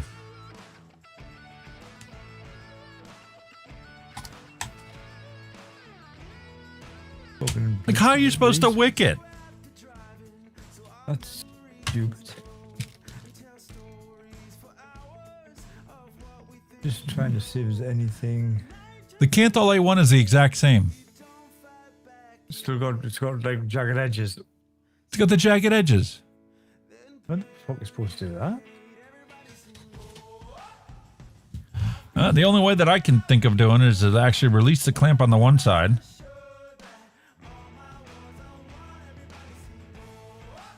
Put it under and maybe then push it down. That's a thought, isn't it? And I can't use this. This is way too big. Oh, it looks big, like. I'm going to try and do it with one of my... I don't know if it's going to be thick enough.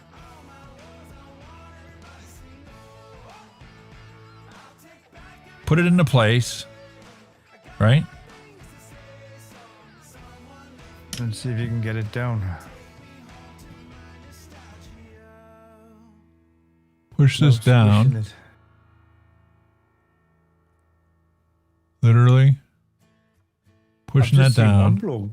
I've just seen one bloke build it and he's just ragged the cunt through. Just right, he didn't pull the fucking coil out. He's just fucking ragged the twat through. That's not enough. That's too slack. One is definitely not enough. But the good thing is now I have one in there. I can pull the bunny ears up on it. I can shove another one underneath it. Yeah. Because now we've protected the edge. That one fits right underneath it. I can pull another one in there. Job done. Kerfuffle. What on?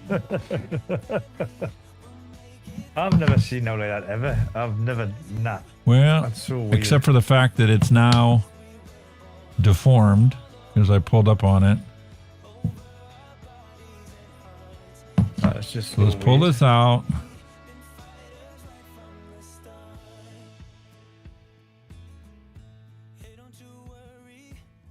Look at all of this stuff is holding on. That is a total odd one, that like.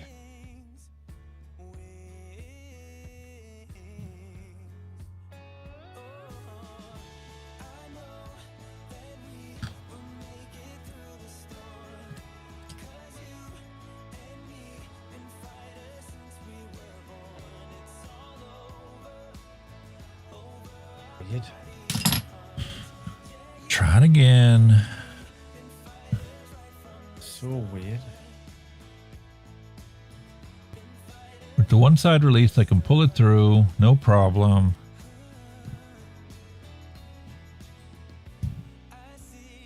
We'll pull down on the center support there.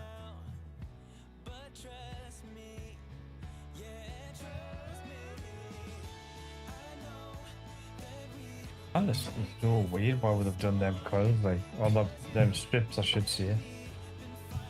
I don't know why they did it that way. All right, so we got that one done. Can shove another one underneath there. What a fuck on. What a funny one that is. What a fun on Dundee.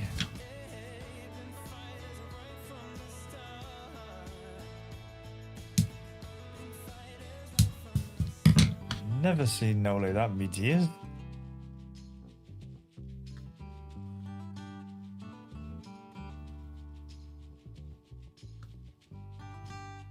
Like I'm wondering if the two is even enough. I mean, there is good tension on it, so theoretically it should be all right.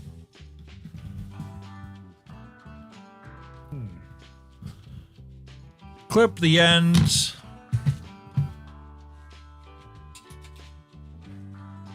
I would get dripping on it and burn it in a bit, because obviously you haven't been able to burn the coil in, have you? Ah, son of a gun.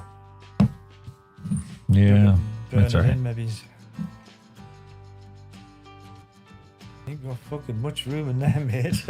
And look at the hole. Look at the juice well. Look how small that is. What a shitty design. What's happened there? Why have I lost sound? Why have I lost fucking sound? What's gone there? I've lost sound. I don't know. I hear you. What's going on there?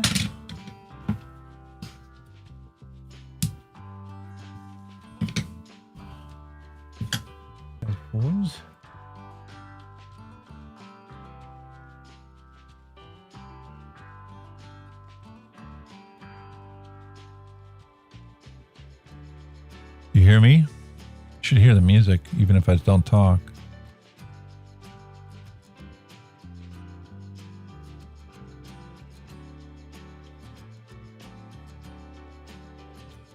What the fuck? Yeah, Windows has been doing all kinds of goofy stuff lately. A quick check here.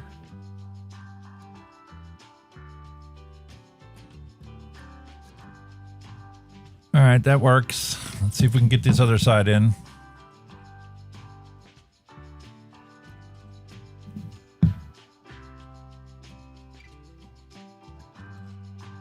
Lost your sound, man. Good question. I don't know why. I see my microphone. It's going into OBS. How about the people in chat? I hear jack shit. Can you hear Kenny? I hear Kenny. My microphone seems to be working. I don't know if it didn't get sent to you or...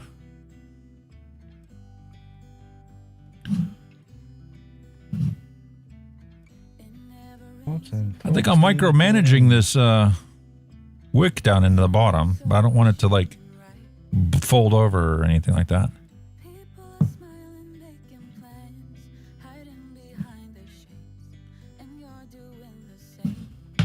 Okay.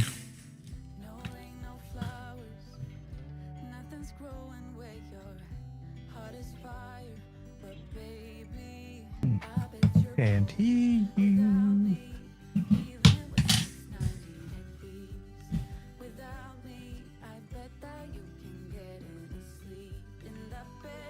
Yeah, I bumped the mouse.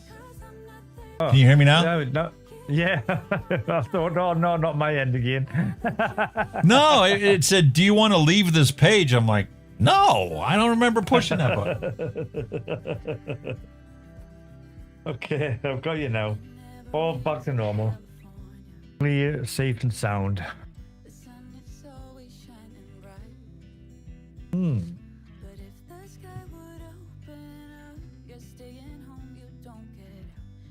I would vape that with caution, that like. And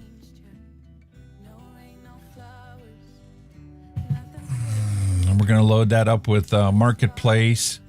Pineapple, peach, dragonberry. I would vape it gently if I were you, like just in case.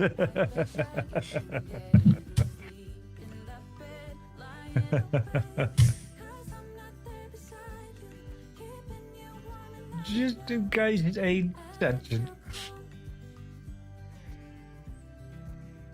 Sure, find out when you're fired, you've got a hotspot, like. How's work today, mate? Am I too dark? No. I adjusted the other camera.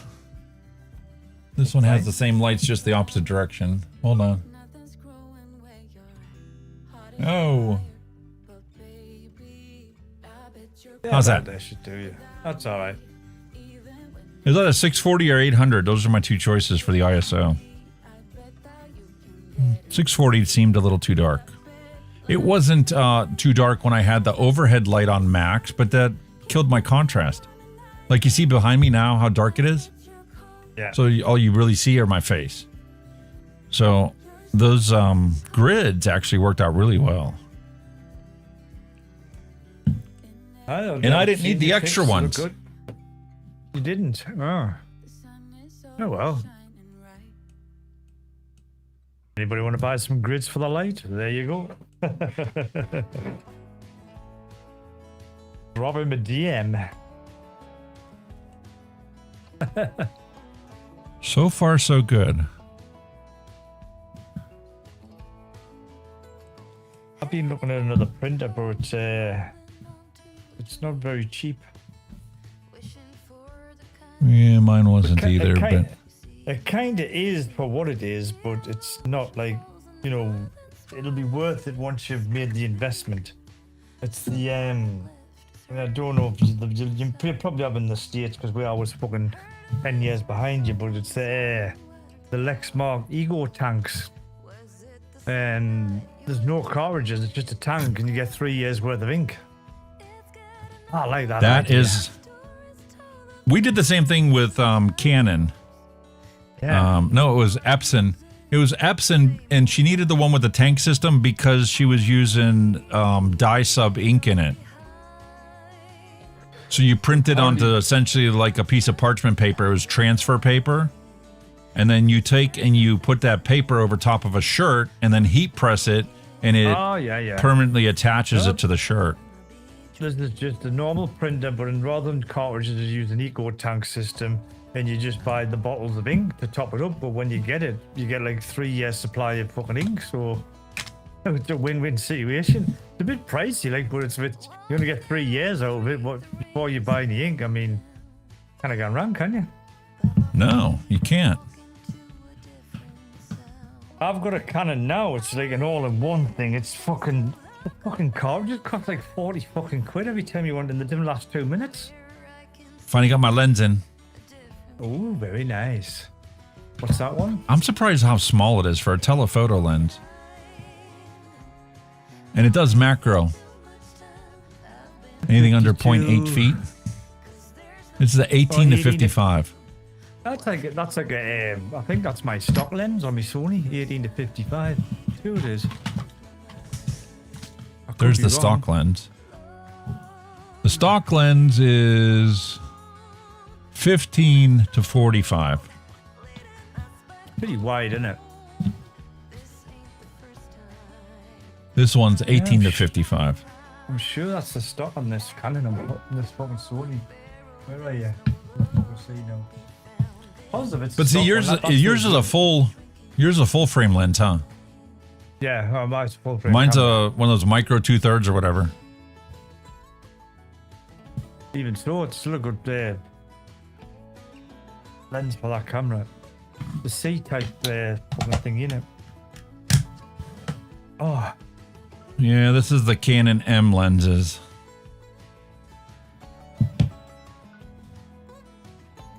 All right, so we got everything all wicked up, juiced up. I just need to throw it onto a tank, and we should be good to go. Ooh, where you gotta put it on? Where you gonna risk it?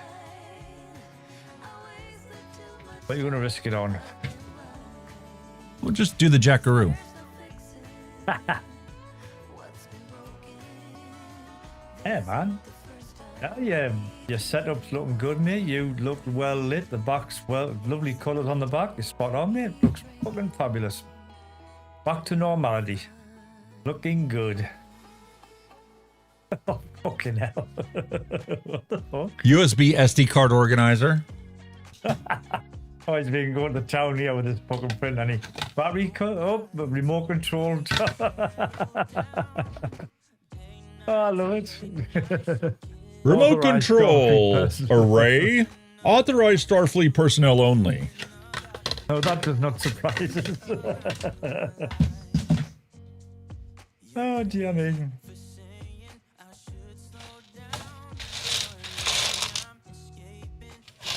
Poop shoot. That's literally what it is. I thought that was something when you were dying to use the loo, you can just drop that down there and away you go. Oh, that's nice. That's cool, that. Here lies the cat dog Maggie May. That's brilliant, that. Done that really well.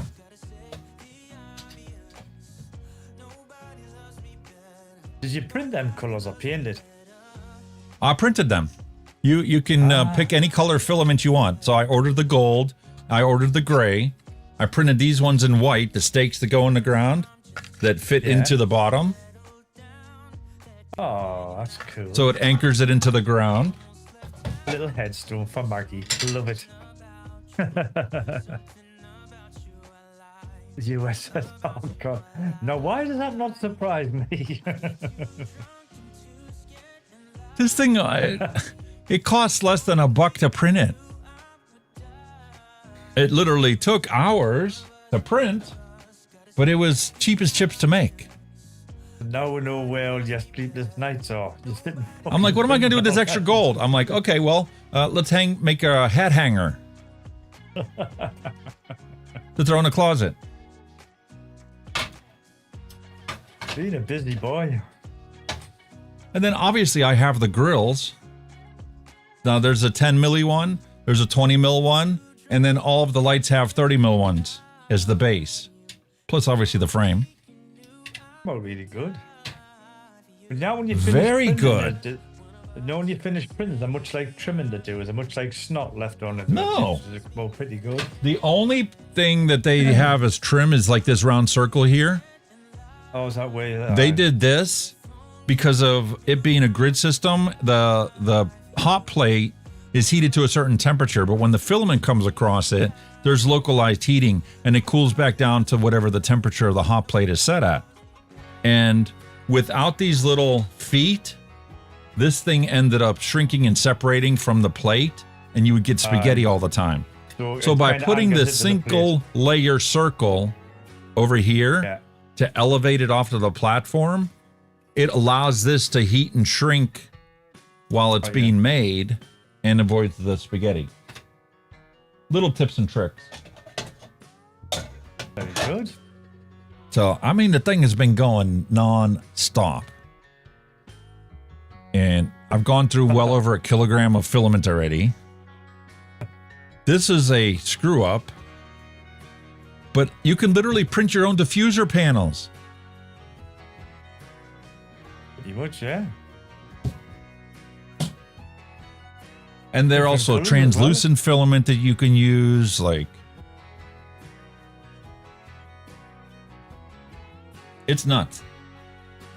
That's why he's been sitting up all night, folks. He's been playing with his printer. No, because once I hit command, first off, I can do it from my phone. I can do it from the computer. I don't have to be on the computer to do it.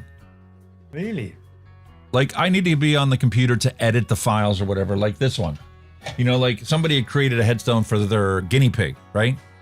And then they uploaded the blank one, the blank headstone, tombstone piece, and you obviously had to add your own text to it. Yeah. Put that in the 3D model and tell it like how thick do you want it? Do you want it recessed at all? Do you want some of, because it's multiple filaments, you can just basically stick it onto the front of it and it just merges to the next layer like all the rest of the plastic. Yeah. Or you could recess it a millimeter into the plastic so that when the rain gets in here and it thaws and freezes, it's less likely to pop or fall off. Hey, what size is that pillar? 'Cause that's a kind of big piece of that's a kind of big piece you've done there, like. It's multiple pieces. The vase is a separate print. This top piece, even though it's angled and beveled like that, is actually one print like this, flat. And then the base is a separate print. And then these are a separate print. And then you just put it together because there's a dovetail joint in the connecting the two together, and there's a notch design in the vase for the flower. Even so, it's a big old hefty unit, isn't it, for such a small machine, shall we say? That's fucking nuts. Single print. Really? Fucking hell, that's a kind of big piece off there, then.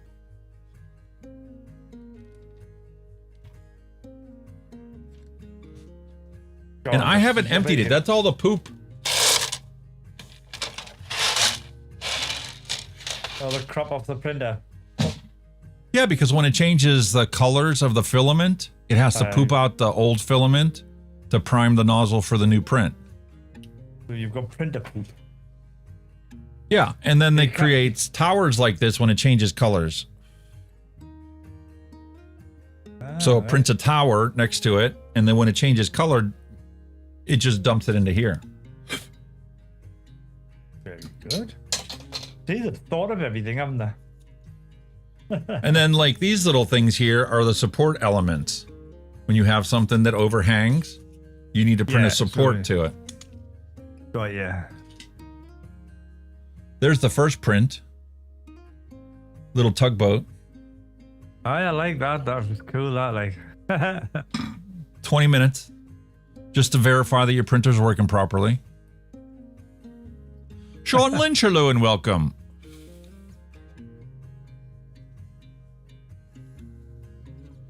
Cut on a 45-degree angle, Robert Lawyer says.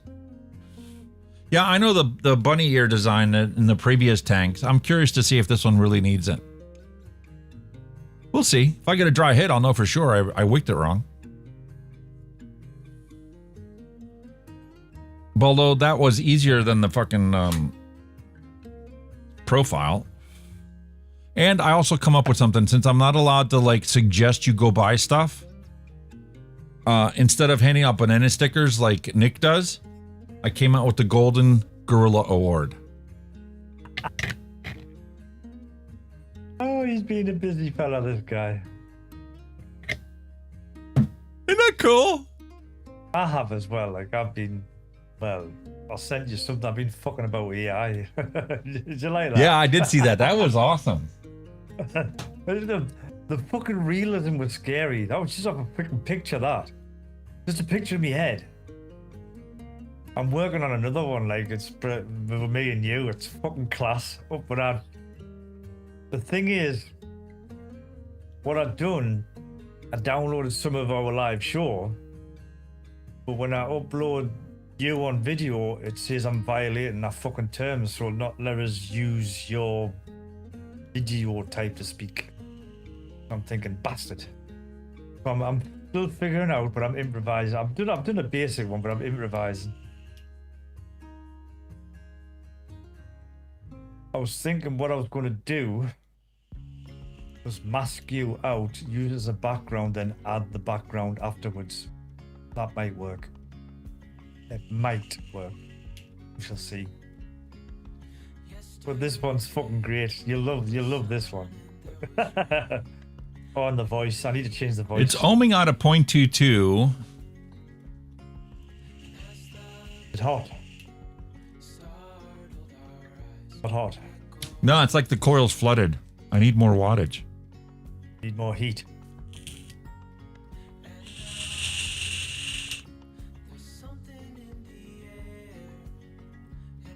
$50 watts. 55. Does it not have a recommended wattage on the packaging? Sometimes I didn't notice it.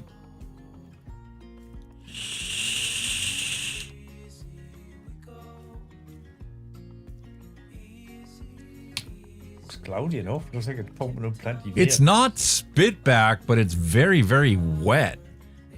Yeah.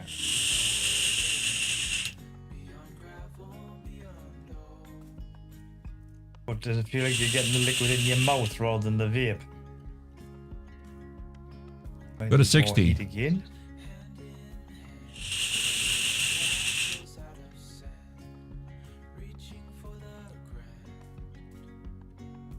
It's good.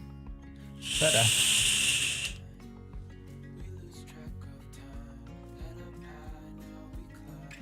I can tell though that the part of the coil is, or part of that mesh is like a little too warm, because I'm starting to lose a little bit of that flavor. Yeah.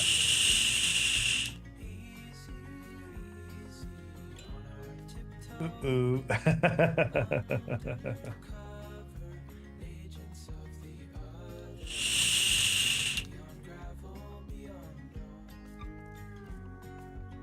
$55 is where I settled in. 0.22 ohms. 55-ish, yeah, 55. I was just gonna say knock it back down to 55, see what it's like. Now I'm getting the full flavor profile. Tons of vapor. There's plenty of vapor up there, like.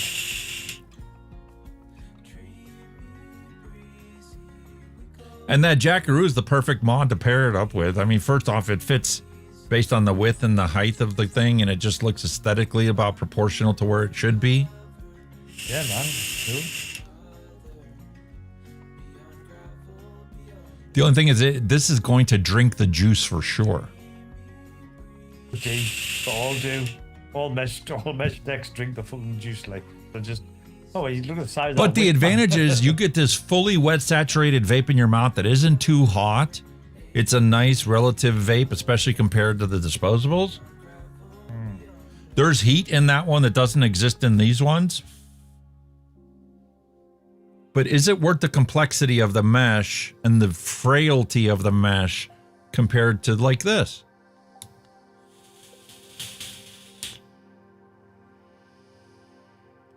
The Steam Cave Aromizer Supreme V4 is a buttery smooth airflow compared to that Geek vape. There's no hollow sound to it.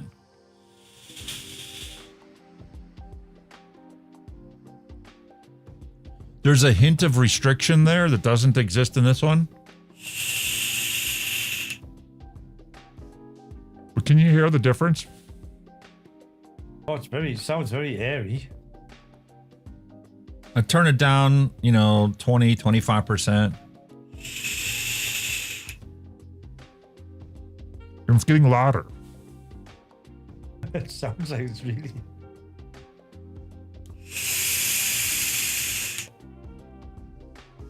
Sounds like a fucking aqualung, like you're breathing through it. It does. It does. Whereas the honeycomb that they put on the air intake on this one, and then gave you the slots to control the airflow. It's quieter. Much quieter, much less turbulent, and is just as flavorful as mesh.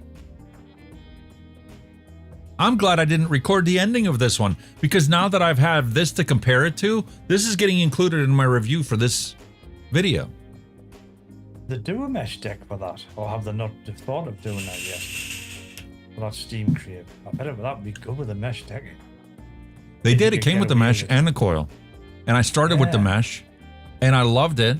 The only difference between the mesh deck on this tank with this airflow design and the stock coils that they gave you is it's a little cooler vape. But I think that the mesh is a little bit more saturated, as a little cooler experience. And for different people, like your mesh-aholics out there, I'd go with the Supreme over the Geek vape any day of the week. Yeah. And that applies to everybody out there, not just the mesh-aholics out there, but those people that love your stock coil aliens and your Clapton coils. It's going to perform flawlessly inside this steam crate. That's one of my favorite tanks. It's not probably not the most flavorful, but one of my favorite tanks when I was toying with mesh was the Titan. The mesh deck on that is phenomenal. The dual mesh on the Titan. You can whack some heat. You can get heat and a mesh experience and cloud chasing all in the Titan. It is the true Vapageddon. Flavor. Yeah. It's decent flavor as well. And 4 batteries, you can freaking vape that for 3 days before you have to worry about swapping the batteries. Even though it's a Titan, you'll still be drinking juice. Yeah, well, you will be plowing through the juice. But we can make our own, so I'm not worried about that. But even so, for the size of it, I mean, one of the best. And Robert is 100% correct. Figuring this stuff out is half of the fun. Well, of course it is. Like, it is. When I was a new vapor, it used to frustrate me. Like, oh, I don't know what wattage to start this out at. Or like in the previous Supreme, like I just couldn't get a beautiful, enjoyable experience. Now they've literally fixed everything on the V3 and going back to the roots of it being a true rebuildable dripping tank atomizer, where they have This is the thing, this is the thing with steam deck on the top. They haven't really changed the design as much, but they've tweaked the important bits like your airflows and your decks. Everything's you've still got that. This is the best it can ever get.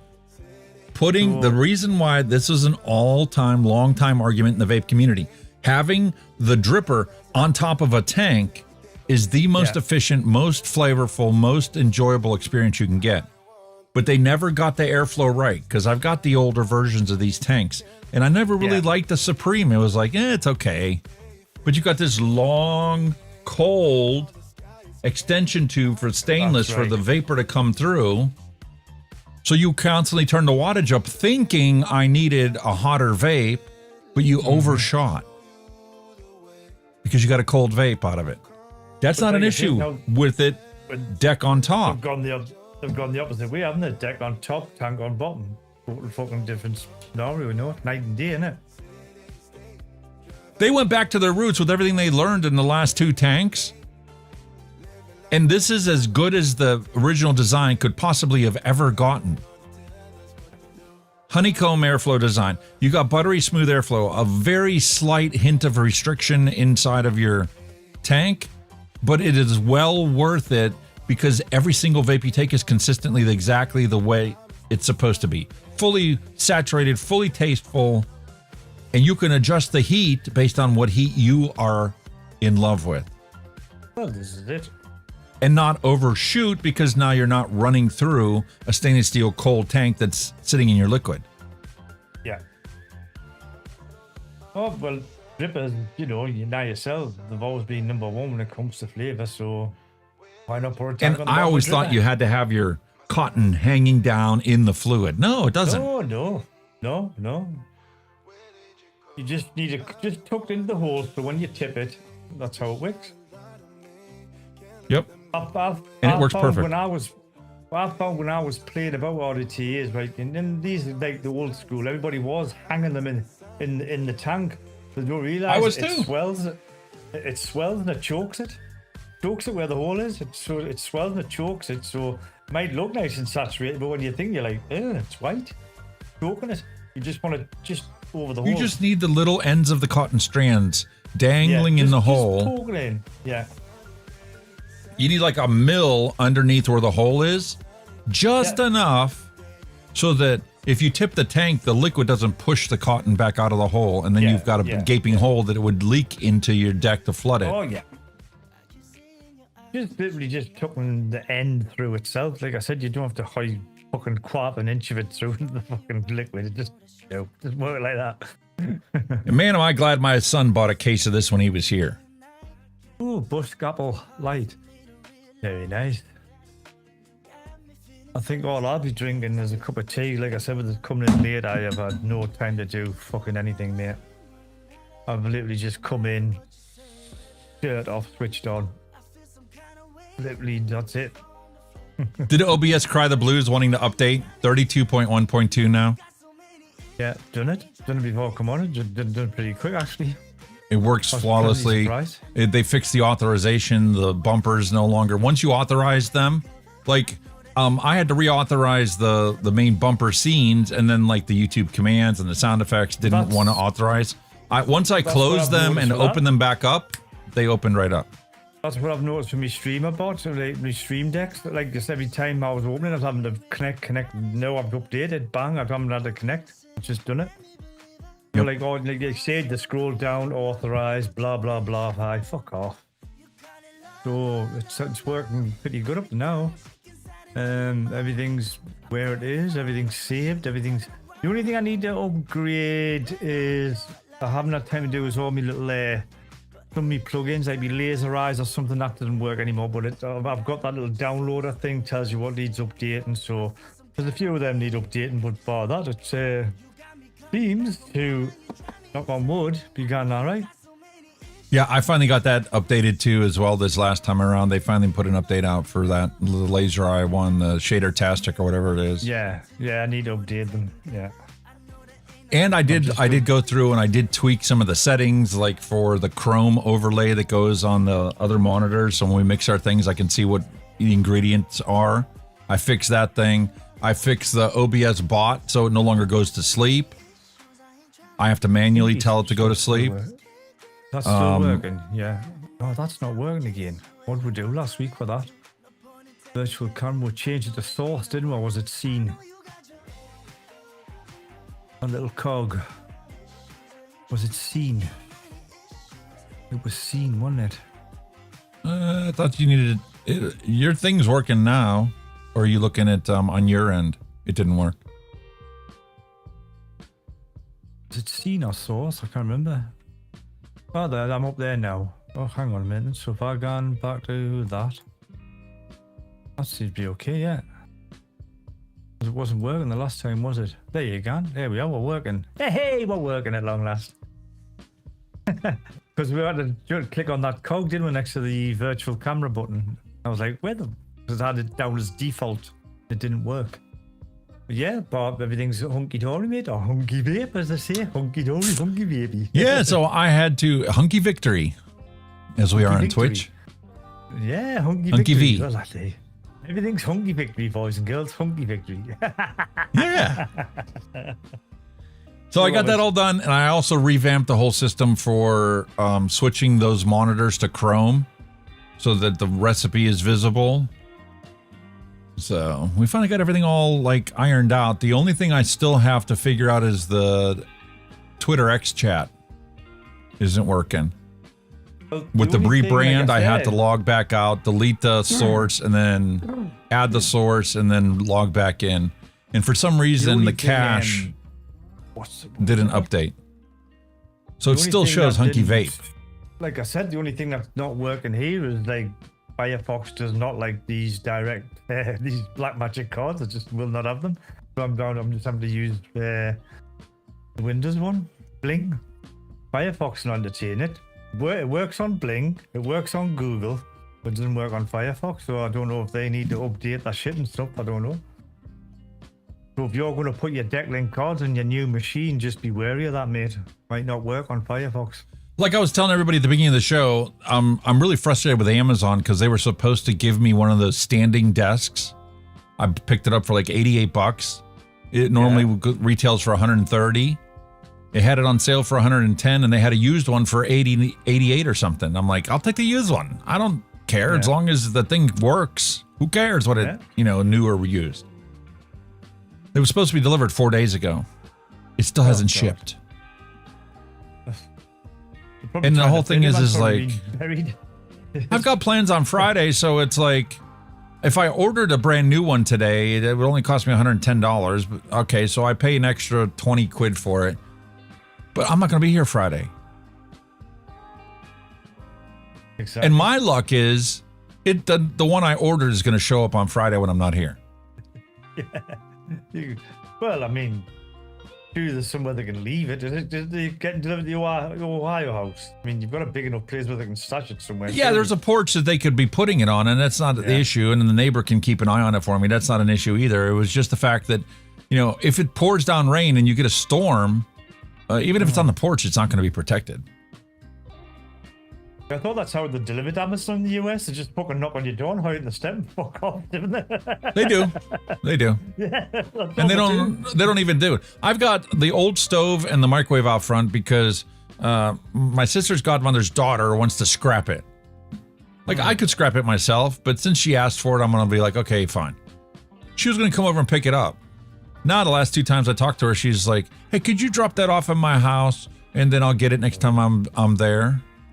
No. If I'm loading it up into my truck, why don't I just take it to the scrapyard? Yeah, just fucking that's just like, I don't want to piss her off, and I need to go and visit her mom anyway, so it's like, okay, fine, I'll take it. I don't give a shit. But I'm not like loading up the truck with her bikes and then the frame for the patio table. I'm like, that's going out to the freaking road, and some other scrapper will pick it up, I'm sure, before garbage actually gets picked up. What we do, we've got any scrap metal, we'll just hide out in the back lane, right, leave a note, free to good home or scrap, and it disappears within hours. I don't even need a note, man. Once it's on the curb, people stop on their way home from work and pick the shit up. They did that already with the filing cabinet. They did that with a bunch of other stuff I took out. Skis, bed frames, the old style angle iron bed frames. We get like proper scrap men that come round, they've got like an open top flat bed and they're going around all the streets, and they just pick. So it just keeps you right with our council, because the way our council works, we put stuff out like that, we'll get accused of fly tipping. So you've got to keep your salary. That's all it is. It's just politics, mate. Just politics. That's all it is. Bullshit. Absolute bullshit. And that's the reason I'm dropping it off. I'm dropping the stove and the microwave off. Go ahead, scrap it. You're gonna get maybe $10 for it. Whatever. I don't care. Well, as long as it keeps them happy, that's all you want. I got bigger fish to fry. This past week, because my son was supposed to stay over the weekend when he went to that concert here in Cleveland, he ended up not staying here. So I focused the entire week moving me from the upstairs bedroom to my mom's bedroom, cleaning her bedroom out. 15 contractor bags later, that's piled up in the garage, because you're not allowed to take the trash out to the road or in your yard until trash day. So it's piled up literally on the one side of the garage. 15 contractor bags. So that's what I got to do tomorrow night is drag all that stuff to the road. And then, because there's 15 bags in that side of the garage, I can't fill up the trash can until after those bags get to the road. So I see myself working Wednesday until 1 o'clock in the morning just to take the trash out this week. But, knock on wood, it'll get me to the point where I could literally walk through the garage into the hallway in the next to the family room. You will be actually able to get I'm in the that garage. far back now, mate. And if I literally bagged up all the bags of newspapers that she had been saving for her fireplace into the truck and donate them in the metro parks at the paper recycling bins, recycle. I could literally have that side of the garage completely clean. Oh, that'd be cool. Be nice So- to have your garage back anyway and get your truck in. Well, unfortunately, all the storage totes that were binned up from my mom throughout the house is now on that side of the garage of the house, so that the bins I brought from Pennsylvania got straight into the living room, and I've already unboxed 4 of them.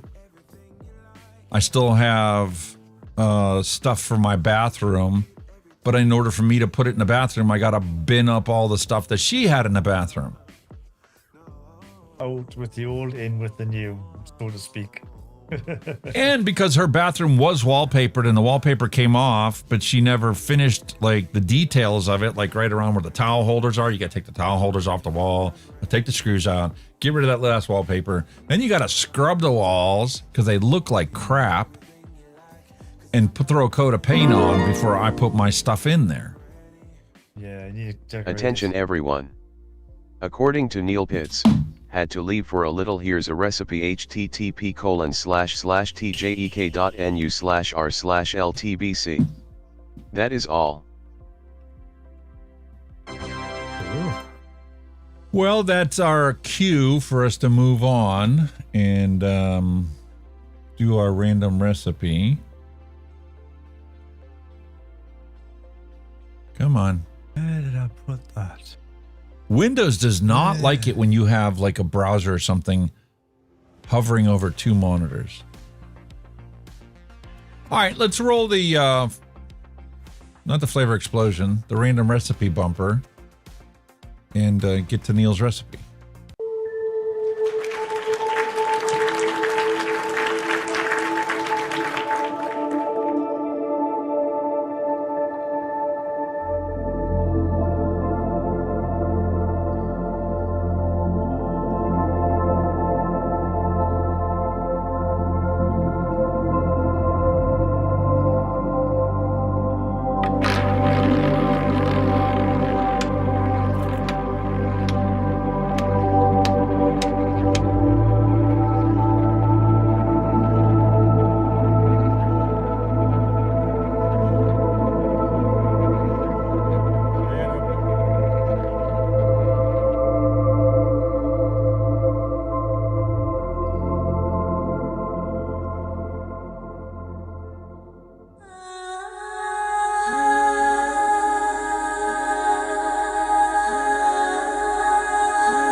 Hot diggity dog diggity, and my automation worked. Both monitors switched over to the recipe that we have before us today. This right here is Neil Pitt's donation. We have Orange Cookie V2.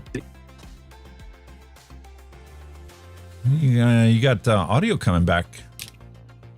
Anyway, Orange Cookie V2. Cream cheese icing from LA Flavors. You got Juicy Orange. Tangy Orange from TPA. Tangy Orange from VTA. Shortbread Cookie. Sugar Cookie. And 0.5% of Super Sweet. 7-day suggested steep time. And we need to make this. Why not? Why not? I love Orange Cookie. Nothing wrong with Orange Cookie, mate. Hell yeah, buddy. All right, so let's switch the scene. Hey, what are you doing up there? What the fuck? Wrong control. Can't keep this in any longer, you know. I need the air.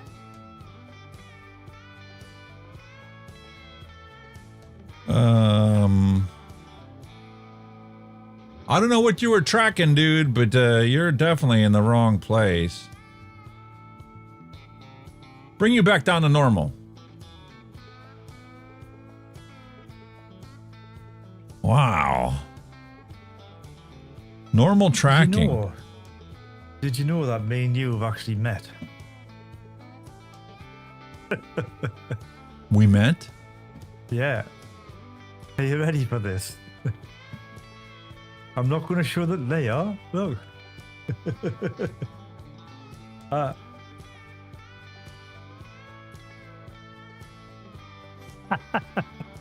Billy. What are you laughing at? I don't see you.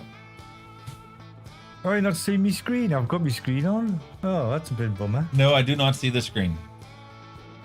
Oh, that's shit. I can see it in me OBS. Hang on a minute. Is this source not fucked up again? Hang on. It keeps changing. Source. Okay. I have never modified that setting. I've never adjusted that setting. Whatever the default is, that's what I've stuck with. So for OBS virtual camera output, it's always been whatever the default is. I don't know what's For going me, on. it's program default output type. Program default. Okay. Yes. It's going to restart. Now I see it. There you go, me and you.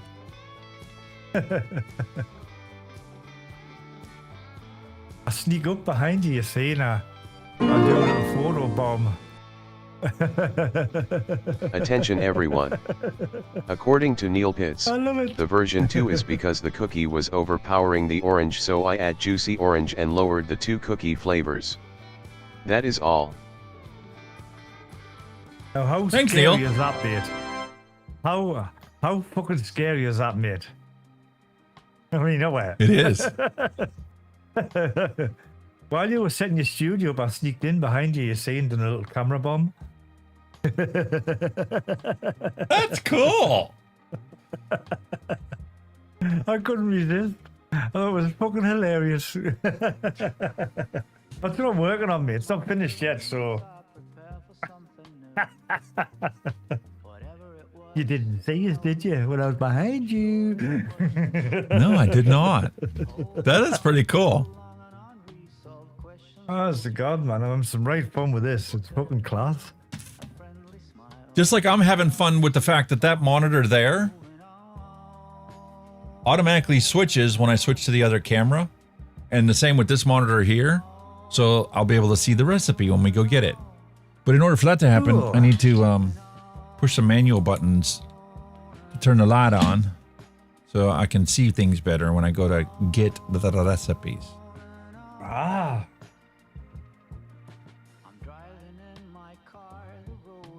Okay. I'm surprised you haven't like made it so you've got like a virtual hood that floats around in front of you with the recipe on. Or is that next?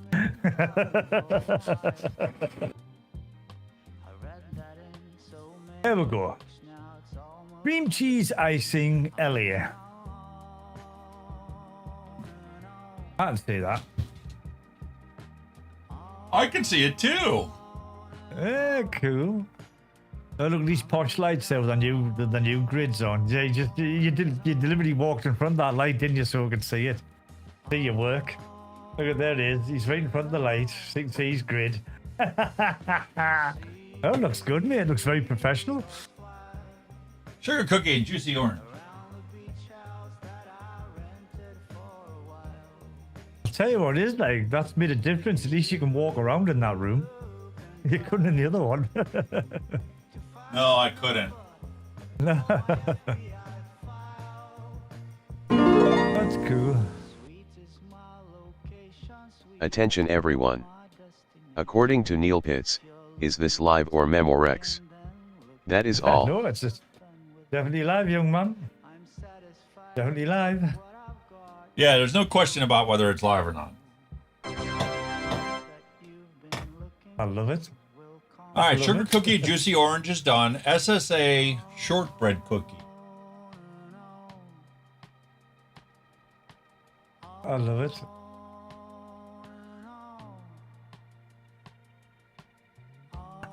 Where's the SSA shelf? He's gathering. Yep, there it is. He's found it.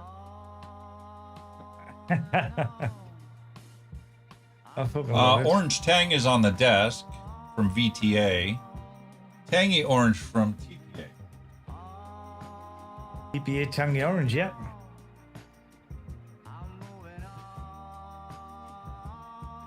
Cream cheese ice and juicy orange, orange tang, shortbread cookie, sugar cookie.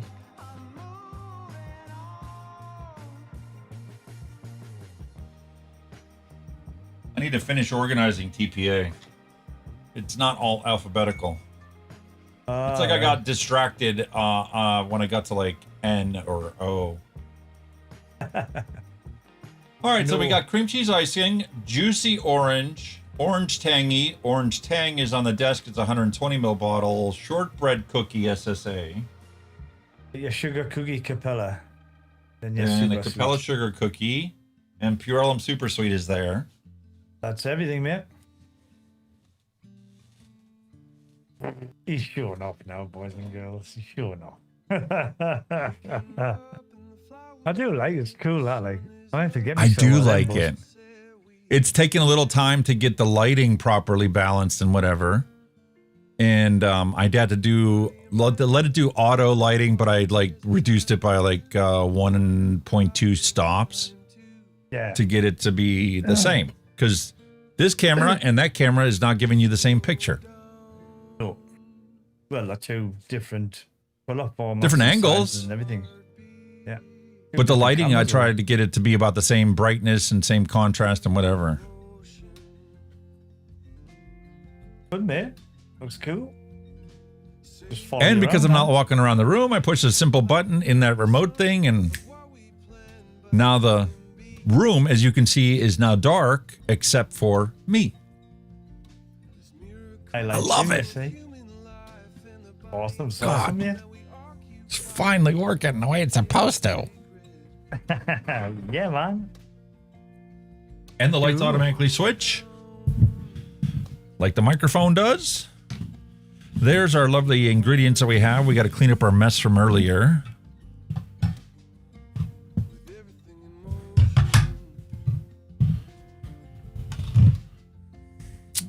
Orange Tang from Vape Train with Australia was there. What are you using for your overhead camera at the moment? The Elgato? No, the overhead camera here is the Canon camcorder I had originally bought for like $240. Yeah. Got ya. It's the Vixia. I forget what model it was. But yeah, it's the Canon Vixia camcorder with an HDMI output and the overlays turned off. So it actually has clean HDMI. Clean feed, yeah.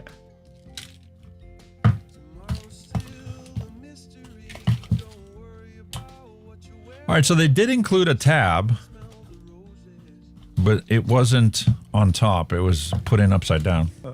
Yeah, it was underneath. That's all right. I'll forgive them that much. There's our retro vape put away.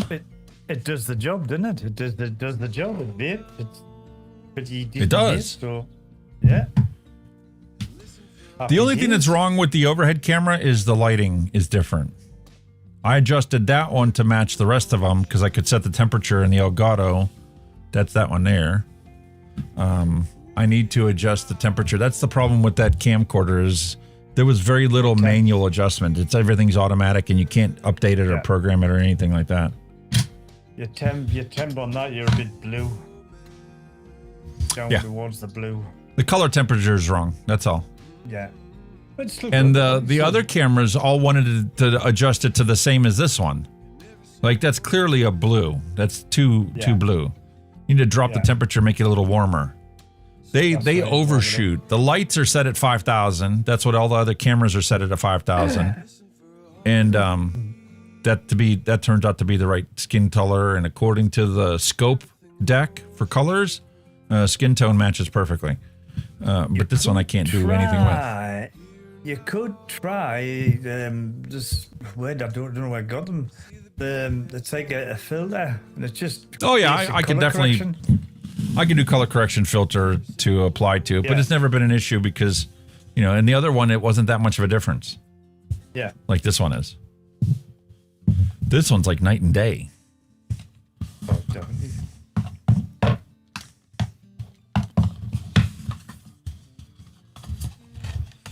So there we go. There's our retro vape all boxed up, put away. Here's our flavors that we have all picked out. And not the juice. Here's our recipe.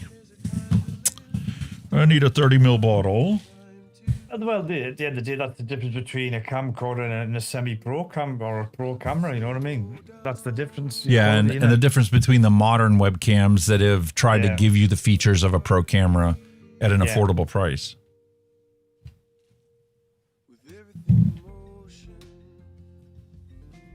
And my new shirt that I got in that's actually 2X and fits me appropriately. Very good. It's a snug, nice fit now. It's not hanging up your ass like the other ones. It is the long one. I did try to order the long one to see how long it actually is on me. And the problem is when I sit down, I'm sitting on it. It's that long. It should be 90. Not a, you know, it's like a 90, not a fucking t-shirt. So, I'm going to wash it. And then once I wash it, then I'll determine what I order from here on out. I literally have pulled out. See, that was the nice thing is we always had clothes here because we always had dual residency. We didn't stay here as much as we probably could have or should have. Yeah. But that was my decision. Regardless, I had half a dozen shirts, shorts, underwear, everything already upstairs. They quit fitting me about 5 years ago. But now maybe 7 years ago. Now they all fit perfectly fine. Good. I'm kicking myself in the butt for how many contractor bags of clothes of mine I donated that would have fit me perfectly right now. Well, whatever. Hindsight's a wonderful thing, man. Yeah. It is. Cool. Is this the recipe of Neil, is it? Yes, this is Neil's recipe. All right, let's center it in that camera. Let's move this one so that it's in the right place. Job done. Very good. We need to change this recipe though, because where's the mouse?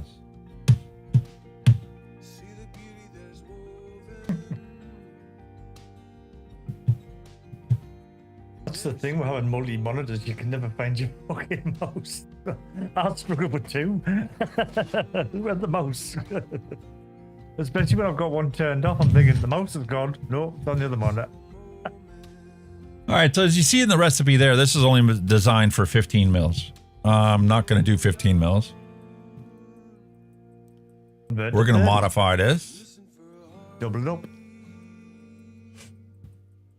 I need to go to the right monitor. Fucking hell.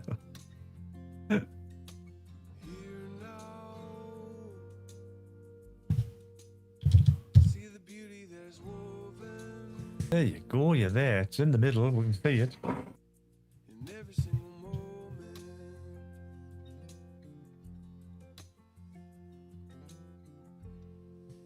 So there you go, man. We've got everything all set up on there. We made this 30 mils in our standard concentration. We get our secret sauce out. I need the syringe. That's the problem I hate about cleaning or moving. When you're cleaning or moving, it always looks worse until it's done. Yeah, it always looks worse before and it gets better. Yeah, that's I've true. literally taken 15 contractor bags out of this house. And every room that I've taken stuff out of looks worse than when I started. You've just got to put the finishing touches on there. Organization. It's the organization part. In order to make room for stuff, you need to get rid of the trash, and then you need to organize what remains, and then there's room for the stuff that you need to add to things so that they're still grouped appropriately. I think, like you said, with like your son coming over and all that, you're kind of like you're bouncing from one job to another, you know? I bounced into a whole new project that it could have been delayed, which meant I started a whole new project, and I'm glad what I've accomplished and where I'm at today with it. But my studio and the productions of the reviews for this were on hold for an entire week that didn't need to be put on hold. Yeah. Whatever. No use crying over spilt milk at this point.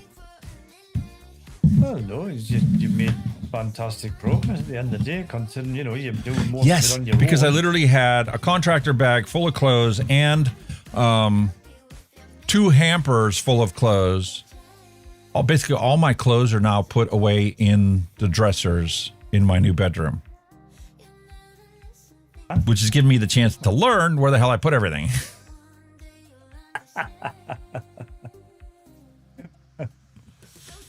Oh, Lordy do. We're creatures of habit, man. You change your habit, you change where stuff is located. How many times did you have your tools that you use on a regular basis in one place where you can regularly get to it easily without having to go in the garage or dig through toolboxes? Yeah. And then other things that you use once in a blue moon are stashed away in cubby holes that you know where that cubby hole is if you need that tool. Yeah. I've done that many a time. Where did I actually put that? I did have it about 3 months ago. Well, Where did it's I very store it? frustrating when I go back to the other house in Pennsylvania because they're cleaning and organizing everything and boxing stuff up, and they're like, oh, we don't need this, we don't need this, we don't need this. Do you have your own set of tools? Me, yeah. You do. They don't. They don't own anything. They don't even probably own a hammer. How are you going to hang stuff up on the wall without a hammer? All screwdrivers, even the simple things. You need a basic toolbox. If nothing else, you need a basic toolbox. Pliers, regular adjustable pliers, needle nose pliers, crescent wrench, hammer, screwdrivers. Drill. Will it be battery or powered? Yeah. I was trying to take stuff off that were still bracketed on the wall in the studio. I needed to take the keyboard tray, which I still didn't get installed on the other side of this desk. I did remove that from the bottom of the thing with a hand screwdriver because I couldn't find my power screwdrivers. And I was like, no, this is crazy. And I actually went and found the power screwdriver. It wasn't the one I wanted. But I did finally get to the point where I was like, okay, I found some basic tools that I'm accustomed to grabbing in 2 seconds instead of digging through a box of all the stuff packed up. Yeah. I mean, it's like, you got in, like, with the wave, some of her stuff's all over the shop, and you're like, how do you know everything is? She says, because I just do. It's my organized chaos, and she does. You can go straight to this and straight to that, and I'm like, how do you know the fuck I'm the same that was way. there? It was buried under that. How did you know it was there? Because I put it there. Oh, okay then. Fair enough. Me? Oh, I'm terrible. Where'd I put that? Where I put that? And Well, that's just like the drain pans. That I have one that I haven't been able to replace because they quit making it. But it's the perfect oil pan because it's flat enough and holds enough volume. I can drain the truck into it, or I can change the oil in the Explorer twice without ever worrying about it overflowing. yeah. That one's missing now. Don't know what happened to it. The one that I hate the most is the one that they saved. Oh, God. It isn't big enough to drain the oil from the truck into it because it'll overflow. That's no good, is it? The other one that is bigger, I used it to drain the antifreeze into. Well, just use that one underneath your truck. Yeah, but I can't use that. If that's the one I'm using for oil, I can't use that under the Explorer. Not without putting it up on ramps. Exactly. The other one, I slide underneath the car, reach in there with a wrench, and I'm done in 10 minutes. 10-minute oil change I know what you mean. in my driveway. To get the ramps out and get the car on the ramps adds another 10 minutes to the job. Why am I doubling the work? True. What you do is spoil yourself eventually because you get jobs and tools that make it life easier, don't you? Like your power wrenches and all that shit. I learned that a long time ago, man. Spend the extra $20 or $40, $100, whatever it gets. Get the good tool. Because the cheap tools you can go to Harbor Freight and buy. But there's specialty tools you're worth spending the money on because it literally can cut something down that could take you up to 8 hours if you don't have the right tool. Like bleeding the brakes. I used to gravity bleed all the brakes. Best investment I ever did was a power bleeder. You fill up the jug with 2 bottles of brake fluid. You screw it onto the top of your, where the cap was for your brake fluid. And you literally pump it up. Well, as soon as it hits 15, go around the wheel, crack it open. Go in and get a cup of coffee. Come back out, close that one, go to the next one because it's already done and it's clear as day. Done. Great, man. What literally used to be at least a full day project is now I'm done in like 2 hours. Definitely. And the thing is, when I'm done with it, all the fluid has been 100% replaced and it is crystal clear coming out of all the brake lines. There's zero moisture in that fluid and your pedal is firm as a rock. That's what it is. It's getting everything out, you know. Well, they can say people don't realize, even though it's like horrible slimy fluid, you do get water in it and moisture in it, unfortunately, and that's what makes your pedal gun soft. Yeah, because hydraulic fluid is hydroscopic. Got a shelf life. Yeah, and even if you never take the cap off of it, it still finds a way to absorb moisture through the rubber hoses. Yeah. Like the other one, how many people do you know that regularly change the transmission oil? I do. Every 25,000 miles. But how many of the average Joe? None. 0. The Windstar I bought originally, we picked up in Washington, D.C., the tranny fluid was slipping so bad it could barely drive onto the trailer that we were hauling it back in. Right? I drained the transmission fluid, filled the thing up. I ran it around the block, came back, drained it again because it had never been done and I needed to get the fluid out of the differential. And you can't do that without tearing the whole motor out or the transmission out. So the easiest way is to fill the tranny up with clean, fresh fluid, run it a little bit. That'll flush the dirty fluid out of the differential. And now your clean fluid is no longer clean. So now you got to drain it again and then fill it back up. And guess what? No tranny rebuild necessary. Even manual the next day I noticed that it was, it had a shutter at a highway. $12 jug of Ford shutter fix, squirt that into the tranny, drove it for another 2 days and shutter's gone. It's good as new. Dude, on manuals as well. A lot of people don't. I mean, in the manual gearbox, it doesn't take much anyway. It doesn't hold that much fluid. No. Half a litre, something like that, if that. But you'll save the bearings internal to a manual transmission if you change out the gearbox and change out the fluid in the gear. Definitely. Well, I know people that's bought cars brand new and they've had them 10 years and they've never done it. The new cars that Ford's putting out there, you're not supposed to change the fluid. They're supposed to be lifetime. Yeah.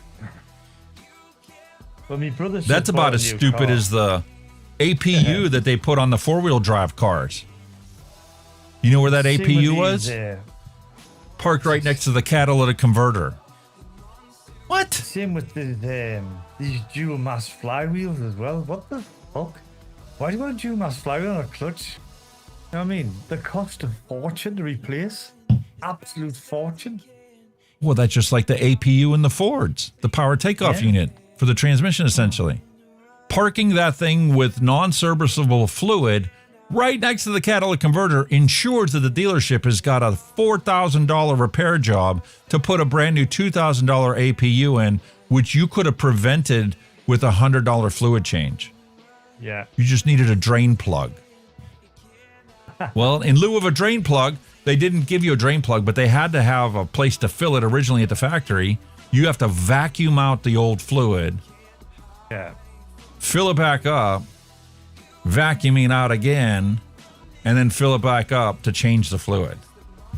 Wow. You can't pump it out because a pump requires an in and out tube, and the hole's only big enough for one tube. Yeah, one in. All right. I mean, I'd say the best shortbread. tool I've ever bought. One, The two, best three. tool I've ever bought, mate, right? And I'll tell you this now for now. It was coppers. It was 12 quid. And it was for me Fords. A 7mm Allen key, because all the brake calipers are a 7mm Allen key. And that has been worth its weight in gold. I've had people, okay, you got a 7mm Allen key? I might have. I've lent it out, I've borrowed it out. Everybody's had it.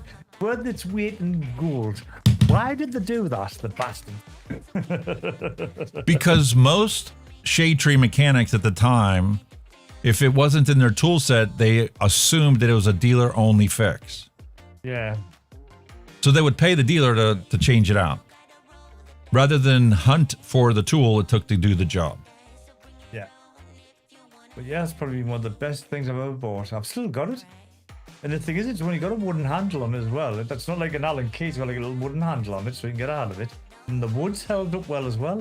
It hasn't even rotted. I've had it for years. Love it, man. Love it. Well, I knew that was going to go over anyway, but this Capella Sugar Cookie V1, yeah, you could just vape just this if you like sugar cookie. Ooh, I bet you could. You could. It's got the perfect balance of the cookie and the vanilla, and it just, love it. That'd be nice. Okay, sweetener. Where's my full one? There's the empty one. Little super sweet 0.15. Ew, this is a little sweetie, sweetie.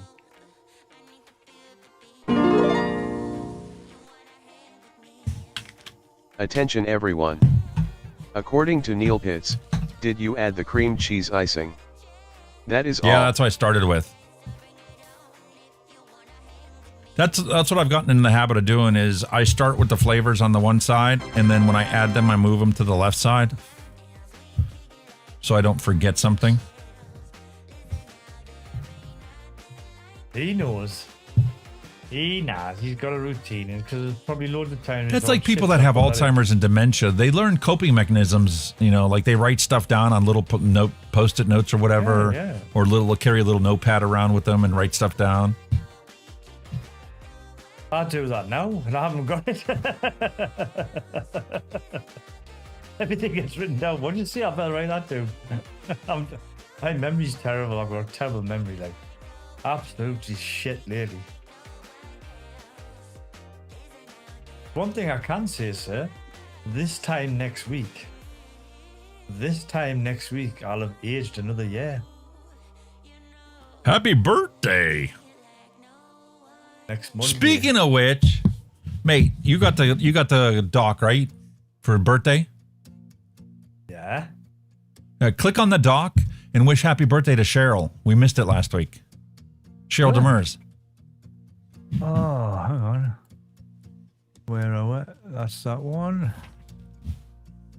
That's that one. Ooh, laughing applause, Ash. Where's the happy birthday one? Ah, there you go. It's going to give you a pop-up box so you can type her name in.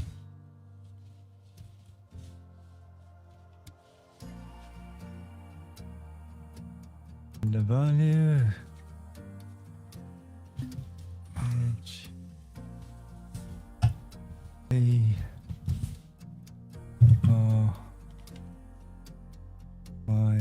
I know what he wanted us to do this, you bugger. Fucking names get long. You can just type Cheryl. You don't have to type the full name. No, I like to do things properly.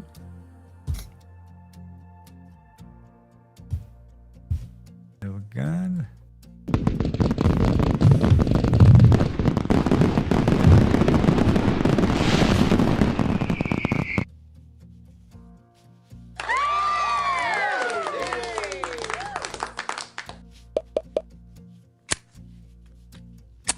Happy birthday, Cheryl. Very late birthday, but happy birthday.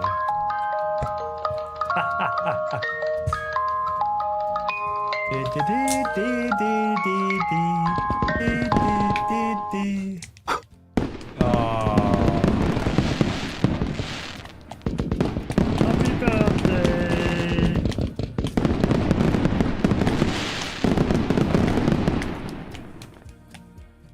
Damn. See that, boys and girls? Teamwork. Teamwork. My birthday is a milestone, mate. I'm 60. 60 this year. Really? You hit the 60? 60. I'm 60 this year, mate. Fuck. Fuck. Fuck.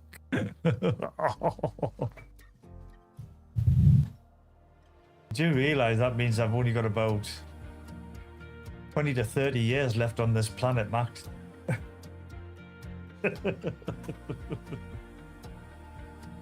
Depends on how much fun you have between now and then. Well, this is it, like. Oh my God, I've got to cram it all in. Shit. That drives me nuts. Why is it when I close an app, the mouse jumps to a whole different screen? That's an odd That's one, changed with the latest Windows update.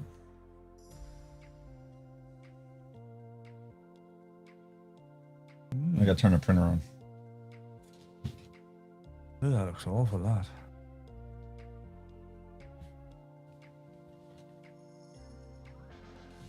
Ba ba ba ba ba ba. So the best part about it is I've got all these new key lights that are all set up with the grid system on it, so it actually works appropriately. The background is dark now. There's no excess light spill. It's focusing all the light where it needs to go. So this is a really fantastic setup on there.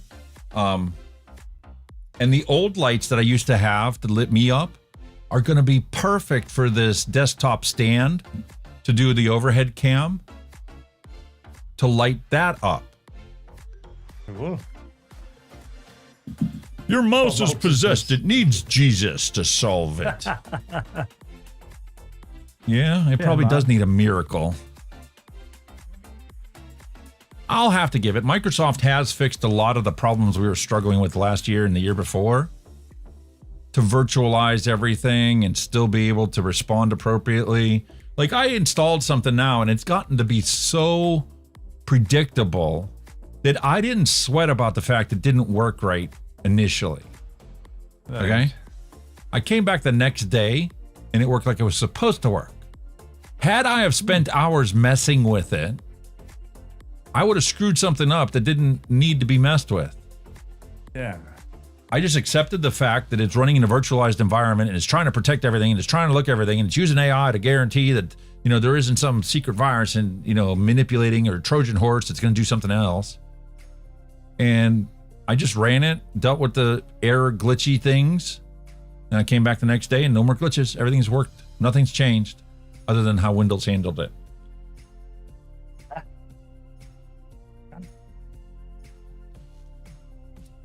I was wondering why I was a bit down. My fucking ISO was down. Bloody thing. I'm trying to figure out why I only had 3 of the Elgato key lights functioning whenever I originally set this thing up for the lighting. I tweaked it yesterday. So the side light is only at 40% instead of 50% now. The main light is at 100%. And then the back lights, I had it at like 20% or something, and then the other one was off. So I adjusted it now, so like it's like attention 10, everyone. 15, According 25, to Neil Pitts, 100. in a few years, Kenny, they will be able to download your conscience to a server. That is all. That wouldn't surprise us. That would not surprise us. Not only are they going to download it to a server, but you wait another 20, 50 years max. You could literally download the essence of your conscience and continue to live on as an android. So, yeah. Red Dwarf? Yeah, hologram? Red If Dwarf? you're rich enough. I'll be the hologram in Red Dwarf. Come back as a hologram. Glitch all over you. I used to love that. Red Dwarf was fucking class program, that. All right, Orange Cookie V2. I know, sidetracked. Have you had a go of it? Is it vapeable? Or is it shaken vape? Or do you reckon it would need to... It's going to taste better tomorrow, especially with the cream cheese icing and the shortbread cookie. Yeah. Orange Tangy has been a hit or miss for me. Sometimes it's with other oranges, it doesn't detract from the other orange, but you come back tomorrow and the orange will be way stronger than it is today. For some reason, Juicy Orange from Capella for me has always been one of those ones that's like, some recipes it doesn't taste like orange. Some recipes it really pounces on it. Not very predictable. Also. Which is a shame. Oh, no. Episode 522. Print. Save. Close. Whoa. What happened? Whoa. What that? Whoa. It's just purple. No. We have that check don't command, know. don't we? We haven't used that in a while. Let's What's see if that? it works. What one is that, sir? Oh, I thought we had a check command for laser eyes. We did?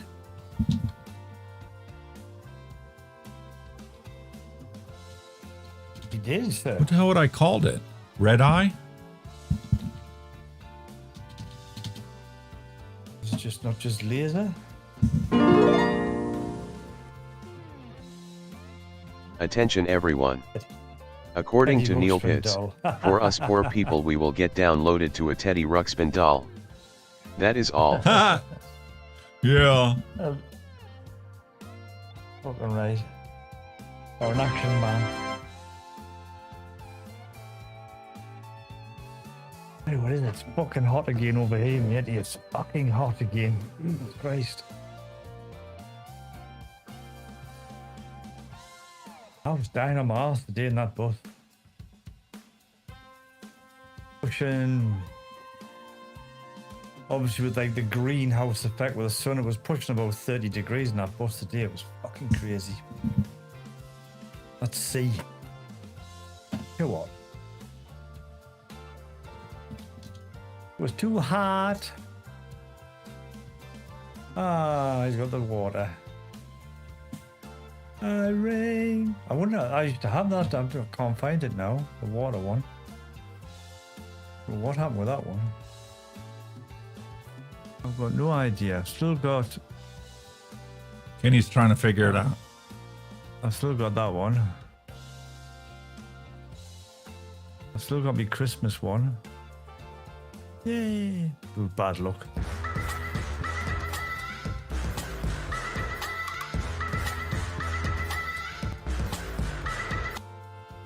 There's me laser eyes, but it's not working. I don't know if it's light. It's gone off the laser eyes one. They might have changed the Otherwise, settings in there. You have to change it after to do the Yeah. plugin update. Yeah. My PC glitch. That's what happens all the time. No, I'll show you what happens all the time.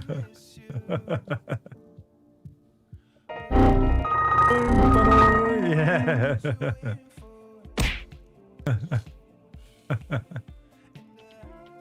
Then if I want to really look my age, I'm getting very old. I'm 60. Hello, I'm a 60-year-old man here. Charlie Hill. Now what you need to do is you need to modify the microphone to use voice effects. Yeah. To make it sound like Put an that out. old school radio.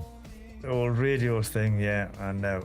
We don't have a chat command for the laser eyes. I know I enabled that in the camera. You did? You had it working? It's not a graphic effects command. It came under I got the shaded- lighting. Shade-tastic thing, wasn't it? Under shaded Yeah, it plastic, was. Wasn't it? I don't know. My problem is I built StreamerBot up so much. I literally have like 250, 300 actual actions. And when I organized it and created the groups, like I have a group for lighting. And lighting was one of the ones where I followed my new rule of, okay, if there's just a simple classification, then everything, including the trigger, is in that group. In the old school way, when I first learned how to do it, I was like, okay, all the chat commands are grouped to the chat, and then it has nothing to do with the actual action. Yeah. Right? And I'm like, that worked fine for a while. But when it got to the point where I've got so many different things that people could trigger, it got to the point where it's like, I can't find something if I need to fix something. Exactly. So you had to reorganize, basically. I'm starting from scratch on the new computer. I told everybody this earlier in the day that I'm literally going to start once I get this desk, if it shows up. Eventually, might have to cough up the money for the brand new one. Whatever. I will eventually get that sorted. Once that's sorted, I'll do the recording for the new PC and do the live stream for the PC build, which has to be done on this old system anyway. Yeah. Might have to pull a couple webcams out of service to enable those two. But I will get it to the point where I can do the live stream of the computer build. And then what I'm going to do is I'm going to record everything being built from scratch on the new computer and upload that to a separate channel. That'd be a good idea, mate. Yeah. So it will be the Everybody newest, wants latest that. information on OBS 32.1.2. It'll be with the latest version of StreamerBot, which is they have a beta out now. So it's going to be 1.04 going to 1.05. Everything's going to be built to replace what's here, reorganized properly, and like the group names will reflect actual actions, chat message commands that I send by typing it in, and it only works for me, and then the ones that the audience commands. Yeah. So they'll be grouped. And then there's going to be just like I do in OBS. When I create OBS, I add all the webcams on the bottom as sources, and then I create clones of all those to be used elsewhere. Yeah. Got you. Because you never mess with the original source. It's always available to clone unmolested for something different. Yeah. If you use the same source in every scene and you do something to that source, it's going to affect everything. It changes it in You gotta everything. clone- Yeah, you got to clone it, haven't you? that's when I first fired this up after the deck link. That's when I thought, shit, I haven't got the source set right, and so I've done it now, like, so everything's just a clone.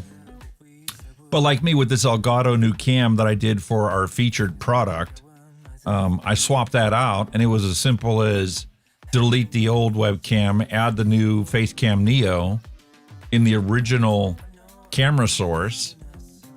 I don't have to worry about the name not matching what the camera is anymore.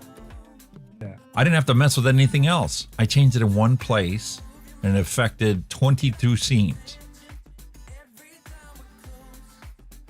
Job done. Here you want. Yeah, well, I think I'm going to order that new USB dock to go in the computer. Because like I said, mine are all That worn card, now, yeah. So I think they're all fucked now because They're cheap as chips. I think they're only like 20 quid. Yeah, I just want to plug everything in and leave it. Never ever unplug it, just leave it. So unplug in, plug in, unplug in. And what we need to do is get you to now do mixes, do your overhead cam. You can show off your retro vapes, your hand checks and stuff like that. Yeah. I mean, I've got my... I don't know if it still fucking works, actually. I don't know if that still works, and I shall double check for you. It's not quite a virtual cam, but it is a cam.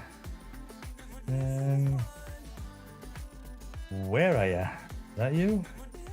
Windows is not responding. AI, leave me alone. Let me do my work.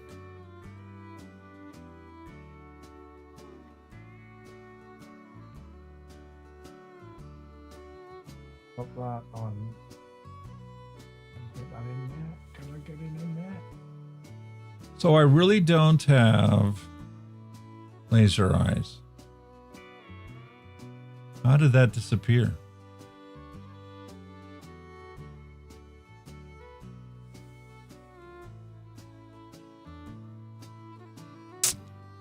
I don't know.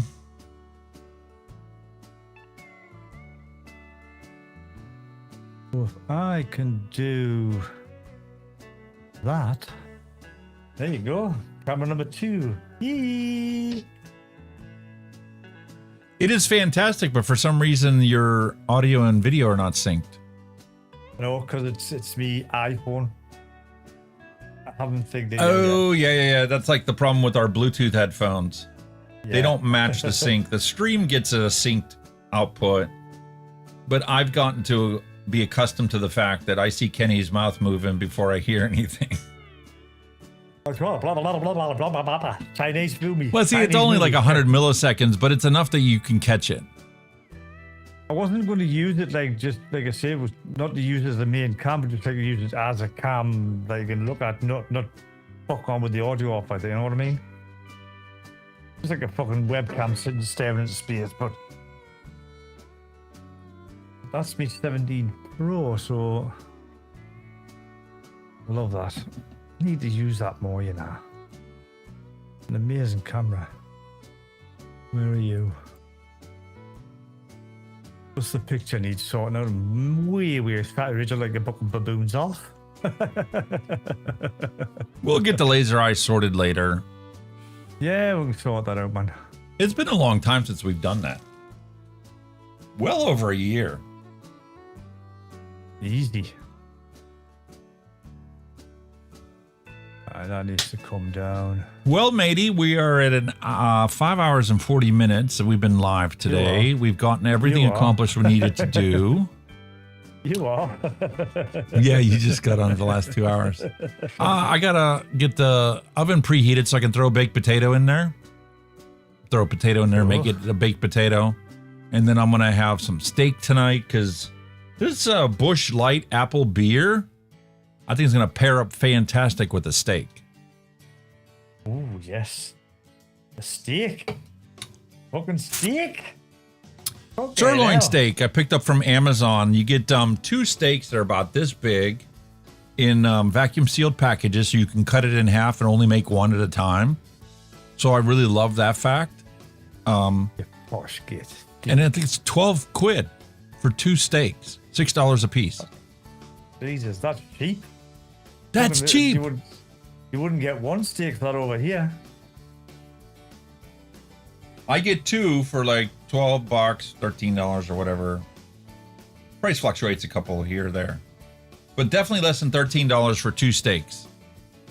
That's cool though. That's so really like $6.50 a piece. And the potatoes are, cheap as chips. Wow. And the Paramore takes up to 25 millimeter atomizers, just no bubble glass. She sure does, matey. I'm gonna come. Again? Donald. That steak. It's that steak, man. I want home. I also have marinated barbecue chicken. It was already set on skewers. Also in a vacuum sealed package I picked up from Mark's. Very nice. And that's it. There you go. Uh-oh.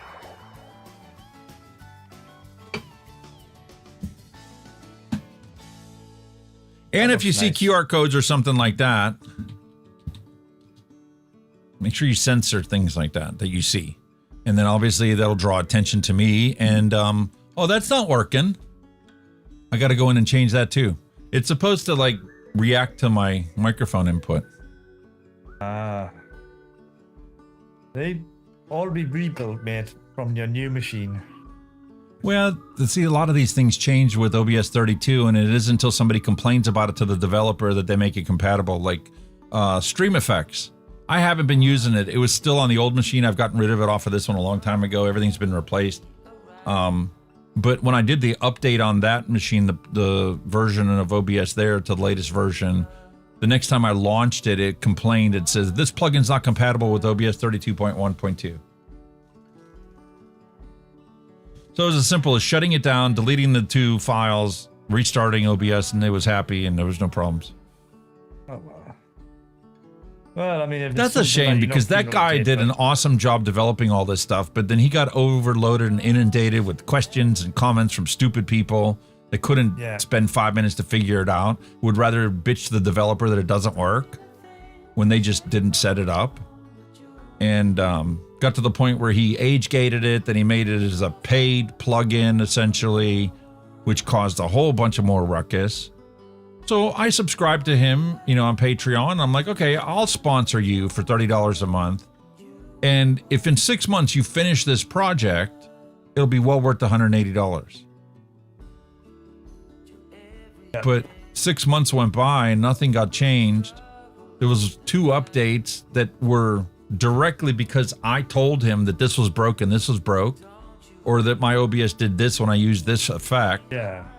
So he fixed those things, but that's all he did.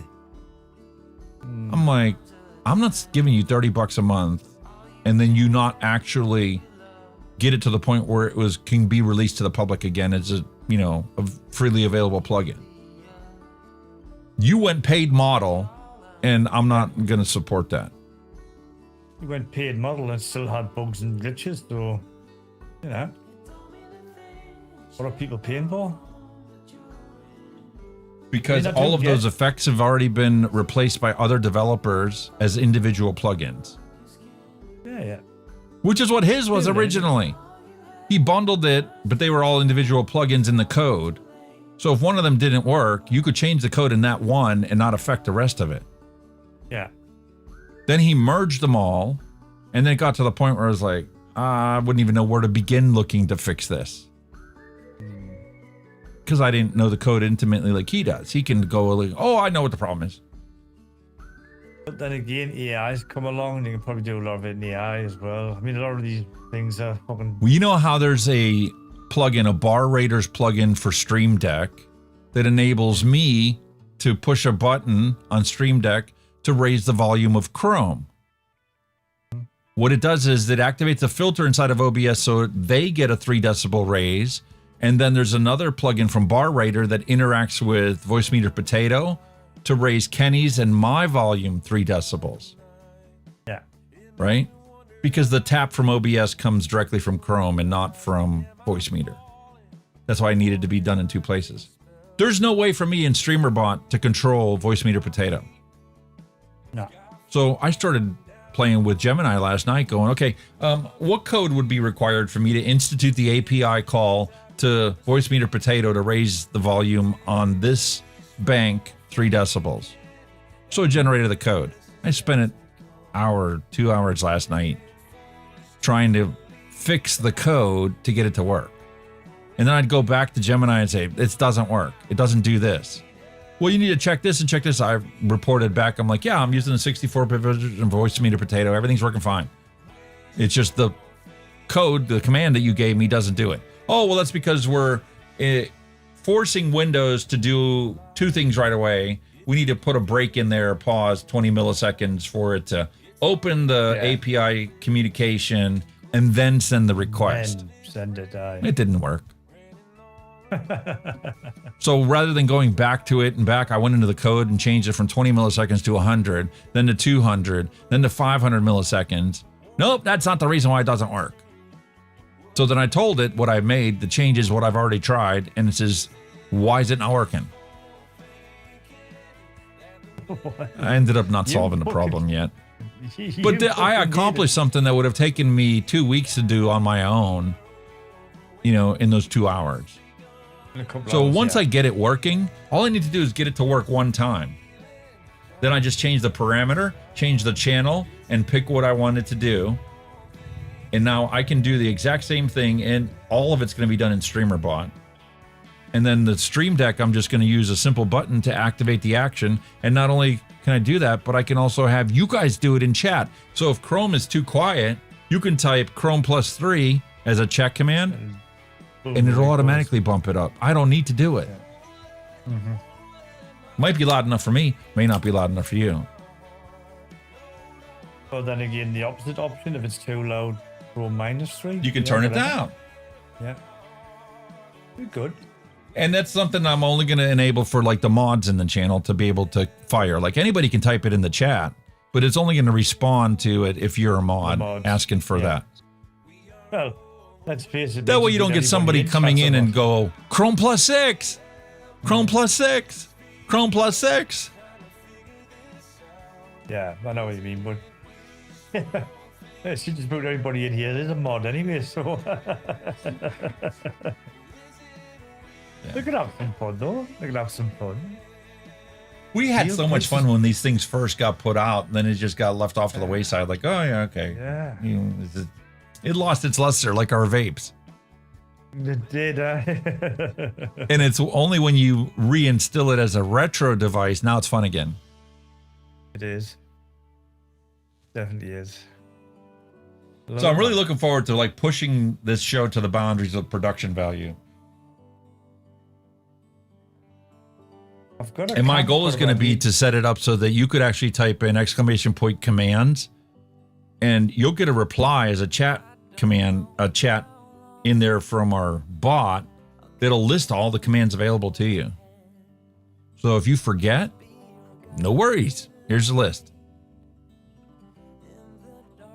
I've got another I've got another camera. I mean, I've got another DSLR, but it's the Vape. It's a Canon. I think it's the old 1100D, what we call, or R something, what the Americans call.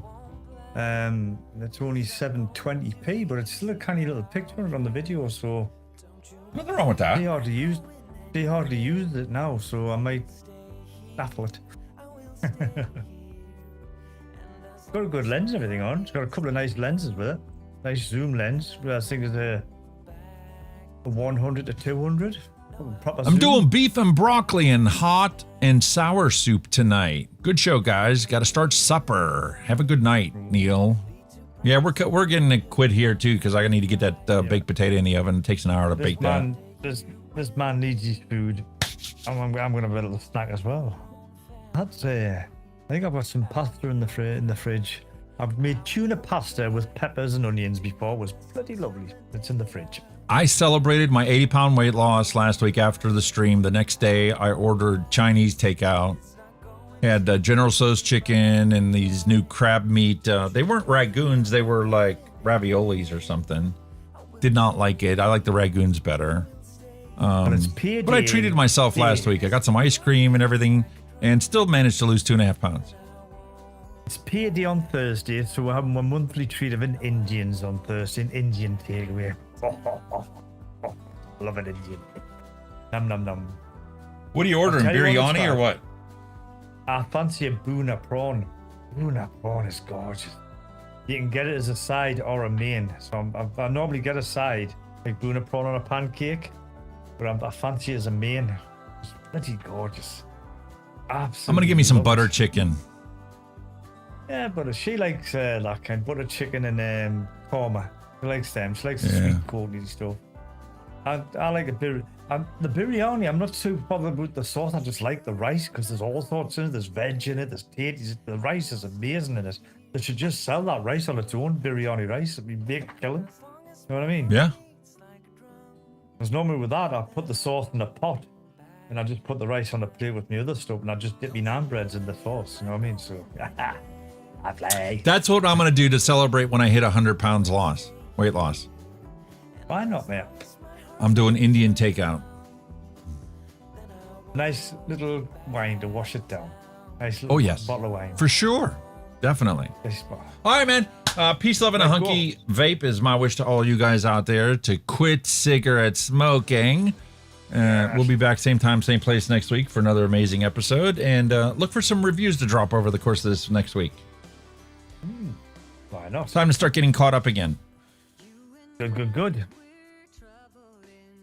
As always, thank you guys in chat again. My apologies for being late. You know, some of these shifts do drag out a bit. Unfortunately, it's, you know, when you're doing a drive-in job, you get caught in rush hour and all this crap, you know. So my apologies as always. I do try to get here and make an appearance anyway. So my apologies for that. But as always, thanks to you guys in the chat. You know where to find everything on the Discord. Get your dad jokes, your hand checks, anything you want. There's a little community going on there. There's loads of stuff you can get involved in. So get up on the Discord and check it out. And that's basically it. Again, thanks to Alex for putting on this fantastic show in his wonderful looking studio that's coming along really nicely, folks. So until week, we'll all see you very soon. So until the meantime, you all stay safe, vape safe. See you all very soon. Yeah. Bye. Thanks for listening. We'll be back next week again for a fresh round.